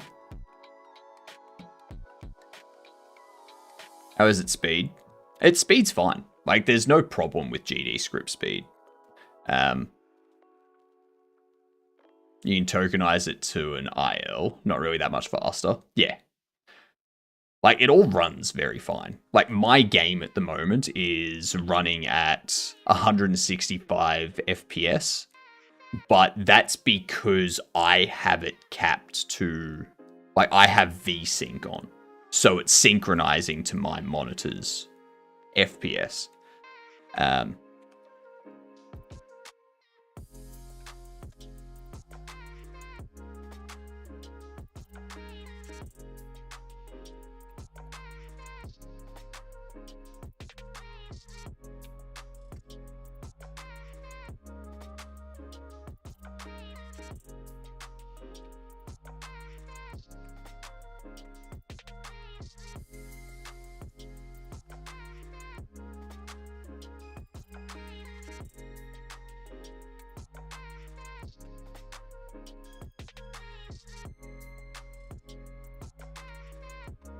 think I can do this.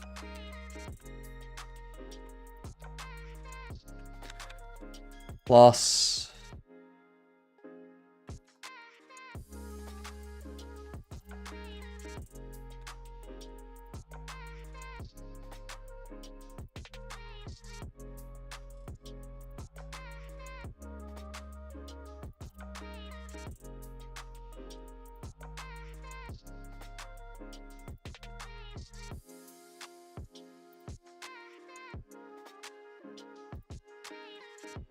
I can just do that. And this will be...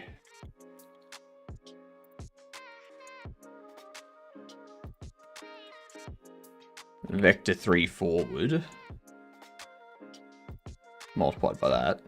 Now, is this the ray's destination point relative to the raycast's position?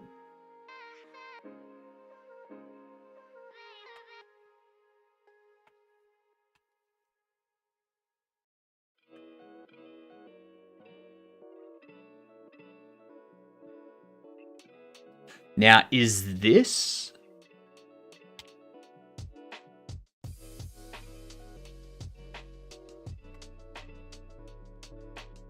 Do you think it would be too distracting to have a scrolling bar on the top of the UI? Won't provide any function, just scrolls. Yes. Yes, it would.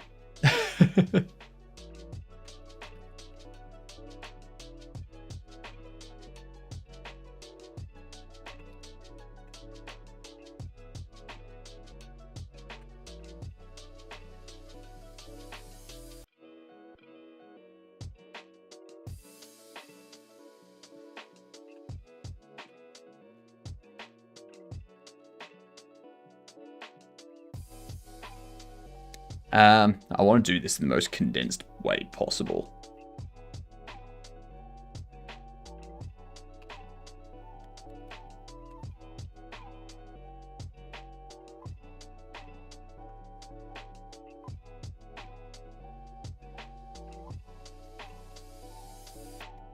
So this needs to be a vector 3.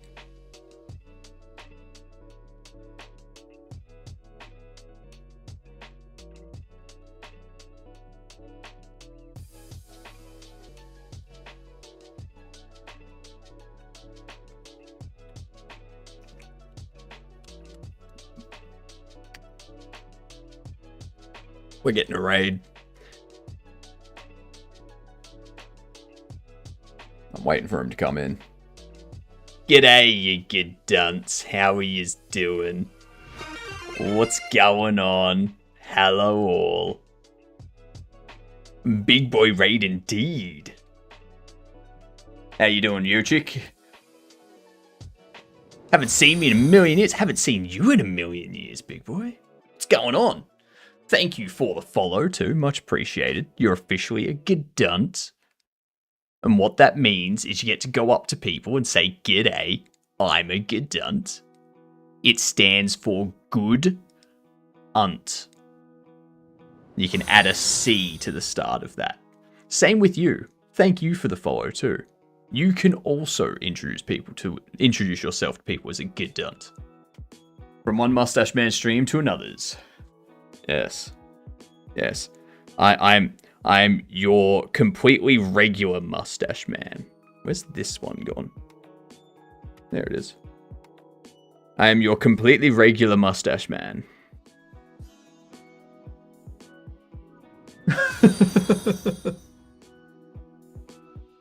Getting up there. It's almost taller.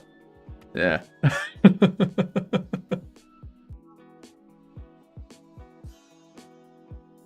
How'd you manage that? I started growing it and I never clipped it. Yeah. Yeah. I think last time I measured it, like 3 days ago, it was about 36.5 centimeters long.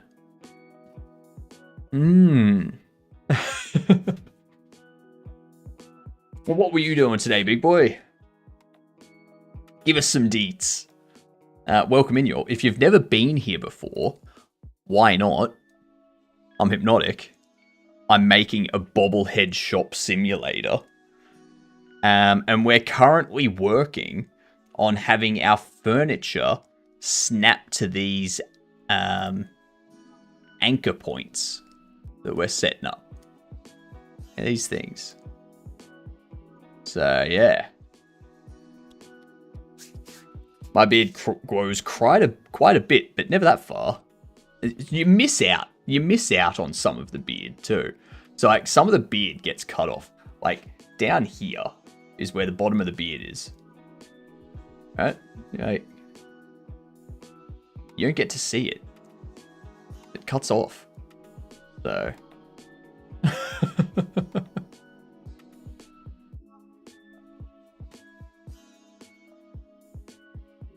was going insane trying to figure out Crash. And it just kept closing without throwing any error. Finally found it though, through trial and error. And it had to do with me saying get tree create tween instead of just create tween. Fair enough. So, you were doing get tree create tween on something that wasn't in the scene tree? Is that right?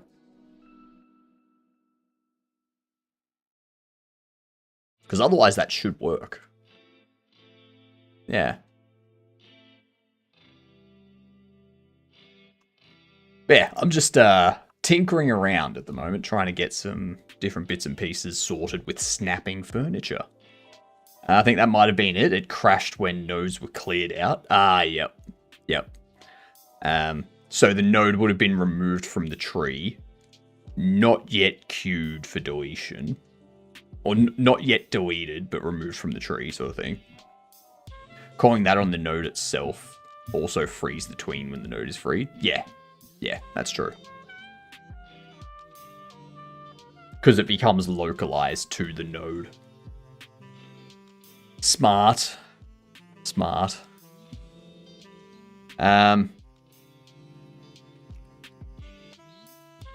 Vector 3.0 plus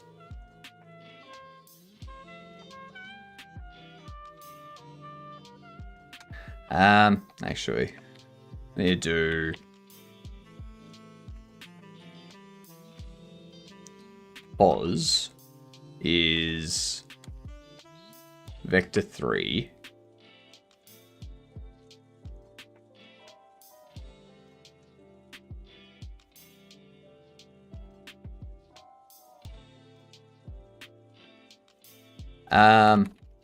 character position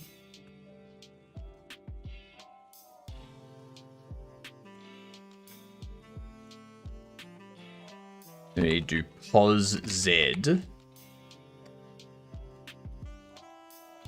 plus equal that, and then return pos, not poos.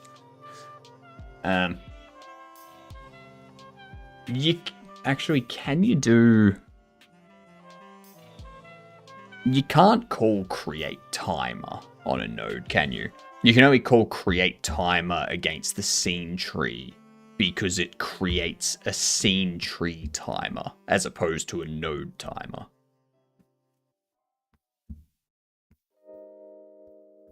I think that's the thing I was thinking of. But yeah.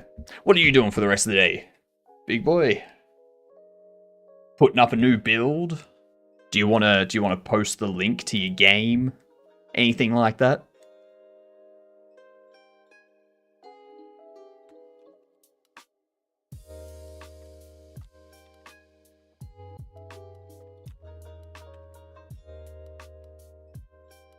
I think that one's still gonna have an error.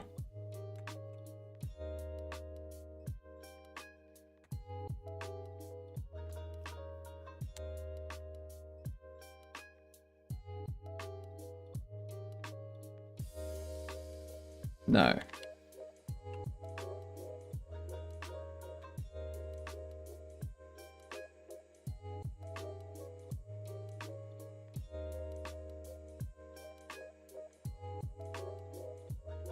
I don't think that's correct at all. Hang on.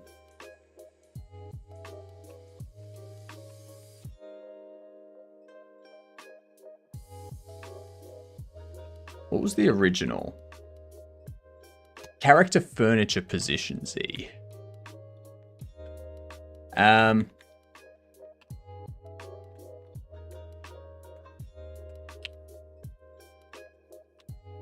Vector 3 equals character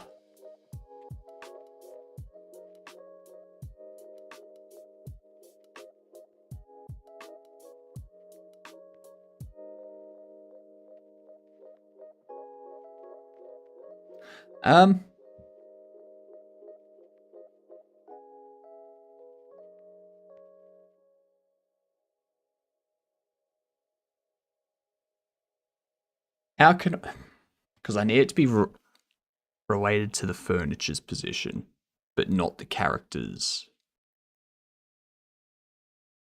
So the furniture already has an offset, but the furniture's position would be relative to the characters. So I should be able to do a vector 3.0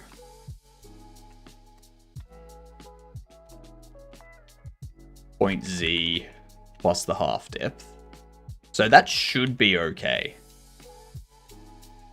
because we're doing it based on local position, not global position. So we return pos. Then down here, we can return character position.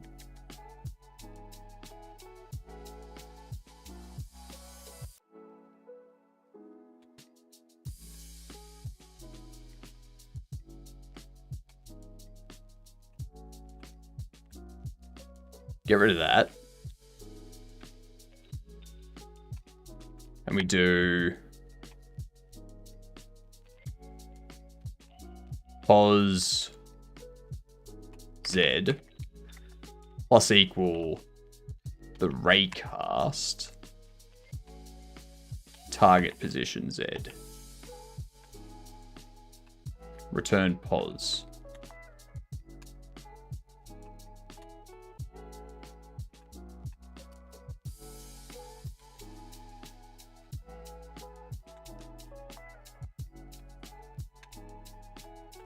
So that's what we need to do for that, I think. And then in here, so this returns the adjusted pos. Actually, let's do new pos. And we can go character. We can go new pos. Actually, character, furniture, position equals this. And now you get rid of this and do new pos.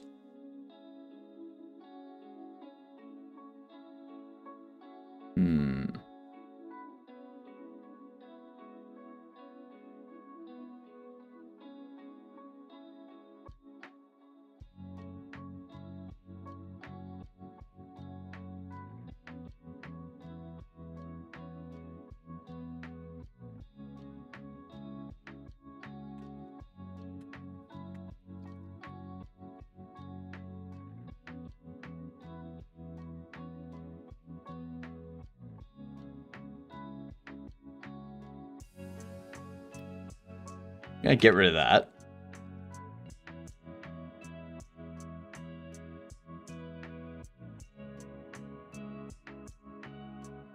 Under here, we now have the adjusted position.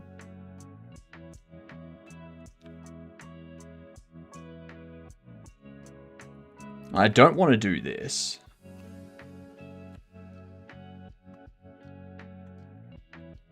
I want to do new pos equals that. So I want this to return a vector 3 as well. I want to go pos, adjusted pos, down here, return pos. So we do this. And then I need to check the distance of the current position and this position.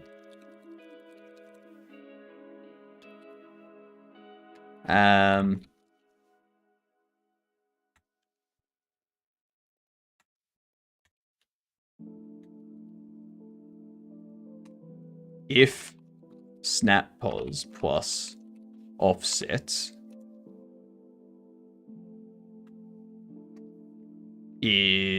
distance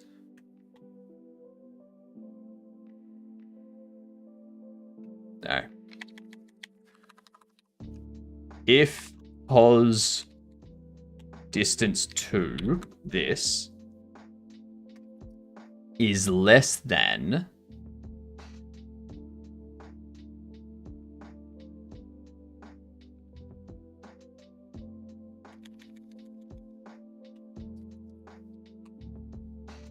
anchor size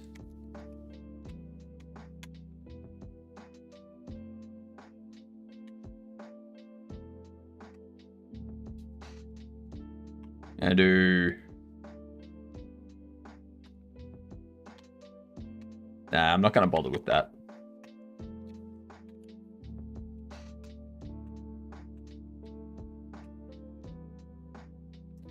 We'll do anchors.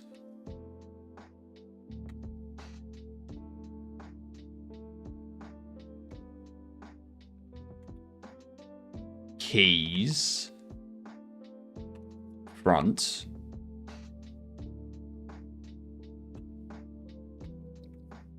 Shape? No.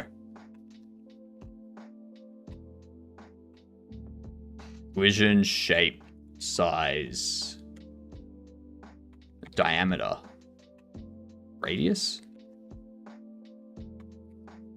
Radius. Let me check. We have collision, radius.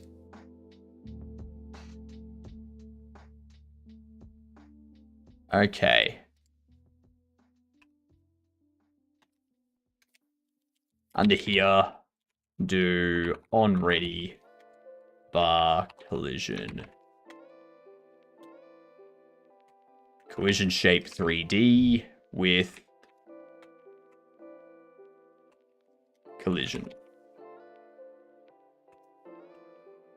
So if we do this,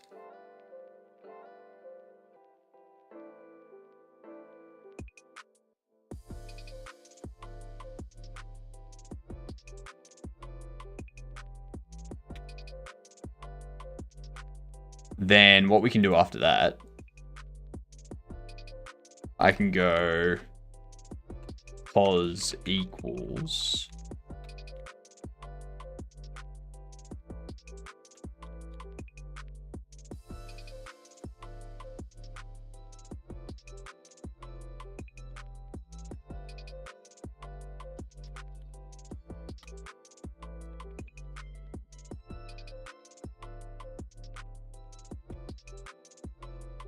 all right.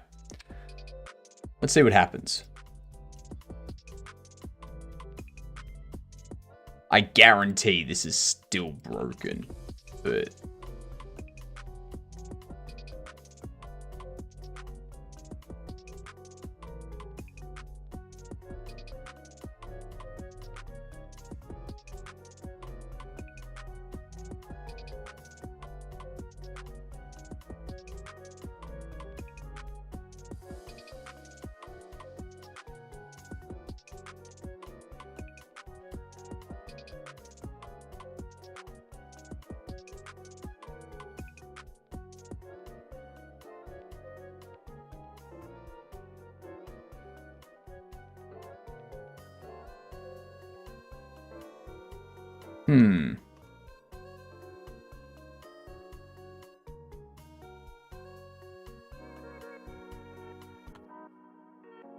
Huh.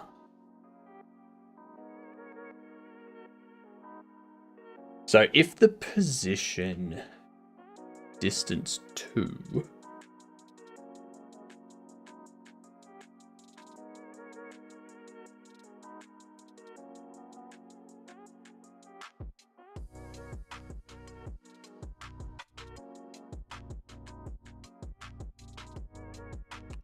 I think I need to minus the offset, don't I? Because if I minus the offset, I have the snap position. But that's the global position. And this is local position. So we have the global position of the anchor. We want to remove... We want to remove the local position from that global position.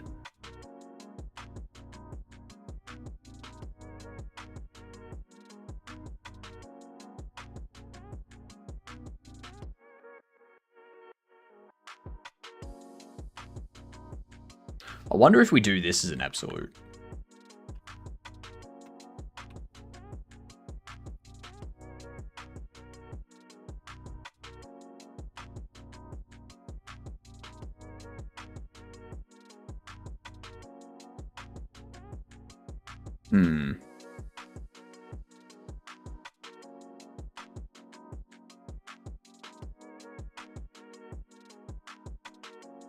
I don't know. I don't know if this is gonna work.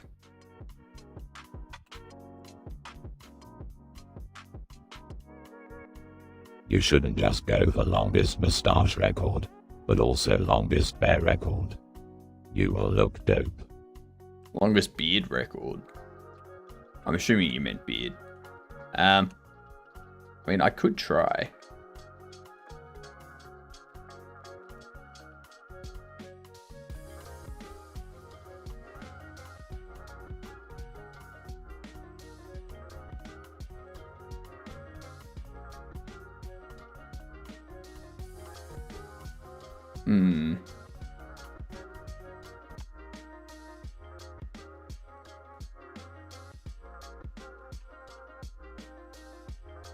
Print debug.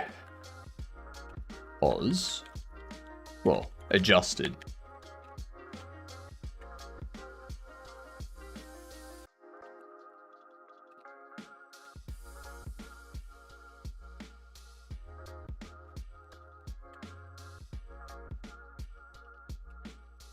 Print debug distance.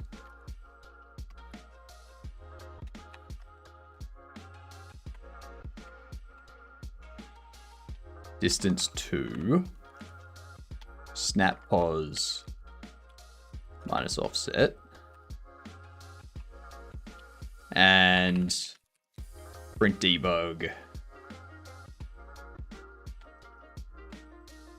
Pause. Pause. Let's take that, pop you underneath. Alright. Here's what's gonna happen. We're gonna hopefully have this work. I hope. I hope. Hoping against hope right now. God damn it. I need to fix up that purchase thing too.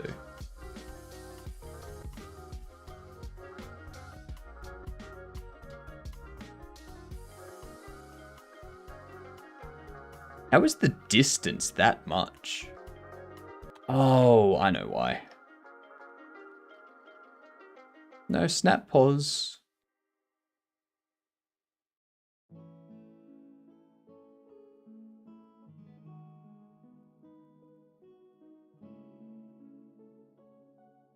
This needs to be global position, doesn't it?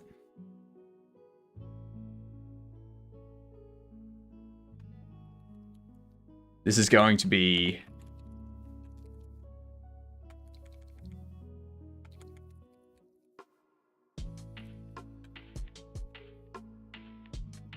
return character to global, which takes a local point of pos and returns the global. So this will be global. Okay.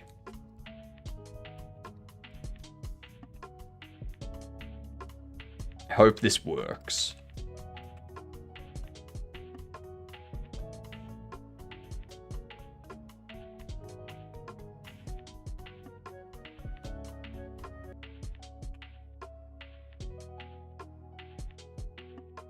Under here, you're set to adjusted pos.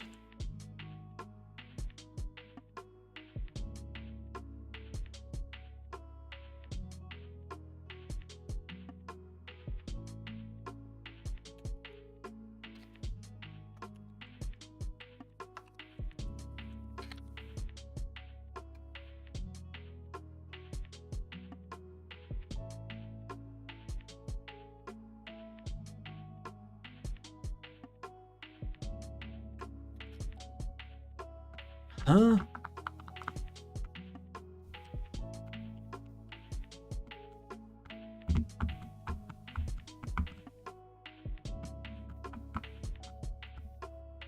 So we have the global position.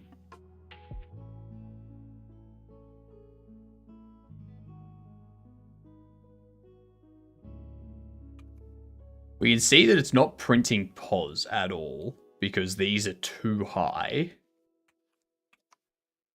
The distance is going into the thousands for some reason.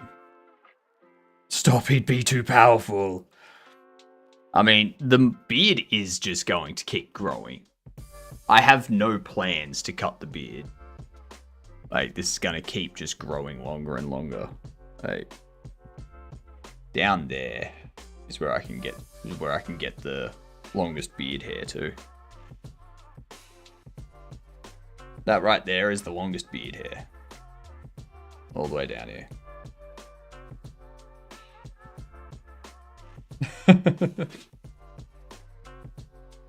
It goes. I don't know why this isn't working. We're gonna have to continue this tonight, I think.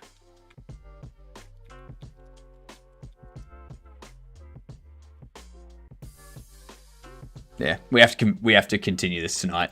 I don't know why it's not working.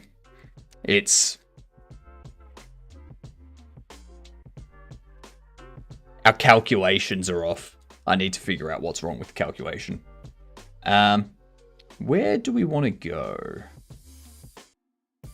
Got a lunch break and think? Yeah, I've got a lunch break. I've got to do some exercise. I've got to do some video editing stuff. I've got to do some 3D modeling, get my 3D scenes set up and whatnot, which is going to take a while, but you know, the more I work on it, the sooner it'll get done.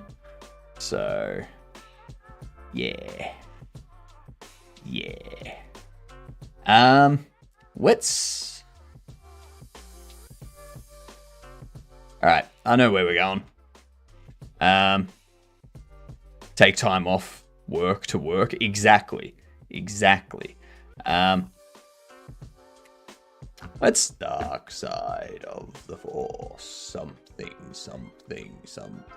Emperor. Something. Correct. Let's go see Colon. Haven't seen them for a bit. Let's see. Your day, you get dunce. That's the message. I do think I'm overcomplicating this too. I think I'm overcomplicating it, so I'm going to mull on it and come up with a simplified solution. So, in 5 hours, we will go on with that. 5 hours, we will keep triggering away with this and should be able to come up with something more simplified and go from there. Yeah. All right. Have a good one, all. I will see you in 5 hours. Good night, you dunce.